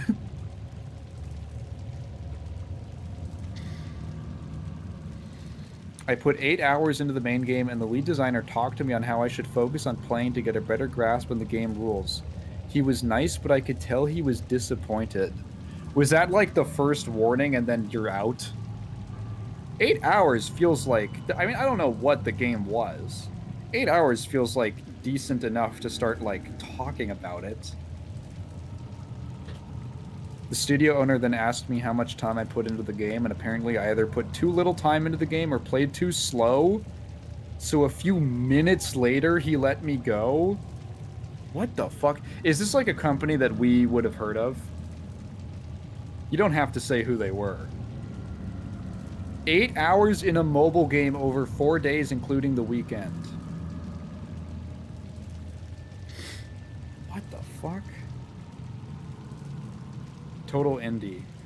Jeez, it sounds like they just didn't want... Were you getting paid? Because they might have just not wanted to... They might have just not wanted to pay you.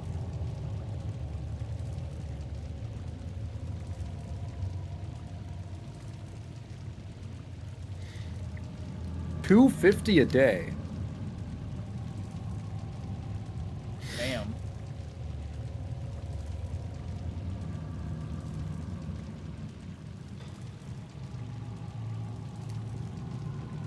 I just got $750 days today, so I'm taking it as a birthday gift.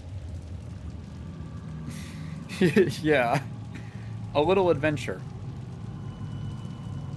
Yeah, sorry, man. That fucking blows. That is crazy. I can't believe that. God.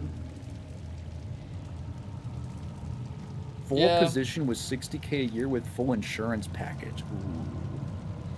I feel similar. I fucked up that one thing with that interview thing, and it was gonna be a 29, starting at 29 an hour thing with full benefits and everything, and then yeah, I made like one little fucky wucky, and then you're done, kiddo. We're not even gonna have the decency of emailing you back. Fuck you. We're totally a reputable, respectable company, totally, and it just fucking pissed me off. Probably would have been a crapshoot anyway, honestly. They can't even respond to fucking emails. That's so damn lame. Anyway, I kind of don't want to look for this spike in this giant place. I think I'm over it. I feel bad. I usually give my 100% and I'm like, okay, I will deal with the problems to see more of the game, but I don't know. I feel like I've already seen enough. Yeah. This, I don't know. I think for me, it is a deserving 5 out of 10 for me. Or like 6 out of 10. It's not bad, but I could see people, you know, why people might have been disappointed with this. I was fucking devastated. The studio owner gave only a thumbs up reaction to my goodbye and thank you message, while the lead designer I worked with gave an actual response. So if he was going to be my boss, I guess I lucked out, yeah. That is fucking thumbs up response. It is crazy. Ugh, dude. Yeah, well, they missed out on a very good employee, so, yeah, fuck them. They don't deserve you, probably. No, whatever. I feel the same way. The company I was trying to work for, like, I just was like, yeah, nah, I don't need to work for people who don't even, like, respond to fucking emails and yeah, pretty much like a yeah, one warning thing and then yeah, out of there. See ya. I don't know. I imagine their inner department is a fucking chaotic mess. They had bad reviews on Indeed, but I just like ignored it and was like, eh, maybe it's not that bad. But yeah, now I might have seen part of it. But anyway, that was Kuon from FromSoftware. Yep, the homie. Apologies if people wanted to see more of this game, but I don't know. I think this is a rare occasion where I'm like, man, this kind of a little bit over it, because a part of me wanted to include this with other stuff at the same time, but I thought, you know, maybe this is a legit game, like maybe this deserves to be its own thing, and like yeah, I don't know, maybe I just need to find that last spike and it gets better or some shit with the fights and stuff. Dude, but it gets good at the third spike. Yeah, after the third I'm telling spike, bro. you, man. Yeah. One more spike, bro, please. This time it'll be different. I guess I played the game wrong, since the studio owner said they were looking for someone with more fluency in their game, which, mind you, is a turn-based monster collection game. Isn't that kind of like a really stupid-ass response anyway? Like, yeah, this sorry. guy sounds like an idiot. We expected you to be better at our game. We expect you to be better at our game that you've never played before. Yeah, and by the way, it's up to you to figure out our mechanics and not the other way, like, you know, other way around, where we try to have like a balance or some shit. Like, I don't know how to explain it. I'm not a fucking game designer, but I'm sure you know what I mean. It's not just like, it isn't just some big fucking, it's like some kind of balancing act, and to just, maybe that's more of an indicator of their game design and not you just not being a good game tester or whatever, is basically what I'm saying. Like, what the fuck? To their metrics, a new player can get 100 floors in a day, while I only got to 75 in 4 days. What metrics? Like, who are they testing? People who designed the game? AI? And like, know everything about it? Yeah.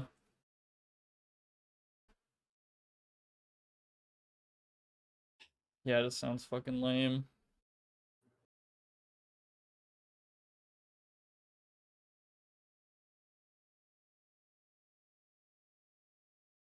You're not efficient with my game, so, you're a big idiot head. Fuck you. Yeah, die.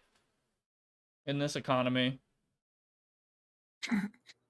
Dying in this economy? They expect a new player to play 6 to 8 hours a day, apparently, which for a community that small, I suppose that is who plays it. Yeah, I'm sure their game will be a wild success. I'm totally so sure of it. It's gonna be the WoW killer. Yeah, it's gonna be the ultimate, like, fucking Pokemon. Never heard of them at all.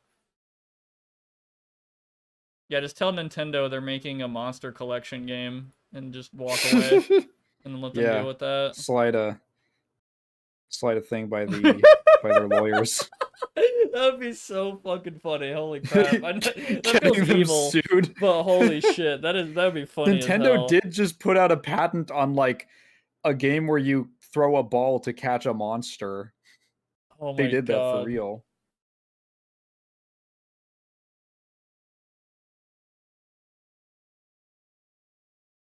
Stable indie? Yeah, we'll see about that. Nah, but God.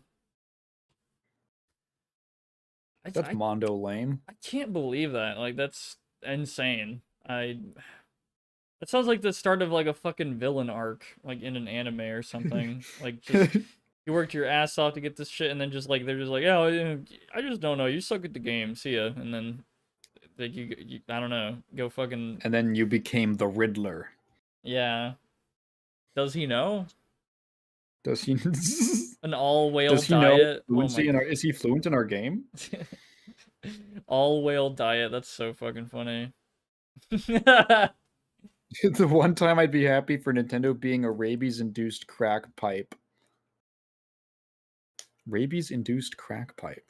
That is such a funny ass statement, though, Brian. Like fucking, like they just want, yeah, like whales to buy all their shit, like just in like the players who would play for like 10 hours, no lifing it. Yeah, that's genuinely a market that some Studios try to hit? They want to be Fortnite, but with a monster collection game and whatever. I don't know. That's like kind of a meme. Like maybe they're not trying to be live service or whatever, but I don't know. Everyone wants to be Fortnite. Yeah, some people call it a conspiracy, but I think I definitely agree. There's like a bunch of games that really just want to be Fortnite so bad. Like, I want to have that success, like all that money they can rake in and shit. Like I was doing the right thing by studying everything in the dev build instead of just being paid to play the game like a normal person. Well, you were a designer. Like, what the fuck did they... I don't want you to understand what the game is, what's like, happening in the game.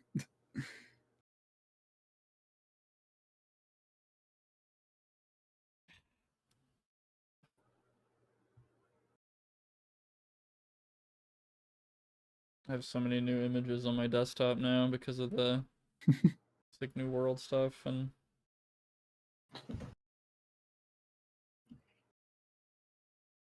Sometimes there's just an owner who sucks dick. yeah.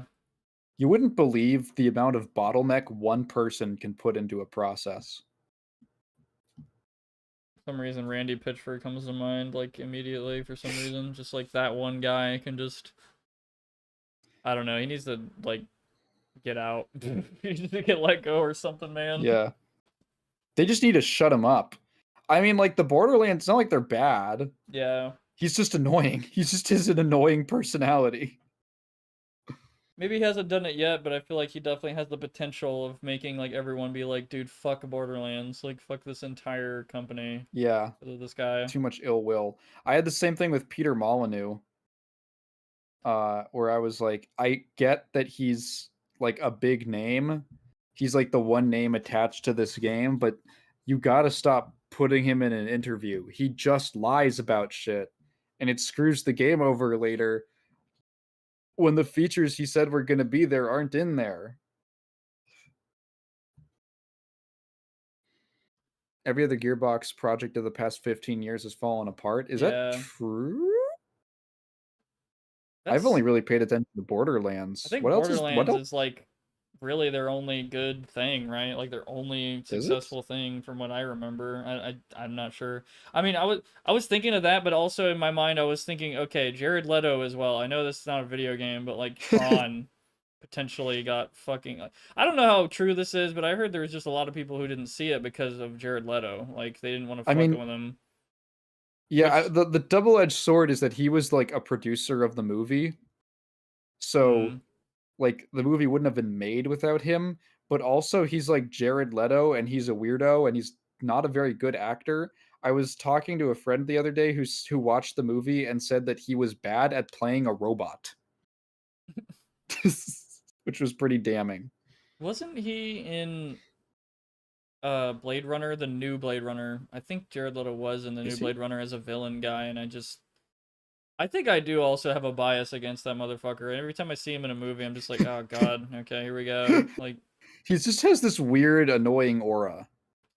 Yeah, you're like, something's weird about this guy. Like every time I see Tom Cruise, I get that feeling of just like, okay, this fucking guy again. Cool.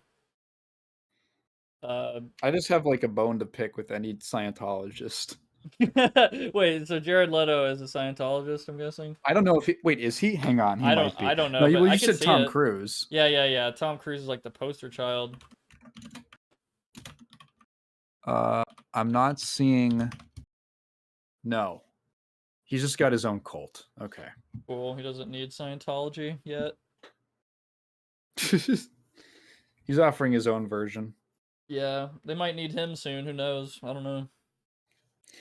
You said so Ryan, you said the last 15 years, and I forgot that, like, oh yeah, Duke Nukem Forever, Colonial Marines, and Battleborn. I forgot Battleborn was Gearbox.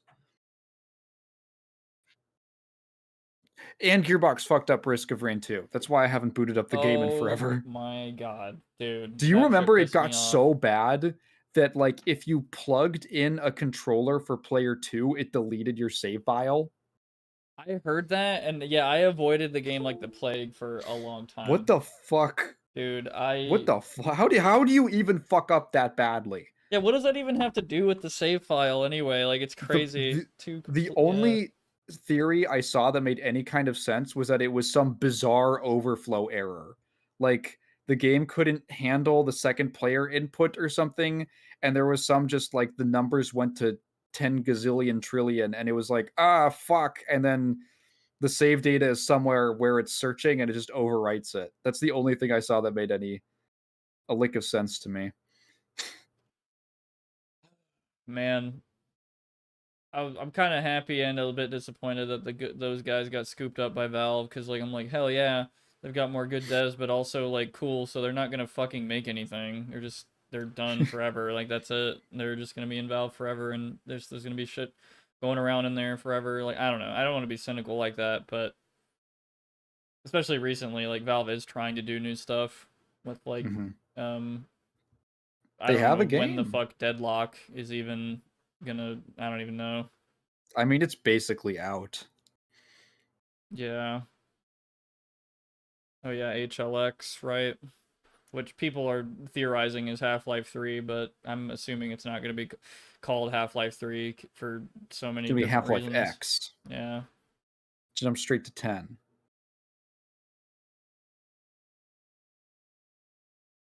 Alien AI was bugged due to a typo. Yeah, that is really sad. That is so sad. Holy shit. The game still sucked.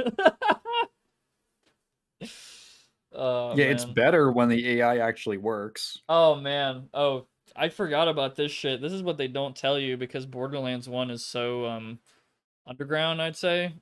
I feel like barely anyone plays Borderlands 1, but get this, right? Yeah. So there's like an enhanced edition to Borderlands 1 that came out. Of course, you know, later Gearbox was responsible for that. In single player, there really isn't anything that you'll notice, like any problems. But get this, right? So in multiplayer with your friends, for some reason, even if you turn off voice chat in the game, like settings, your voice registers in the game or whatever, and for some reason voice packets like in VoIP start flooding the game, and it starts lagging the game out on like the server, like on like the network side for some reason, and four people will basically brick like the, you know, the server with the four people. And from my knowledge, they have not patched this, and this is a new thing in the enhanced edition, and literally the only way to fix it is to delete the functionality for voice chat in the game files, and that will fix it, which is That's crazy. dumb as fuck, dude. I remember playing the game for years and thinking, okay, so the network connectivity just sucks in this game. Well, that sucks. And then I found out, like, I looked it up and I'm like, you are kidding me. And I told all my friends, delete this file in your game. And whenever you open the game and it says, oh, there's a missing file, ignore it and just play the game. And, like, we all played with no problem. Like, yeah, like, just what the fuck, man? That's like a new Gearbox thing. Like, they did that. That old Borderlands is not like that. Yeah, it was basically unplayable with four people in a lobby. Like, no shit. Crazy. Funneling alien money into Borderlands. Seeing things about Lab Zero lied about a lot of their Mike Z allegations. Have you heard about it at all? I hope he isn't involved in the Avatar fighting game, but he might be. Oh god, yeah. I saw I don't pay attention to a lot of drama stuff, so it's unfortunate when it's like, fuck, this kind of intersects with something that I like. Shit, I'll be right back real quick. That's fine. I have seen a little bit of it. I haven't done the grown work of sifting through it, because sometimes it's like this was bullshit, and sometimes it's like this person, person making the argument is like weird. Sometimes it's like Vic Mignogna, you know. What the fuck? No, Java, I do not want to update you. Thank you for taking over my entire screen. I hope he isn't involved in the Avatar fighting game. That was the one that he was like potentially involved in, maybe at the start. I don't really like Skullgirls, but I really don't want this Avatar game to be like 2XKO, where I really want to be into it, but so many shitty things surround it. I don't know. I believe that there was like some game that he worked on where they put his name at the very bottom of the credits list. And people were like, hey, what the fuck? So I think he just knows that his name is like Poison. Yeah, I haven't looked into it enough to have any strong opinion on it. It seems dramatic. Someone did something wrong here. Yeah, he's Voldemort. Diesel Legacy. Yeah. Diesel Legacy was the game. And that game, them's fighting herds and Avatar. They're all, what is it, Maximum? And Maximum was the one that screwed over them's fighting herds with that stupid situation where they basically just pulled the plug on development. Yeah. I just don't know enough. I don't know if there's enough information publicly out there. And also, like, to be honest, I haven't played Skullgirls in long enough that I haven't been like, I wonder how I feel about the developers.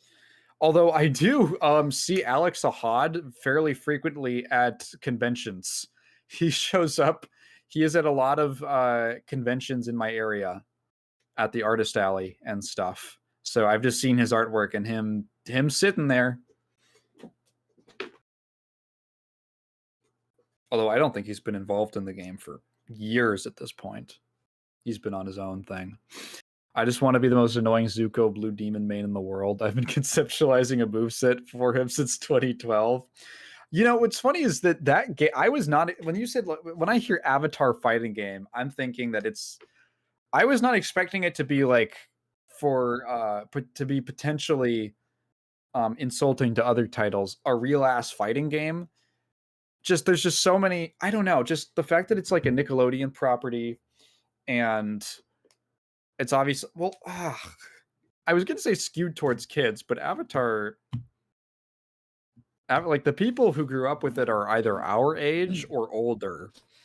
So I don't know. Even people who grew up with Korra are quite a bit older now. So they're not really marketing an Avatar game towards children as much. So I guess I kind of see the vision with making it a real ass fighting game. Have you seen that Avatar fighter, Prox? No, actually, I don't know. It looks like weirdly good.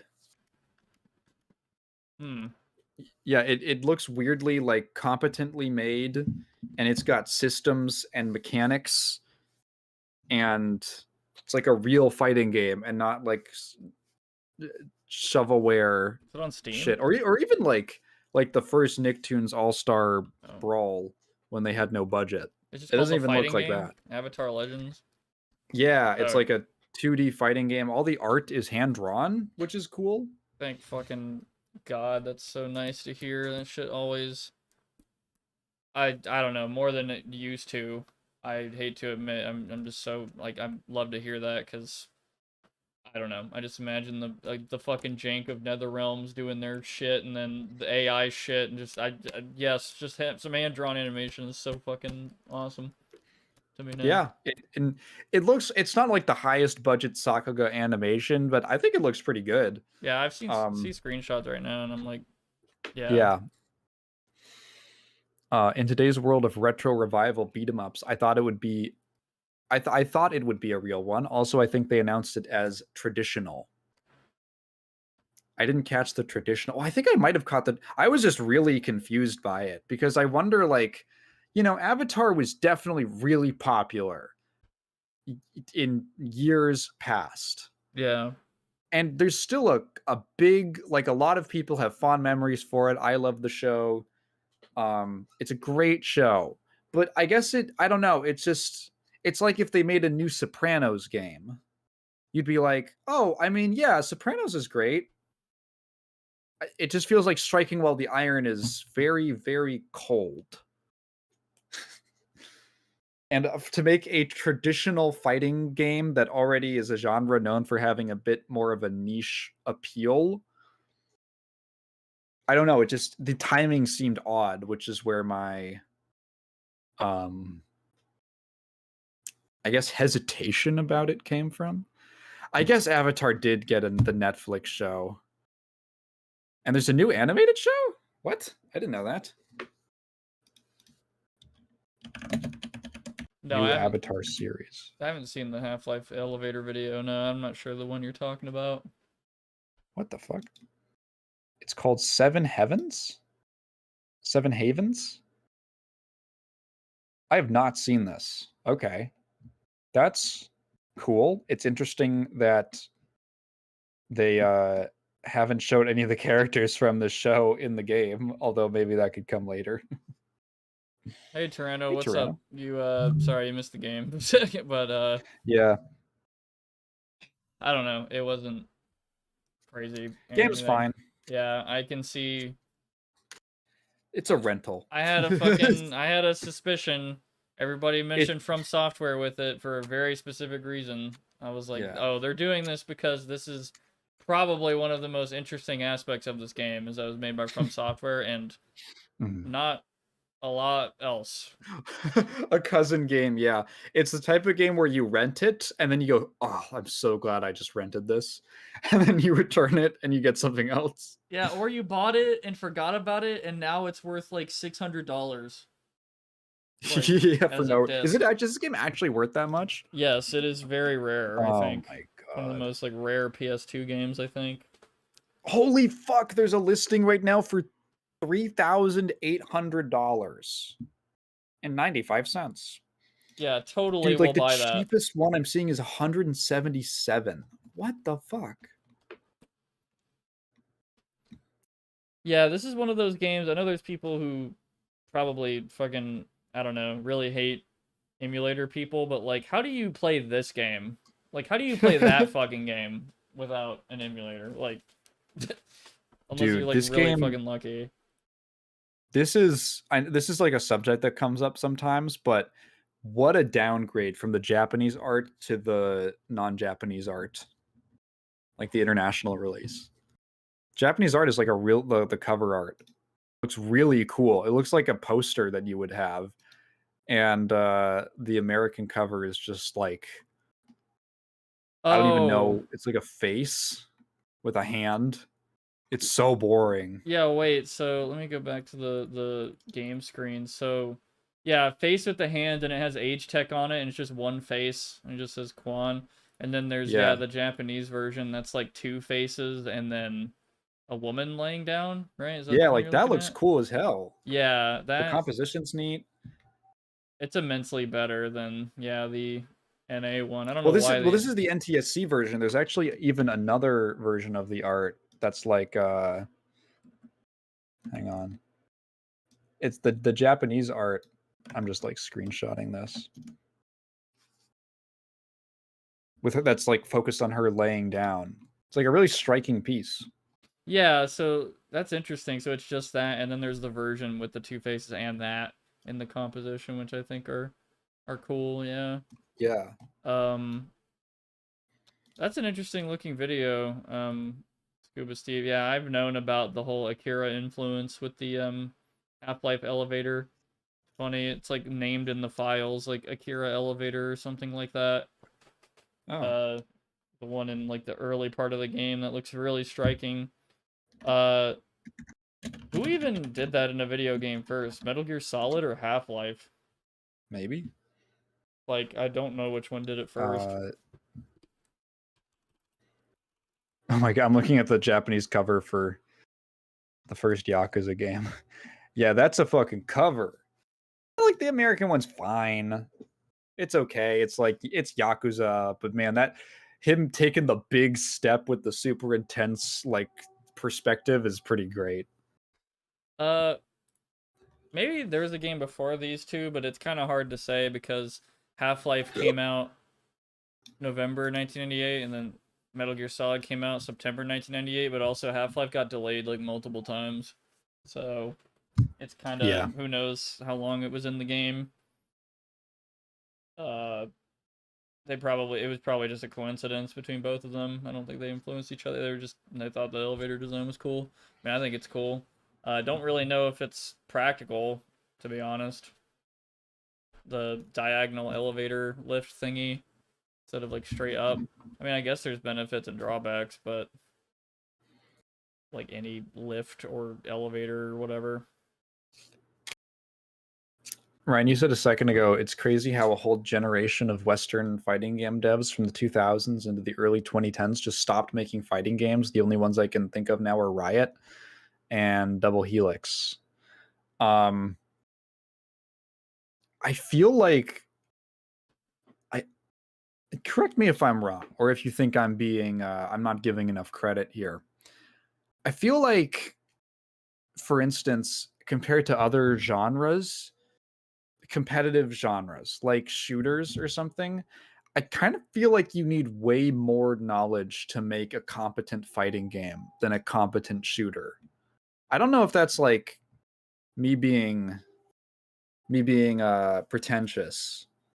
I feel like there's so much little shit that you would never think of. You think absolutely, because like when you go play an old fighting game when they're like trying to rip off Street Fighter 2, like when I did the weird PC fighting game videos forever ago, and I would play something from like 94, and you're like, ooh, they just did not, there was just so many little tricks and fundamentals about how the controls should feel, how responsive it should be, how much hit stop should be on certain attacks, how just basic things like, I don't know, damage scaling works, or how combo systems should work. There's like 20 different ways to come up with a combo system, and infinite prevention systems and stuff like that. Also, like, how should meter gain work?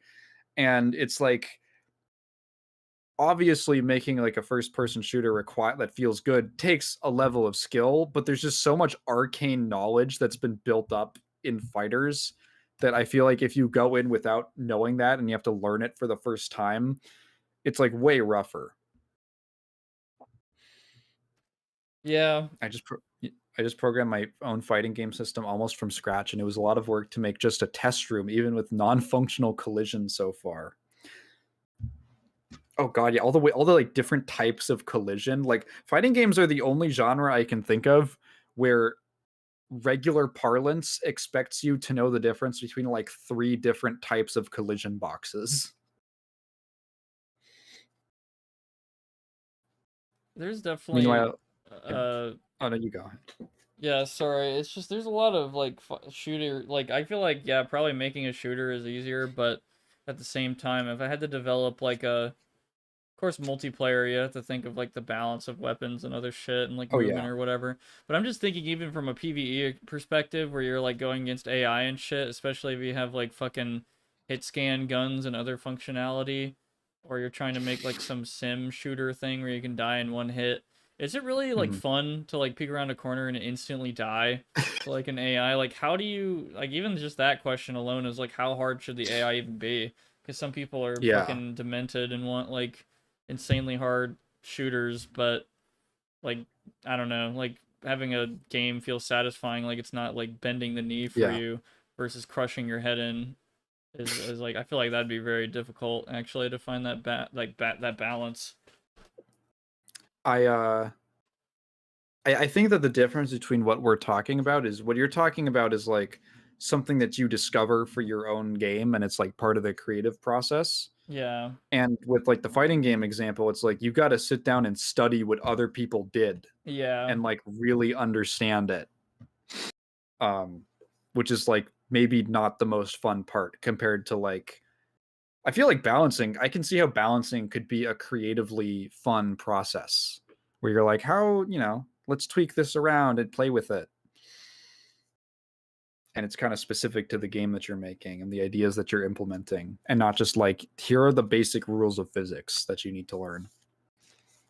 I feel like, yeah, some of that you could do a similar thing with like a shooter game though. Like you can look at old shooters and be like, okay, how did they implement all this shit and like whatever. I guess I could see the point. Like yeah, like how Doom did it or Quake or like how they balance shit or this and that. Oh yeah, there's still plenty, but I'm just being pretentious But I about the know genre that fighting I really games, it's like. like yeah, like if you change the frame data like by 1 frame on this one character, it's like okay, you just fucking broke it. Like you Yeah. essentially just broke everything. Like the character just Shout out, became yeah. shout out to T-Hawk in Street Fighter 2, I think Super Turbo, where his like crouching medium punch, they just like forgot to take the hurt box out of like the last frame. So there's just like a giant extended hurt box whenever he throws a crouching medium punch. Uh, to be fair, I was also working in a rollback environment, so I had to try multiple physics plugins to see what was deterministic enough for collisions that don't desync. Okay, that's interesting. I'm actually, because that is something that if you're developing a fighting game now, you have to do that. Like you have to learn how to program the game in such a way that it like works with rollback. It works with like a game system where online the game might be like, we're gonna change reality real quick. I got new info. I don't know if the same thing is true of shooters. I'd actually be really curious because shooters have something that is very conceptually similar to rollback in the form of client-side prediction, I believe. Oh god, I would not ever want to touch that in code with a 10-foot pole. Like, I was just gonna say, Yeah.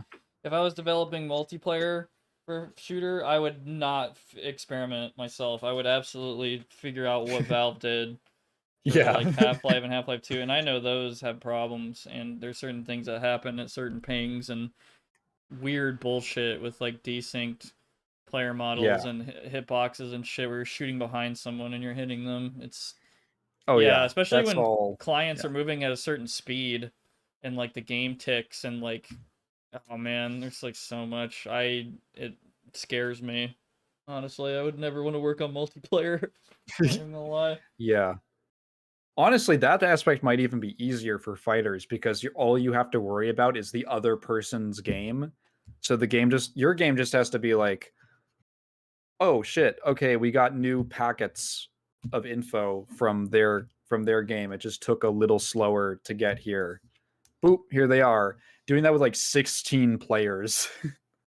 Yeah, like 64 player Valve servers, like I don't think they hold up. Like or a bunch of them Oh like yeah, then it's just chaos. I don't know. It's oh man, some weird bullshit.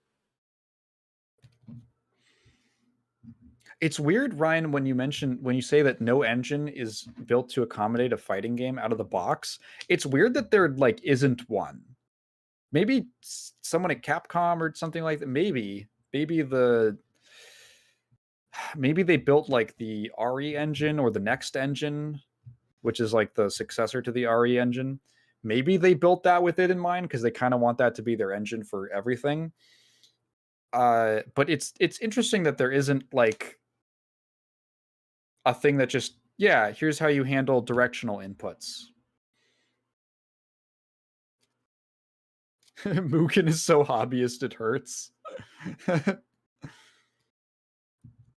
That's why once I go back to the fighting game project after this little break I'm taking, I want to release it as a free template since there's nothing available at a semi-professional level.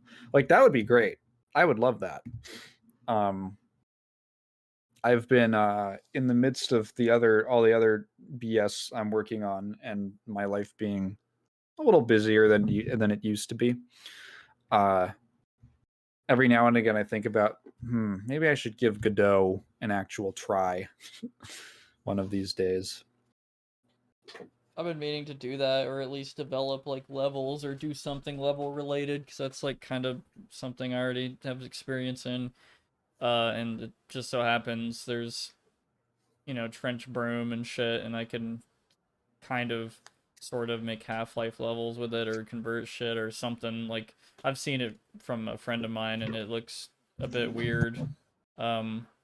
It's definitely not all there. Like Trench Broom, it looks like there isn't like smart edit functionality. So sometimes there's just a number on an entity, and you're like, okay, no fucking clue what this number does. Cool. All right.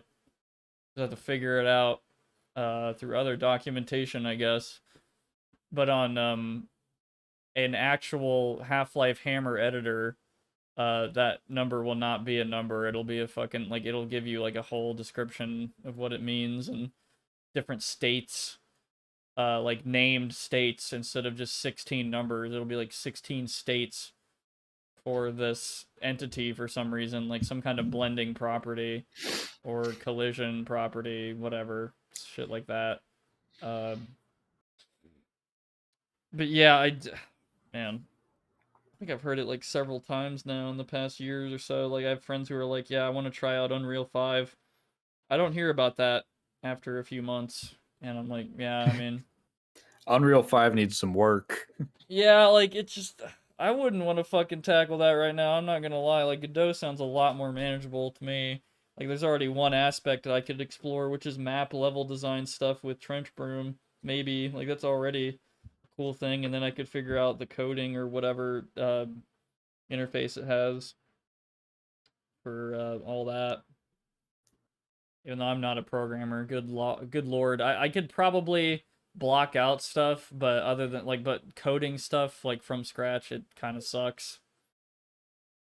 Like I could give a block diagram of what I want and what would probably be the whole thing. Like I've watched a few videos. Like there's a guy who did arm movement and how he did it in his game, and it makes so much fucking sense to me. I can't unthink about it. Like the whole like, here's a sine wave, and then here's the arm model. This arm model moves on a sine wave based on your speed, and then it just kind of like works.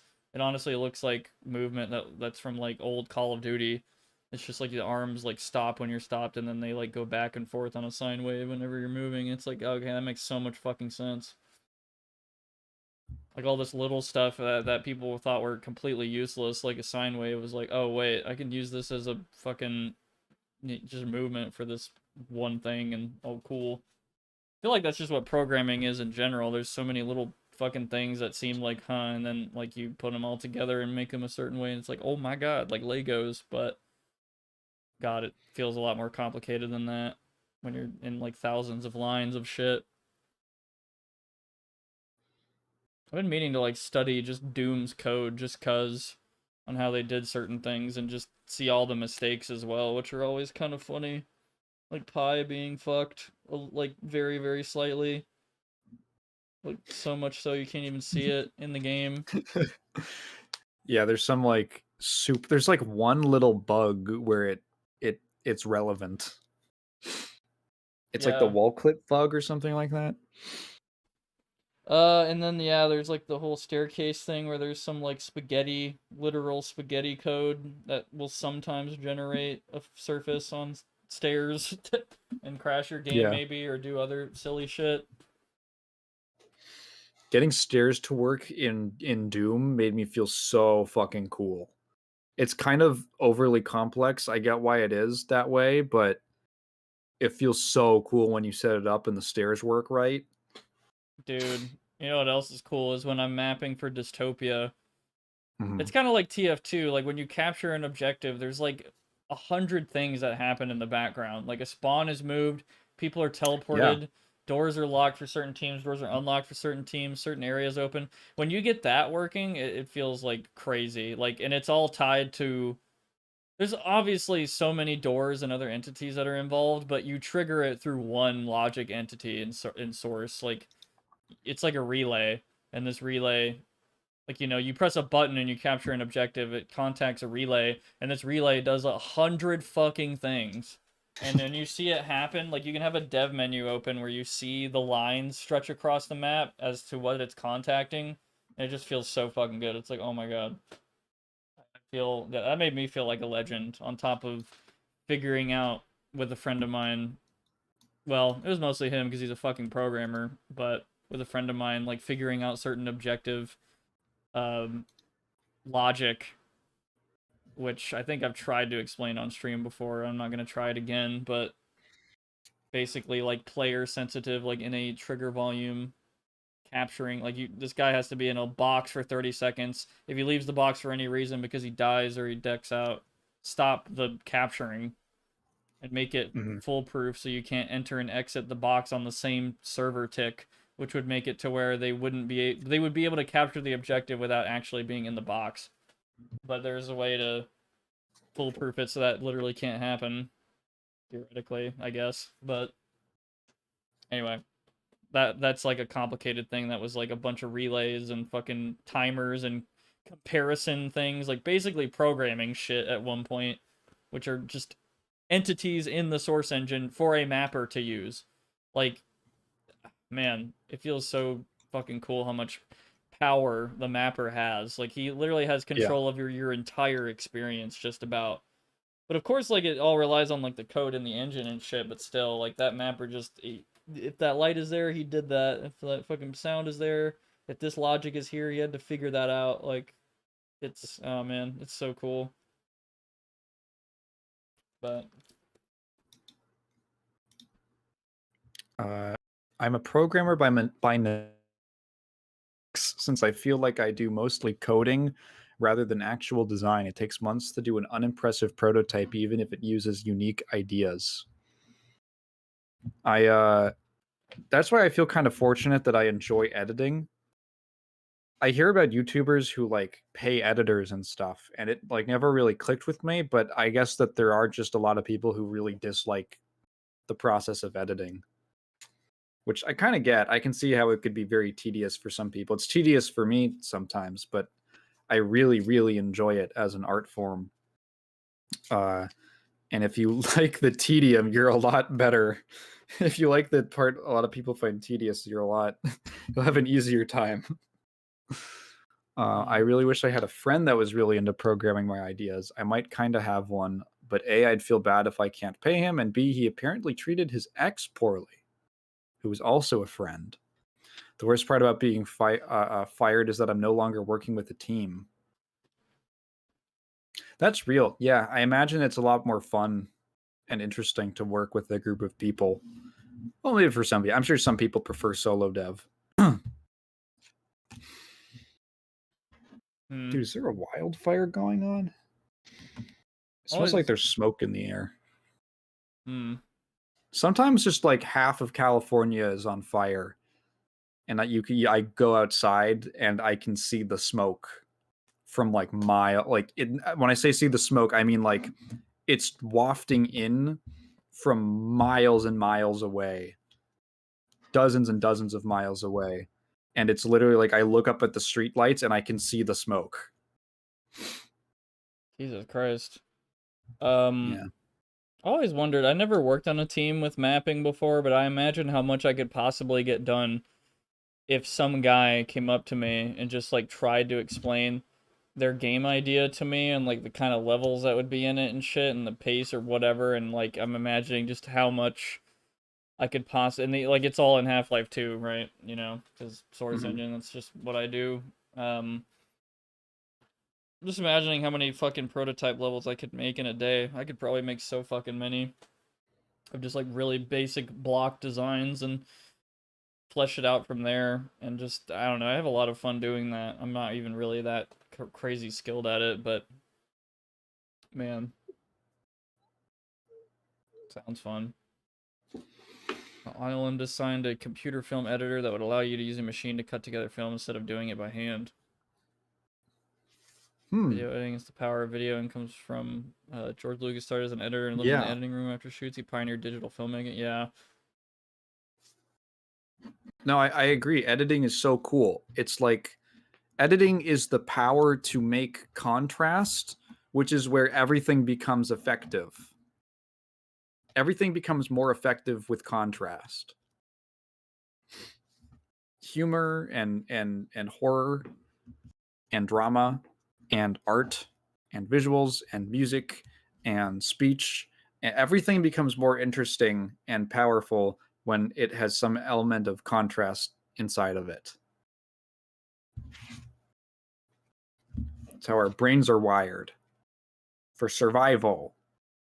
When you watch a film and you get jump scared, and you're like, that was a scary thing that happened. That's your brain's animal instinct being like, ah, fucking a cougar. That's why I want to pursue this fixed camera survival horror game, since you can actually cut between shots. Yeah, one of the coolest things about, I'm so bummed that I'm so bummed that horror games have left behind fixed camera angles. They're so cool. Yeah. It Oh, is really tank cool. controls. Suck it up. There's a few reasons I don't make videos, to be honest, like right at this moment, and I haven't in the past. Definitely a big part of it's like burnout and shit for over a very long period of time, and I'm trying to figure out other stuff and still haven't figured it out. And just I don't know. I guess a part of me is also enjoying the streaming thing, and also it seems to be I'm surprised how well it does. I don't know. And there's a lot of things I've done streaming that I don't think it would have been possible to experience this many things in the past 3 years, or like 2 years, I guess almost 3 years, if I was making videos about stuff in detail versus streaming them instead. Like, there's just no fucking way I could have played. I guess I could have played all of these games off stream and then made a video about it in a super collage, but there's definitely, benefits and drawbacks. I do want to do both. I want to make high quality videos and stuff. I think it's not. I think editing is a really fun part for me. I think for me, it's always I'm like deliberating on the writing too much. Like I genuinely think it's not as like difficult. Like it's not that difficult. Like I could do it, but I fucking deliberate on it so much, and I've always had like this perfectionist mindset in the past, but I think it's fucking dumb. Like, 'cause you can't make something perfect, and I feel like a YouTube audience isn't really looking for the fucking, I don't know, they don't really care as People's much standards are way lower than yours about, are. yeah, like Always. it's, yeah. I feel like I need to listen to the advice of give stuff like 90% and never 100%, because then you'd never finish anything. If you do 90%, you could do pretty well, and then be like, okay, I'm done. I'm not putting in anymore. I can't do it. I have to move on. And then the next thing will be better, and you won't be stuck on it forever. And I could apply that to a lot of things, not just videos that are still like in the pipeline, been stuck for years. But mapping projects and little game projects I've had, and drawing and guitar and synthesizer stuff, music stuff in general.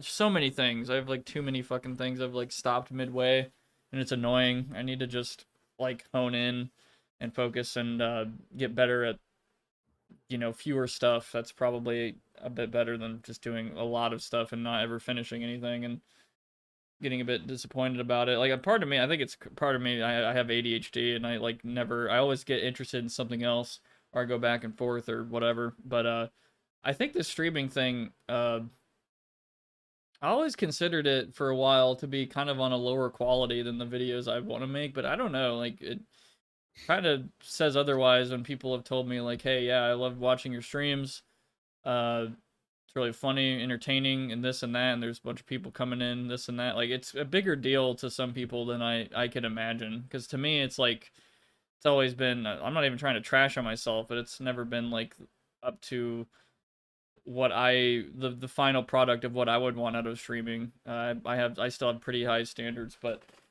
for others, it's like, holy shit, this shit's cool, though. Like, don't, trash on it, bro. Like, yeah, it's cool. I don't know. Streaming is one of those hobby things I've decided to pursue quite a lot, and I guess it is sort of, I guess I am sort of having less time as well as I get older and shit. I'm just trying to do other stuff, and I'm really, really trying to figure out job shit. I feel so bad for you, Ryan, man. That really fucking blows, dude. That I couldn't. Like, when I put the 2 and 2 together when you said all that, I was like, no fucking way, man. I was just so pissed. Like, I just felt that. Like, the burn. I took that, I will say, though, I did say this, like, several times now. If you can, take that negativity that you feel right now, probably, from how shit that was, and you could probably, like, angrily turn that into something positive. I did that at the gym by raising my bench max. So, I don't know, almost out of spite, you could be like, fuck you, stupid indie game devs. I could literally make a better game anyway. I'll learn how to do this shit and this. It sounds interesting, and then boom, I'll make an interesting mass prototype. Maybe even go further, do this and that with that. Whatever, you know. I'm totally sure you can do it. Shit. Also, fuck those guys. um, they sound like they're from Stupid Town. So anyway. It's funny as well, also, it was kind of a weird, funny segue, but I could kind of almost tell how kind of mid this game we just played was when I don't think we've really even talked about it at all in this post section. We've just been like, oh yeah, this stuff and that and all that, and yeah, just, yeah, man. Playing the game explains the game.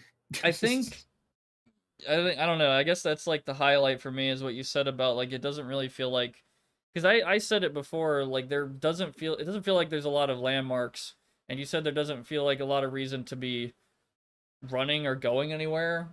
Yeah. It sort of doesn't have the oomph, and I feel that. Yeah, it got really repetitive really early. I can't really, there wasn't much memorable stuff. Yeah, the I map remember the was, puzzle because that was crazy. yeah, the map was big, and I initially thought, oh, cool, a lot of cool areas, and then I realized, oh no, it's just more hallways and big empty rooms with random stuff in them and the same ghost enemy. God, so like, I'm almost a bit disappointed. Like, I almost expected better out of a game, like, because the game has like a mysterious aura to it. It has a cool atmosphere at first, and the setting looks neat, just the style and stuff. But yeah, past that, the substance is low, unfortunately, or it's maybe I shouldn't say low, but it's just kind of mediocre at best. Don't really want to call the game bad. I guess, I don't know. People have like such a meme on like FromSoftware, but I again, maybe I have an unpopular meme, but like every time I see FromSoftware, I'm like, man, this game might suck ass. I'm not gonna lie. Like old FromSoftware games like I played. Everything has its own doors that it opens. That's why I try not to look at what ifs, and since I've gotten so many cool things, yeah. I'm motivated because I know my design methodology and presentation style are resonant and effective. I'm hireable, and I can work on things I feel more passionately on, yeah. Yeah, I have no thoughts on this game so far. The game feels pretty sauceless, especially by FromSoft standards. You cannot tell me Kingsfield or Shadow Tower are not memorable. I do remember Shadow Tower, I'm not gonna lie. There is some weirdo things, like, you know, weird FromSoft control things and slow gameplay and shit, kind of like Kingsfield, but I do remember that shit. It is pretty interesting. I almost want to play more. But yeah, this, yeah, I don't know what it is about this. It's just, I haven't played too much of it, like a few hours, but I can already kind of tell, okay, I don't know if this is going to evolve into anything, really. It's like I'm biting into a McChicken, and I'm expecting, like, I don't even know, man, like a gourmet chicken sandwich on the other side. Like, nah, man, it's just more McChicken, sorry. I could be wrong. I'd love for somebody to prove me wrong in a comment or something. That this is like this should have been game of the year of its time or something. I don't fucking know. But I think the reviews on this one are probably justified.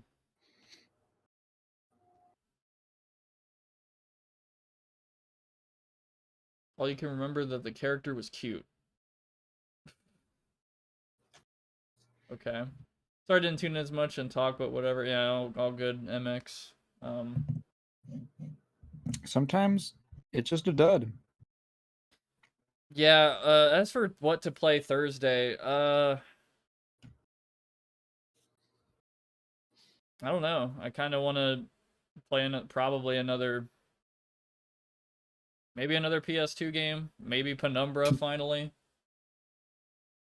Uh, Part of me is almost kind of putting off Penumbra because I don't know. There's like several reasons. I don't think it would do too well. Like whatever. That's like one of them. But another reason is because I think the game's gonna be long. It has like 3 parts, and it would take me like a lot of streams to complete it probably. Because I do want to complete it because I know it's like it's decently important in like, you know, late 2000s, early 2010s horror game era. Like that shit led into Amnesia: The Dark Descent, which is, I still think is a great, that game is actually still scary. I'm not gonna lie. That is one game that scares the shit out of me actually. Like when I'm getting chased by that fucker, I feel it. I'm like, oh my god, I feel dread. I'm like, oh shit. Which is so rare in a game. I'm kind of just memeing around and kind of whatever, but Penumbra November. It probably would take all of November to complete the 3 Penumbra games. But Midnight Dub. I kind of want to stick to horror stuff for a little bit. I might bleed the whole Halloween thing into November a bit. Yeah, October did go by fast. I put off streaming a bunch in the early part of October, and I regret it. I'm not gonna lie, this game just made me really want to play Silent Hill F even more now. I want to see what they do with that setting. Old kind of fucking Japanese town setting. The shrine, the spooky shrine. Rule of Rose, what is that? Oh, Rule of Rose is a Capcom horror game. I always get it confused with Haunting Ground's the Capcom one. Rule of Rose is a different studio. I don't remember. It's like a horror game. I use some of the music from it sometimes. It's like a cult classic. Oh, so this one would probably be qualify as Forgotten Horror.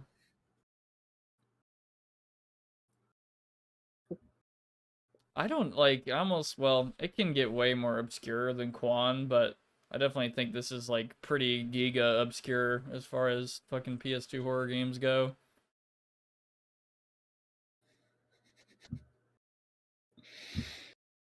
I'm trying to think of the last PS2 game in this series that's disappointed me, and I think that PS2 game Trapped disappointed me because I don't know, it just kind of looked interesting, and I'm like, okay, this is gonna be cool. Oh my god, the cute chick character. I'm like, okay, we're getting somewhere. And then like the gameplay, I just got slapped in the fucking face as soon as I realized what the game was gonna be.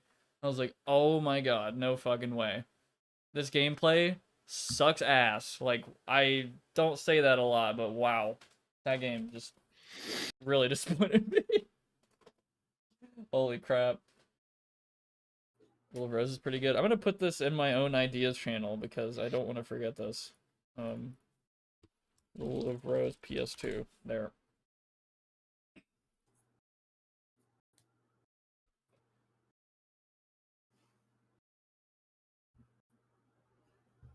Rule of Rose is from the company that made of a former team members who made Moon RPG. What is Moon RPG? I think you guys mentioned it earlier.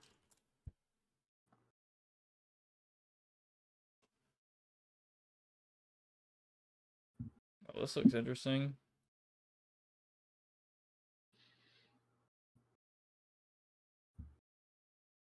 YouTuber Thor High Heels has a chart in some of her videos on all the games that spawn from Moon.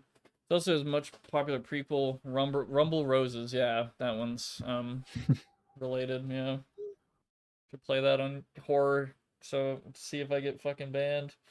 I don't know, that game. I feel like that's not even close to the worst game you can get. Yeah, you get away with that. Yeah.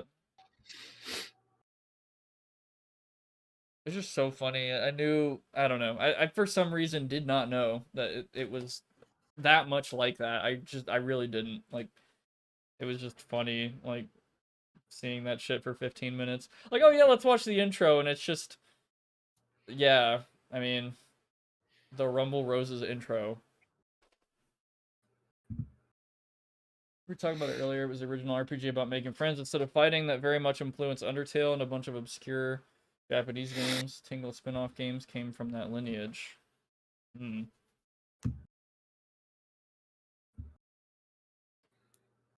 I wonder, I don't know, maybe I'm tripping, but I really wonder where Yumi Niki's inspirations are from, because that game is pretty weird, like unusual for its like the RPG Maker game type. It's not even about making friends or fighting literally anything. It's just finding weird stuff in a weird ass world. I guess LSD Dream Emulator is one of the only ones I can think of. Just a weird. I mean, and also Yumi Niki's like, you know, all about going into your dreams and shit, and like, I guess an LSD Dream Emulator. I don't actually. Is there like a goal in that game, or is it really just It's just exploring all walking the around. areas? Yeah, because I You guess. can make further Mhm, and further progress and see yeah, more stuff the more dreams you go through. yeah, And you can have that progress reset if you do really specific things. But there isn't like a particular goal to it. It's just kind of like an artsy. It's just like an artsy game. yeah. I can see why that game would be fucking expensive as shit, but Yeah. not It really also calm. that game is actually expensive for a couple reasons. One, it was obscure. There weren't that many copies produced. There weren't that many copies sold, and also it came with a book. Like it was a kind of lavish. It wasn't just like here's the jewel case. It came with the game, the soundtrack, and a book, which is the dream journal that it was based on. And it's like a relatively, it's like the book is like full color. It's decently long. It's got tons of illustrations in it. Uh, yeah, so it was just a very particular product. Yeah. Wait, I don't know why this doesn't fucking surprise me. Yumi Nikki could have been Moon inspired, but the developer is pretty secluded. The most we know about them came out during a recent interview with Toby Fox. So fucking Toby Fox probably knows who made Yumi Nikki. Because isn't it like kind of a mystery on like who even did? Oh.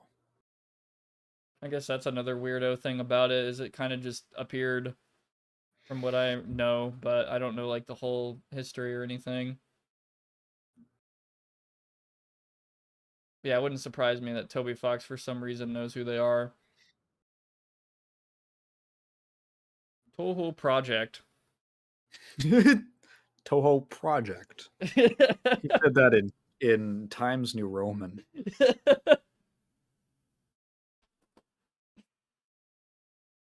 Toby was only able to ask yes or no questions.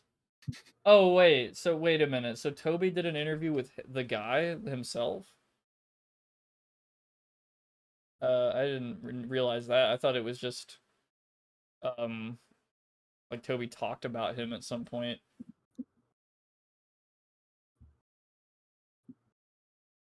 I do also miss playing Midnight Club 3 though. I that will be a continuing series, trust me. I will play that more, but it might be a little bit. Posted it in Discord. Oh boy.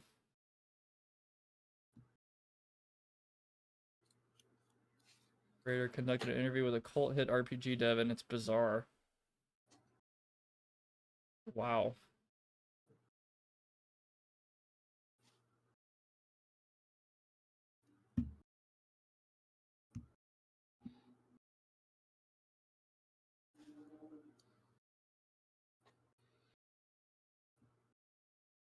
Yeah, and of course Toby Fox asked some fucking pretty interesting questions.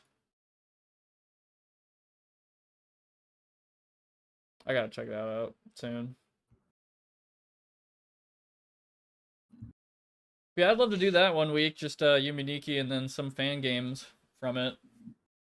It would be definitely just a weirdo chill stream because we're just walking around and there's some pretty interesting ones that I may or may not cover. Dot Flow is like its edgy ass cousin that I've played in the past. and I think it required me to use a locale emulator. Oh my god. Yeah.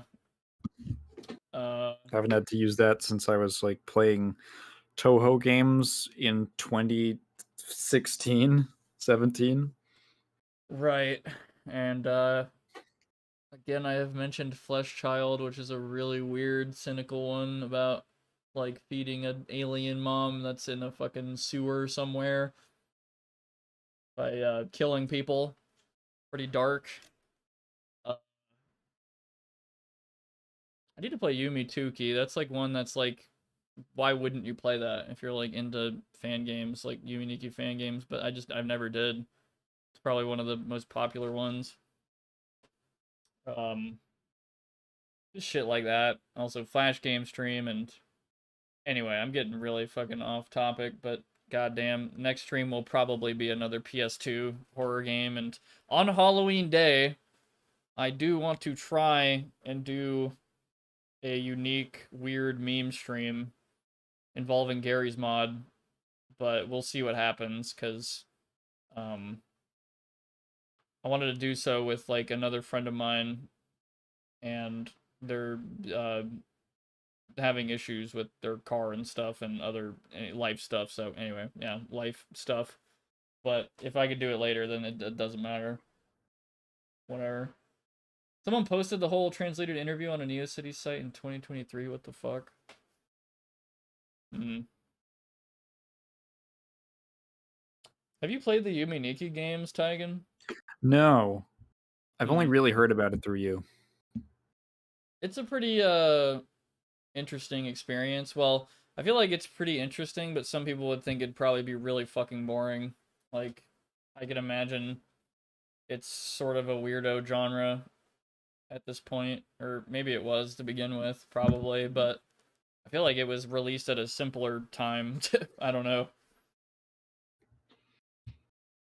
But yeah, Yumi Nikki, you're just walking around exploring the world, and you can only guess really what it means, like all of it, or if it means anything at all. That's always my favorite thing. Is like it doesn't fucking mean anything. It's just nonsense. Or it is a dream that they had, like the creator or somebody or something. And the Yumi Nikki fan games are like interesting because they have a similar thing going on, but they usually change it up in some way. Like there's like some story or objective or something. Because Yumi Nikki doesn't really.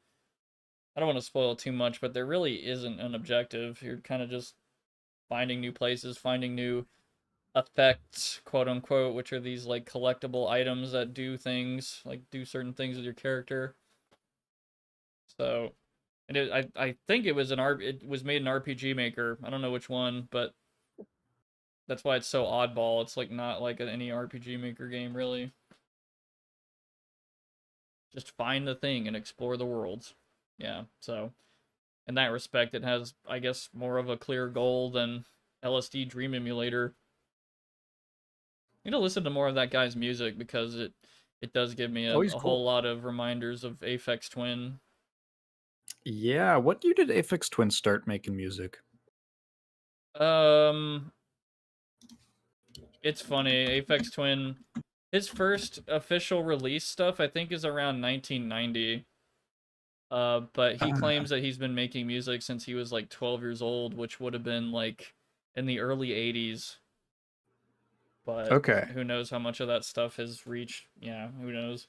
Sato's first album is from 1983. Interesting. And then there's a big gap Yeah. between then and when that was kind of like a hobbyist thing, and then he went into like commercial art and stuff like that, but he started making music again in 94. But I think his first album, Objectless, is pretty cool, like ambient stuff. Yeah, I wonder if there was a.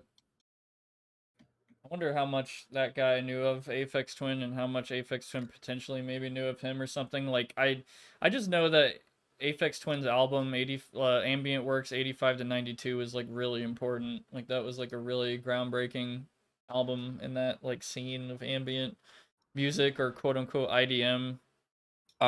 Maybe I'm actually looking up my notes right now.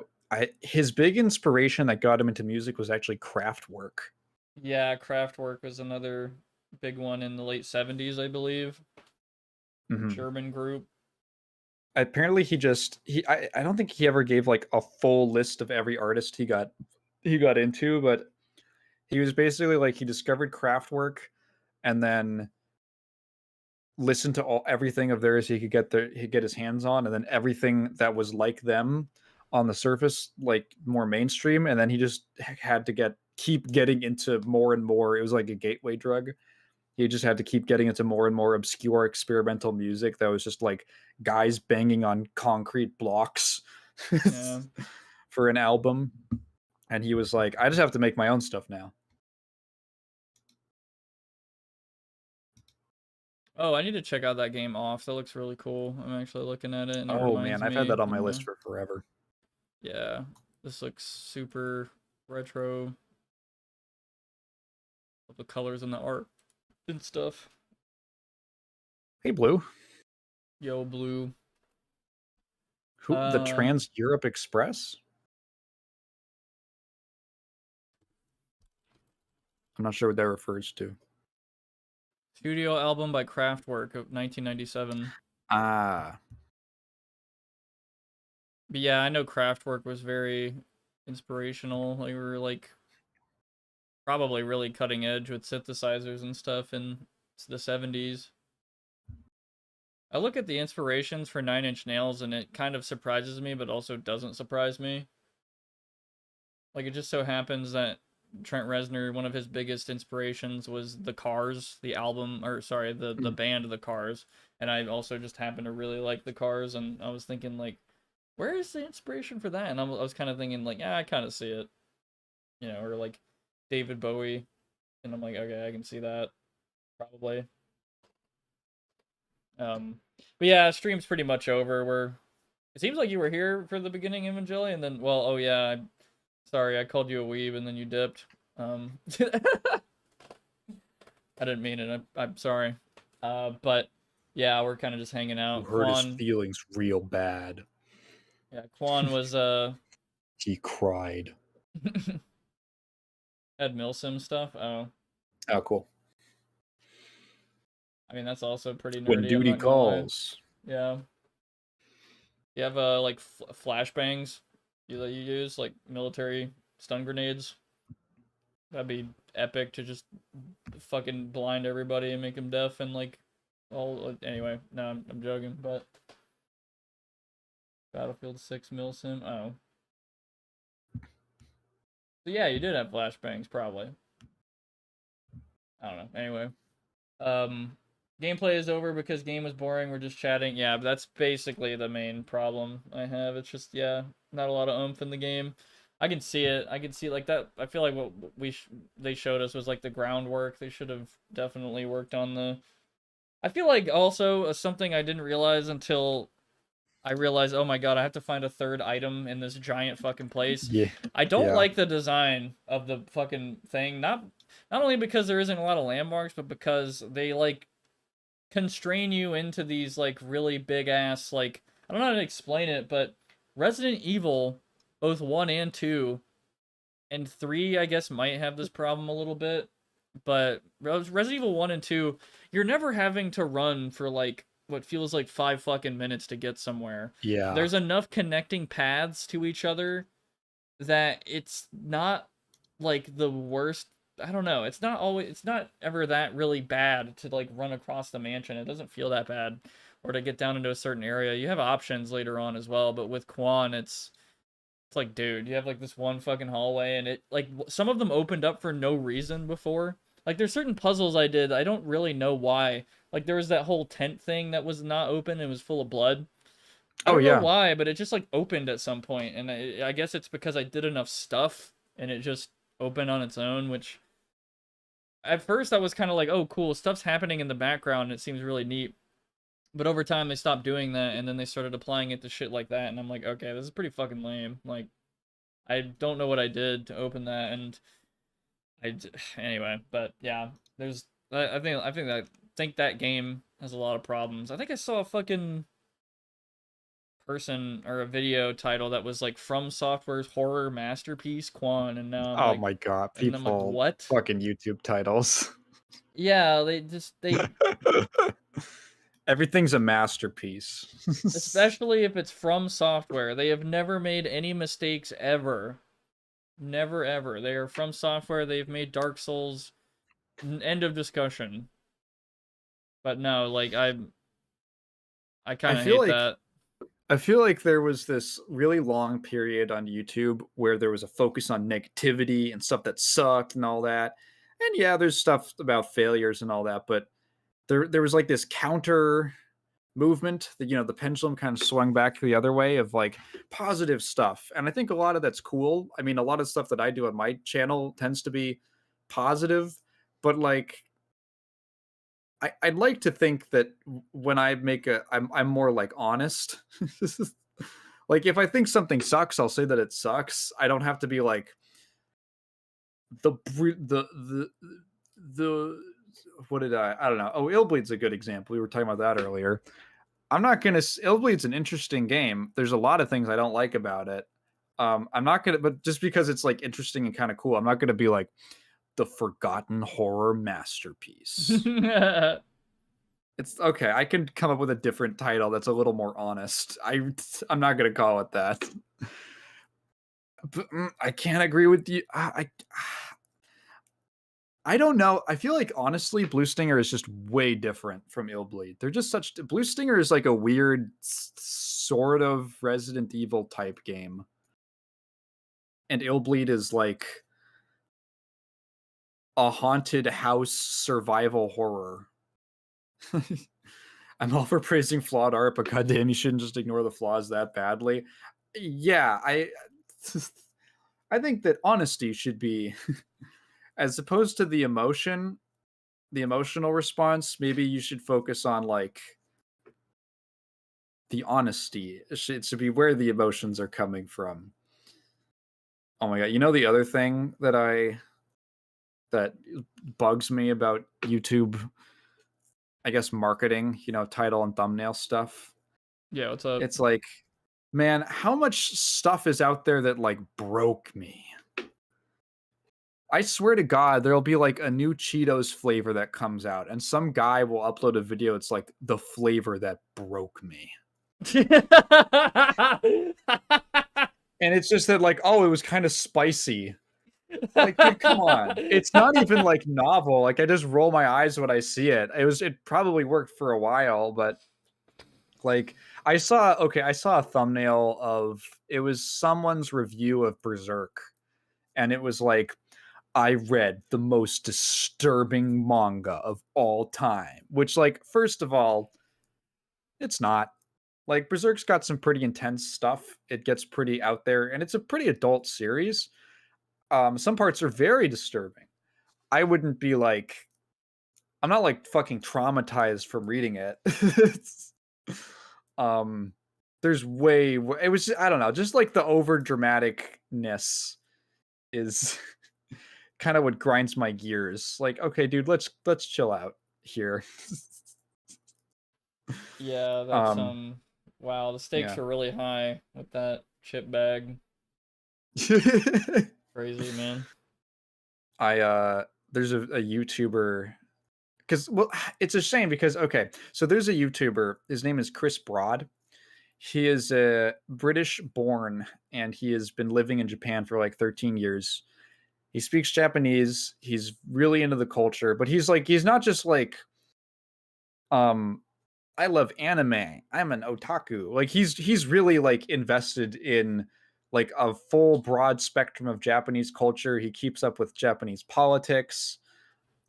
He's like an ingrained member. I think he has his citizenship. He's like an ingrained member of the country. And because, you know, there's a lot of people who do like, I'm in Japan content, and they're sort of just like, I don't know, Japan's popular, I make popular Japanese content. And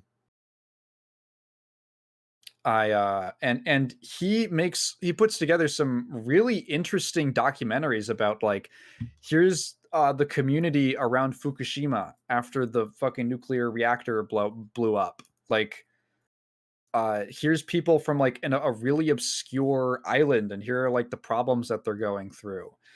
And he makes these really interesting videos that are about like real shit, and he has a very respectful approach, and he really takes the time to study, and he puts tons of effort into them, and they're fairly lengthy.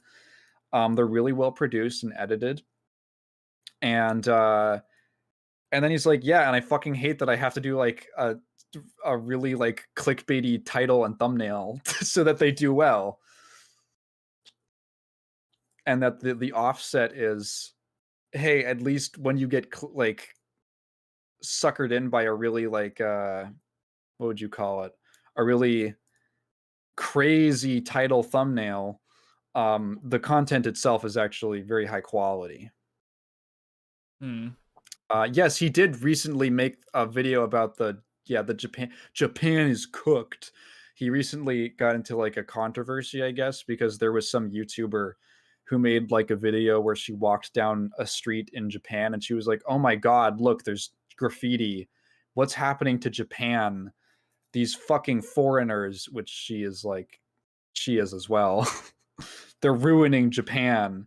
And he made a video about like just her being dishonest and like a counter narrative and stuff, while at the same time being like, these are legitimate issues that Japan has as a country. It's disingenuous to focus on this bullshit. There's other stuff that's going on that really affects people. Yeah, I remember watching him when I was all about trash taste, and they did a video where they reviewed hentai and talked about smoking cigars with PewDiePie, and I just lost all interest. I love Chris Broad. He's a funny. I feel like he kind of takes everything in the same way. Like you can never really surprise him.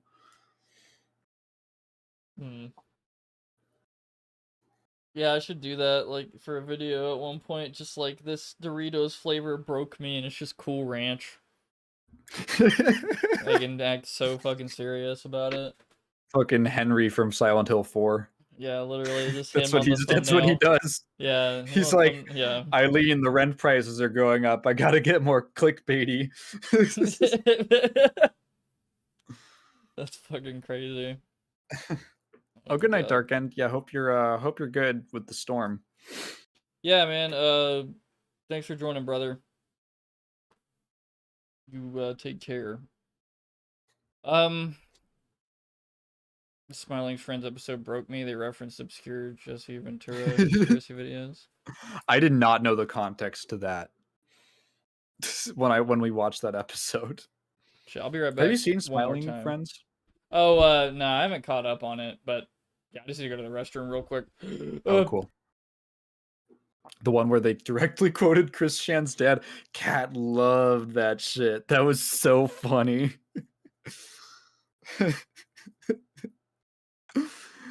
And what was really what the fuck? We were watching that around the time we were chugging through part 4, and I think I made some kind of a joke about how one like Mr. Boss was Rohan or something.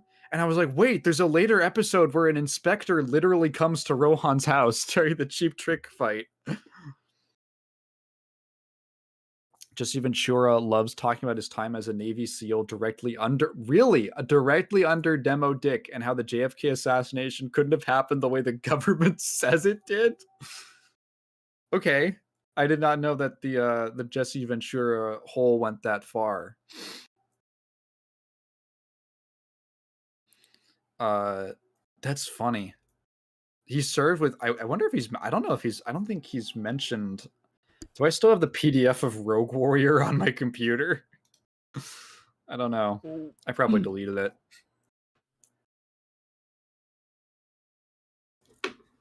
Goddamn.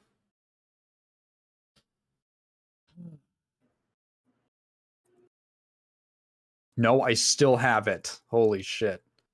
Let me see. I'm going to do a search for Ventura. No matches. Jesse? No. There is a reference to a Jesse, but it was his inmate in prison. So, what is the next PS2 horror game I should play that's preferably a little forgotten? Like, there's Siren. I have that on my list. What is it? Rule of Rose? Especially... Maybe one of those two. Siren might be neat for the Silent Hill connection. How about Fatal Frame? Maybe. People gonna complain like, oh hell nah, man, my whole school played this game. Like yesterday. Fuck you.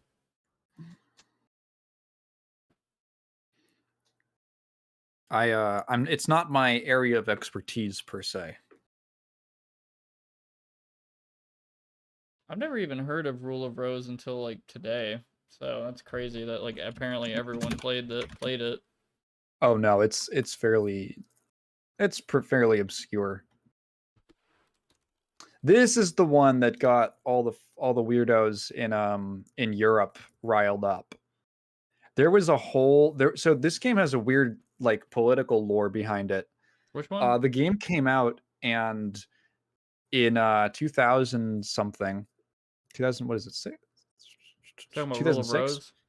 Yeah, Rule of Okay. Rose. And there was this article in an Italian magazine about that just was literally just full of lies about the content of the game and how it was like it's a game about how awesome it is to murder children and like molest them and stuff, and how the player gets points when they kill children.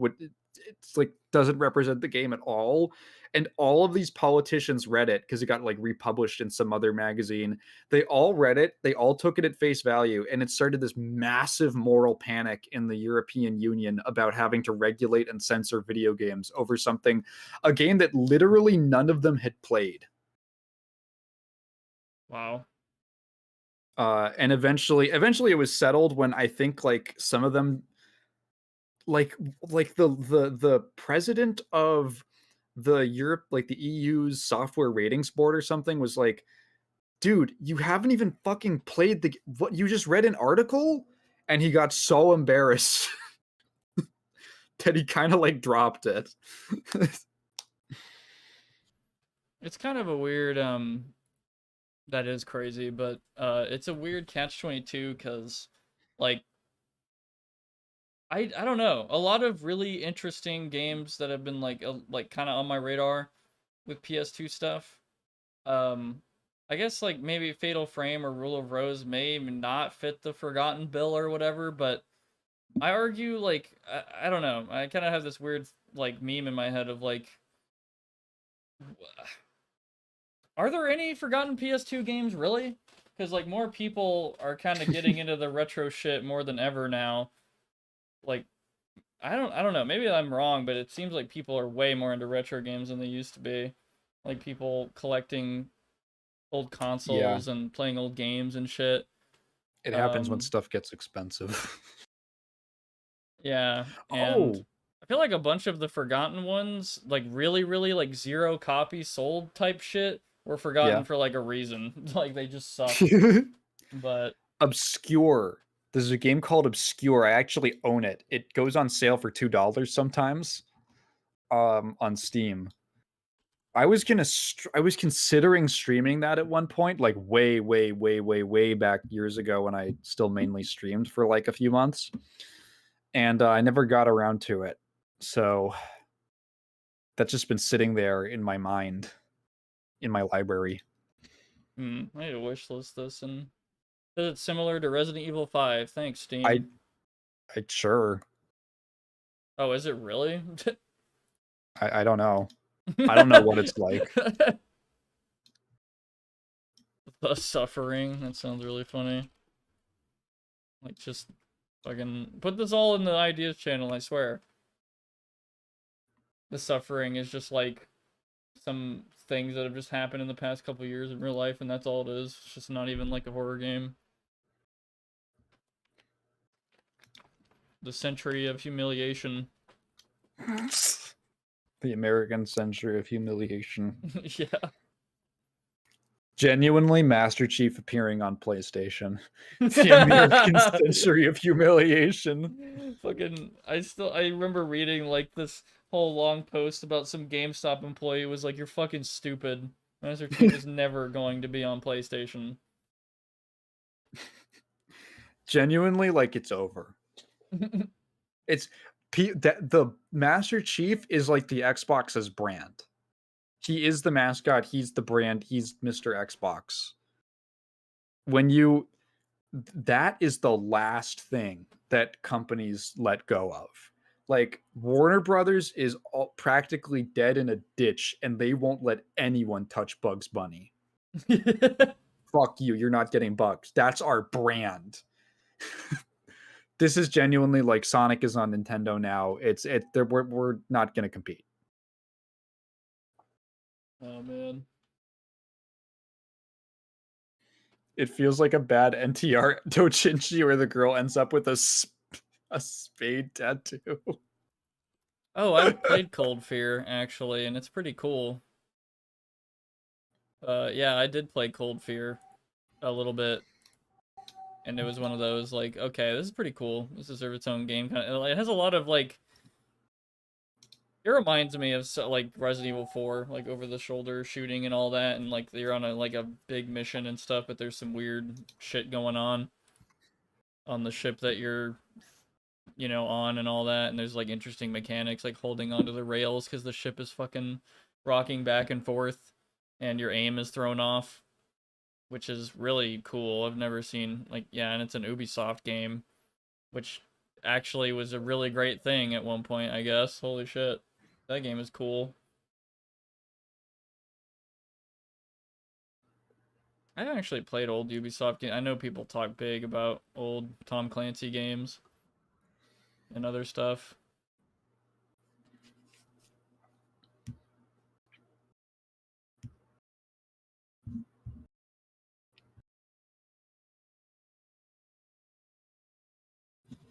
Be funny if I was like, oh, nostalgic Ubisoft stream, and I just started off with fucking Rainbow Six Siege, just like piss everyone off. You could play one of the original Rainbow Six, which you'd probably get people going, oh, there was another one? Yeah. Yeah, man, there was a book. Yeah. And Resident Evil Outbreak. Yeah.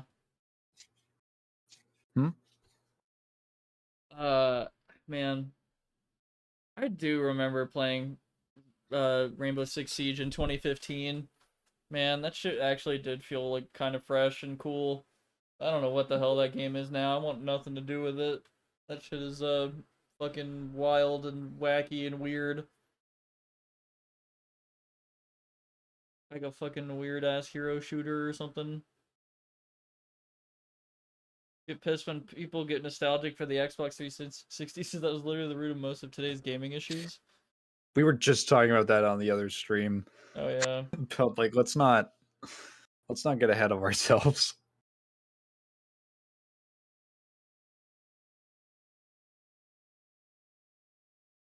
Yeah, I don't know. All I really did on Xbox 360 was mostly play Modern Warfare 2 and just Call of Duty shit, just really whatever. And then at some point I got more into PC gaming, and then I guess Gary's Mod was a big part of how I got into a lot of the Valve games and shit.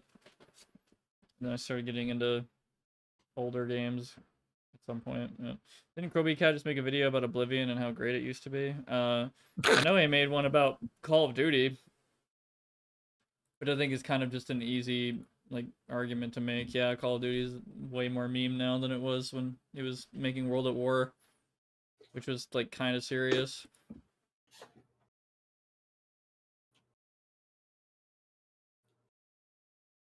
They were like, yeah, a lot of people died in this war. It was a really serious, terrible thing, and then it just cuts to Nicki Minaj dancing on someone's dead body on Nuketown. Good job, Kroby Cat.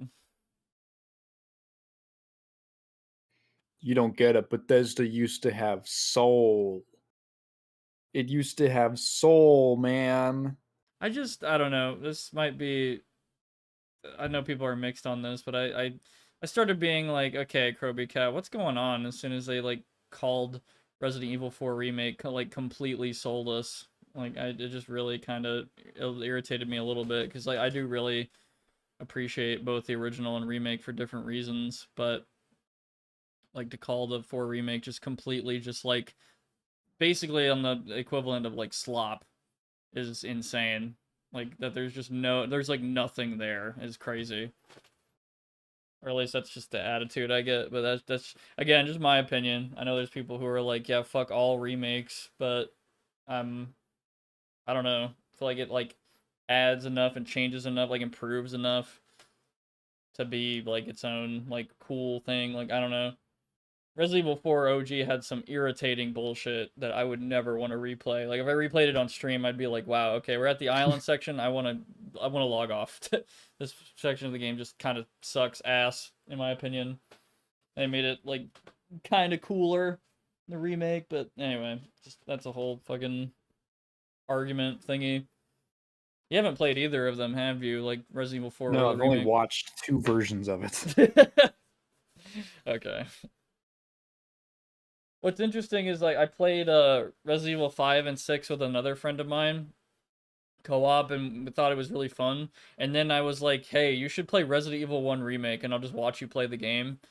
And he said he was like captivated by it. Like he was just like, "Wow. This is cool. Like this is like fucking crazy, like, you know." And like I was really happy to hear that. Like yeah, like I do really think old school Resident Evil's cool. Like I do like 5 and 6 for the silly, but the like basically what I'm trying to say is I would love to see you still like play it on stream at some point, Taigen, like any Resident Evil like old school one, or maybe even like 7 would Maybe I be will. cool. I just got a new webcam, so maybe I like streaming again. Yeah. I would seriously recommend like I think Resident Evil 7 is pretty fucking cool, all first person shit. But you know, it doesn't bog the experience at all in my opinion. And then you got 1 remake, which I think is just an excellent old That's school the only one game. I Like, own. yeah, that's an awesome one. Yeah. I know some people will be like play the original, but I don't I mean, it would be entertaining. It would be cool to play the original as well. I would love to see you play that, but just my opinion. I don't know. Like I think remake's a better game, in my opinion. Just me. The game, the Suffering. Oh, I think I've seen that gameplay of that before, and then Obscure. Yeah.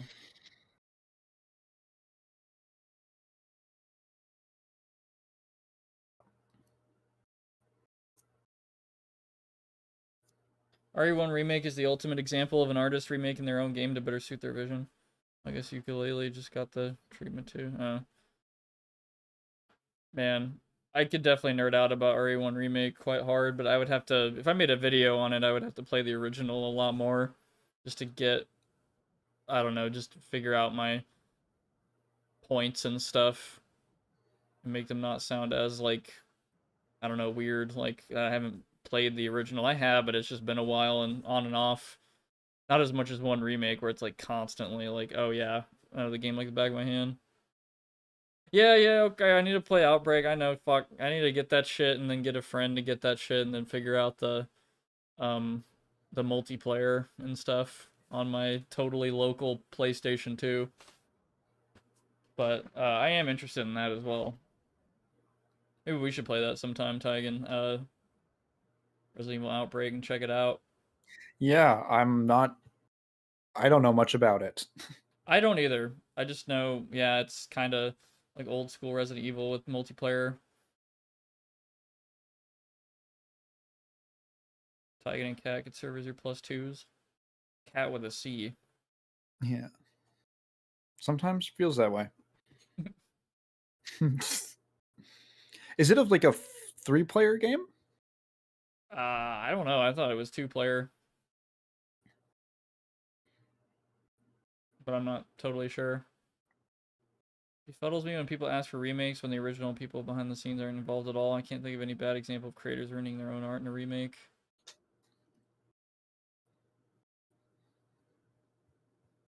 There's also just really weird points in that video by Kroby Cat. Oh, it's 4-player. I did not know that. Like the whole sound level thing, I didn't fucking get it. I guess I might be a dumbass or something, but I was like listening in, and I don't. It says it's a lot quieter, and the ambience in general is just quieter and less present. And I didn't get that feeling at all between games. Like I guess the fucking like I remember the wind being loud in the OG, I believe, in certain areas like near the church, but I don't really consider that like a huge like improvement over. 'Cause I think there's a lot of different sounds. Like the ambience is actually really good in 4 remake, like the rain, and then there's so many like little cool set pieces and shit. They just like improved on heavily. And I think like new areas? No, I need to anyway, I need to review those games again, but I I don't know. I just when people maybe I'm tripping or I'm biased or something, but yeah, when they I don't know what I guess Resident Evil 4 fans, like diehard fans who played it as a kid, probably just want to play Resident Evil 4 some more, which is fine. But I just don't. I don't know. I don't know what would satisfy them. Basically, is what I'm saying. Nothing. Probably not. They want to be 15 again.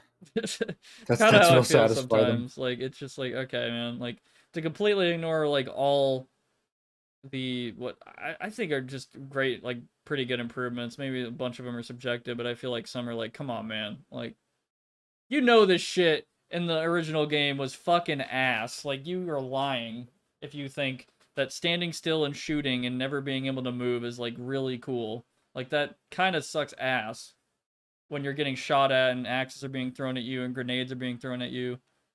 And like throwing grenades used to suck, and there's so many things I could think of. I would have to replay the original again. I'd be like, oh yeah. But yeah.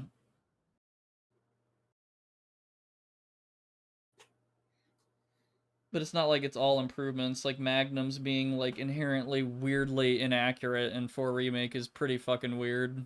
Uh I don't know, you have to like stand still to be super accurate with them, which I think it's kind of lame, but whatever. Oh yeah, and they absolutely love the fact that the Red 9 is just by far the best pistol and you shouldn't use any other pistol in the game. And that's how it should be, instead of the pistols actually being different, like useful for different things, which I feel like the remake does a bit better, because like in RE4 I think there just is no accuracy. It's just a fucking point laser, and it's like, yeah, you should just use the highest damage option probably. But then in 4 remake it's like, oh yeah, you want more capacity with that, or like more accuracy with that, or like faster shooting or this or that. Like they rebalance some things, but yeah. Yeah, Red 9 is still fucking good in the remake, too. Like, it just takes a little bit more space to get that stock, I think. I think they increased the size, but yeah, it's still fucking excellent. I like the Blacktail, personally. I have so much fun instantly aiming with it and popping zombies in the face and then just kicking their ass. And I love how fast it shoots. You can really just, I don't know. I'm like the tactical nerd with that thing. Like, oh yeah, the fast shooting, epic, accurate gun instead of the super powerful Chad Red 9. But if you did that in the original RE4, it's like, dude, you're like wasting pistol ammo. It's like, why are you not using the Red 9? Anyway, whatever. But anyway, I think you can never make me not use the fully upgraded Silver Ghost. What is the Silver Ghost again? Is that the secret pistol? Am I tripping?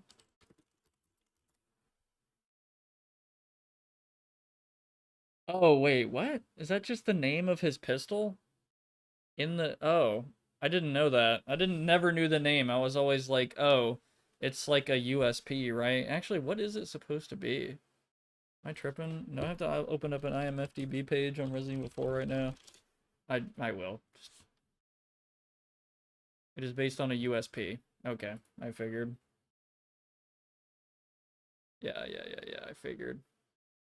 Also see an SD9 and a Ruger P85. Is that an SD9? Hold on. A Sigma? I don't want to call it the Sigma. The what? Activated. It's a custom... I want to read it as is. I know what you're trying to say, but that's funny. It's a custom game made by the brother of Kendo from RE2. Gun. Sorry, yeah, custom... Yeah, Kendo. I know that lore.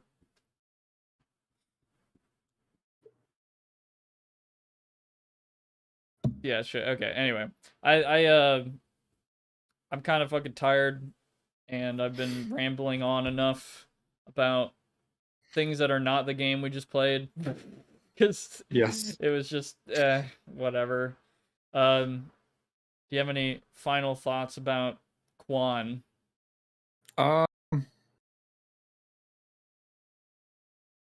Uh. It's really hard for me to find what to say. Really, it's a little disappointing. I don't know. It's the setting is interesting, I guess. There are probably other games that do the concept better. I want to play Silent Hill F right so bad. I'm not even gonna lie.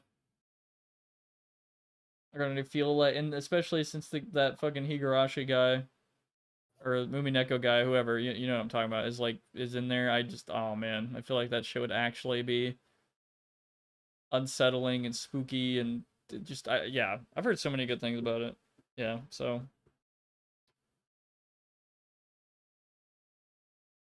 I find it funny you've been saying it wrong this whole stream, which isn't your fault because it isn't English. Oh my fucking god, we're having another moment. What is it then? Is it Kuon? Quan? I guess it would be Kuon, yeah. Quan Chi? You'll serve me in the nether realm? Guy? Kuon? Crunchy. What? I like to call him Crunchy. But it's like a child said, he was like Quanchy. Very Quanchy. Oh man, what even? I don't know. Do I need to? I don't. Am I tripping, or like was the new Mortal Kombat movie supposed to be kind of serious, right? Or the one that actually came out, or the one that got delayed? I don't know. The one that was like 4 years ago or something like that, like 3 years ago. Oh yeah, that one. I didn't see it. Because I think what happened is am I tripping? I thought I saw a sequel to that, and it was complete fucking like meme. Oh. Like they were just like going complete meme mode, just like the sequel Was to it? the Are you OG talking about the Mortal live Kombat. action one, or? Yeah, I think so. I gotta hold on. Sorry, I'm going on another There's rant. one recent live action. There's one recent live action Mortal Kombat movie. 2021 came out a few years ago. Yeah, and there's a MK2 that got delayed. Yeah, and I think it tried to be serious and boring. Okay. Yeah, from what I saw, like I think I saw a trailer or something not that long ago, and it's just meme. I think Carl Urban is Johnny Cage. Yeah. And it's like trying to be meme as fuck. I think so. Oh, they did. Okay, here's what they did. They did like a fake trailer for a Johnny Cage movie and released that as like a teaser trailer. But that's not like what the actual movie is like. It's like a joke trailer. Oh. That's what they did. Okay. I tried to be serious. Okay, so you're talking about the first movie. Okay, it tried to be serious and boring. I saw it once and it's utterly worthless. Oh yeah, What, you don't like Cole, the main character of that movie, the original audience insert character, Cole? I think his name is like Cole Young or some shit. Man, I don't. Mortal Kombat, man, I don't know why I'm just like realizing Mortal Kombat is so funny. Like I don't know, like on so many levels. I don't even know what to think about it sometimes. In a way, like just some of the game shit and then the movie shit. I don't even know, man. It's in its own realm. Wow. Descendant of Scorpion that can summon him as a stand to win the movie on his behalf.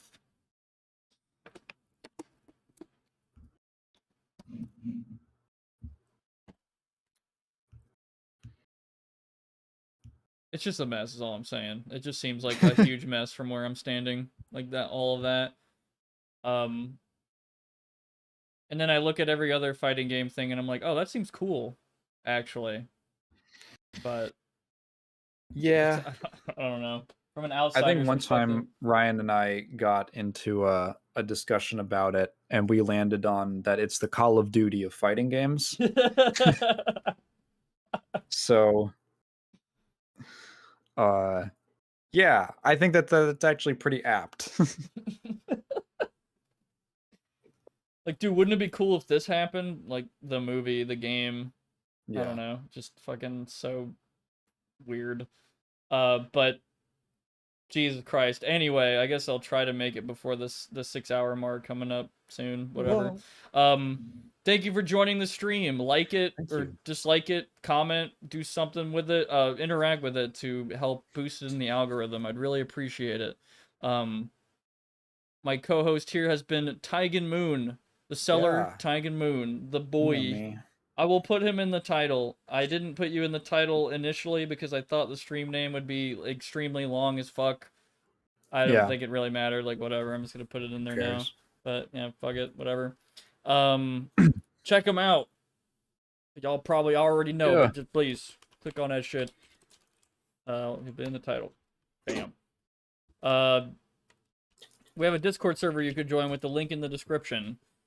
It'd be cool. We have cool people in there and stuff, and you can catch the news in there of like the next stream and all that stuff. I stream every Thursday, guaranteed, but Tuesdays and Saturdays are kind of a sometimes thing, and I might stream this Halloween to do some funny memes. Who knows, right? So, check out my Patreon, my Instagram, and my Twitter if you want, with my in my channel description as well. So. Anyway, I hope to see you guys Thursday. Yeah. Thank you guys for being I here. might not be there because I've got plans for Halloween. Wait, hang on. No, Thursday is not Halloween. Yeah, Friday is Friday. Halloween. Yeah, okay. yeah. So Cat's coming over, so we might be around to hang out. Okay. Hell yeah. Well, I'll see you guys Thursday, hopefully. Have a good rest of your week and stuff. Peace. See ya.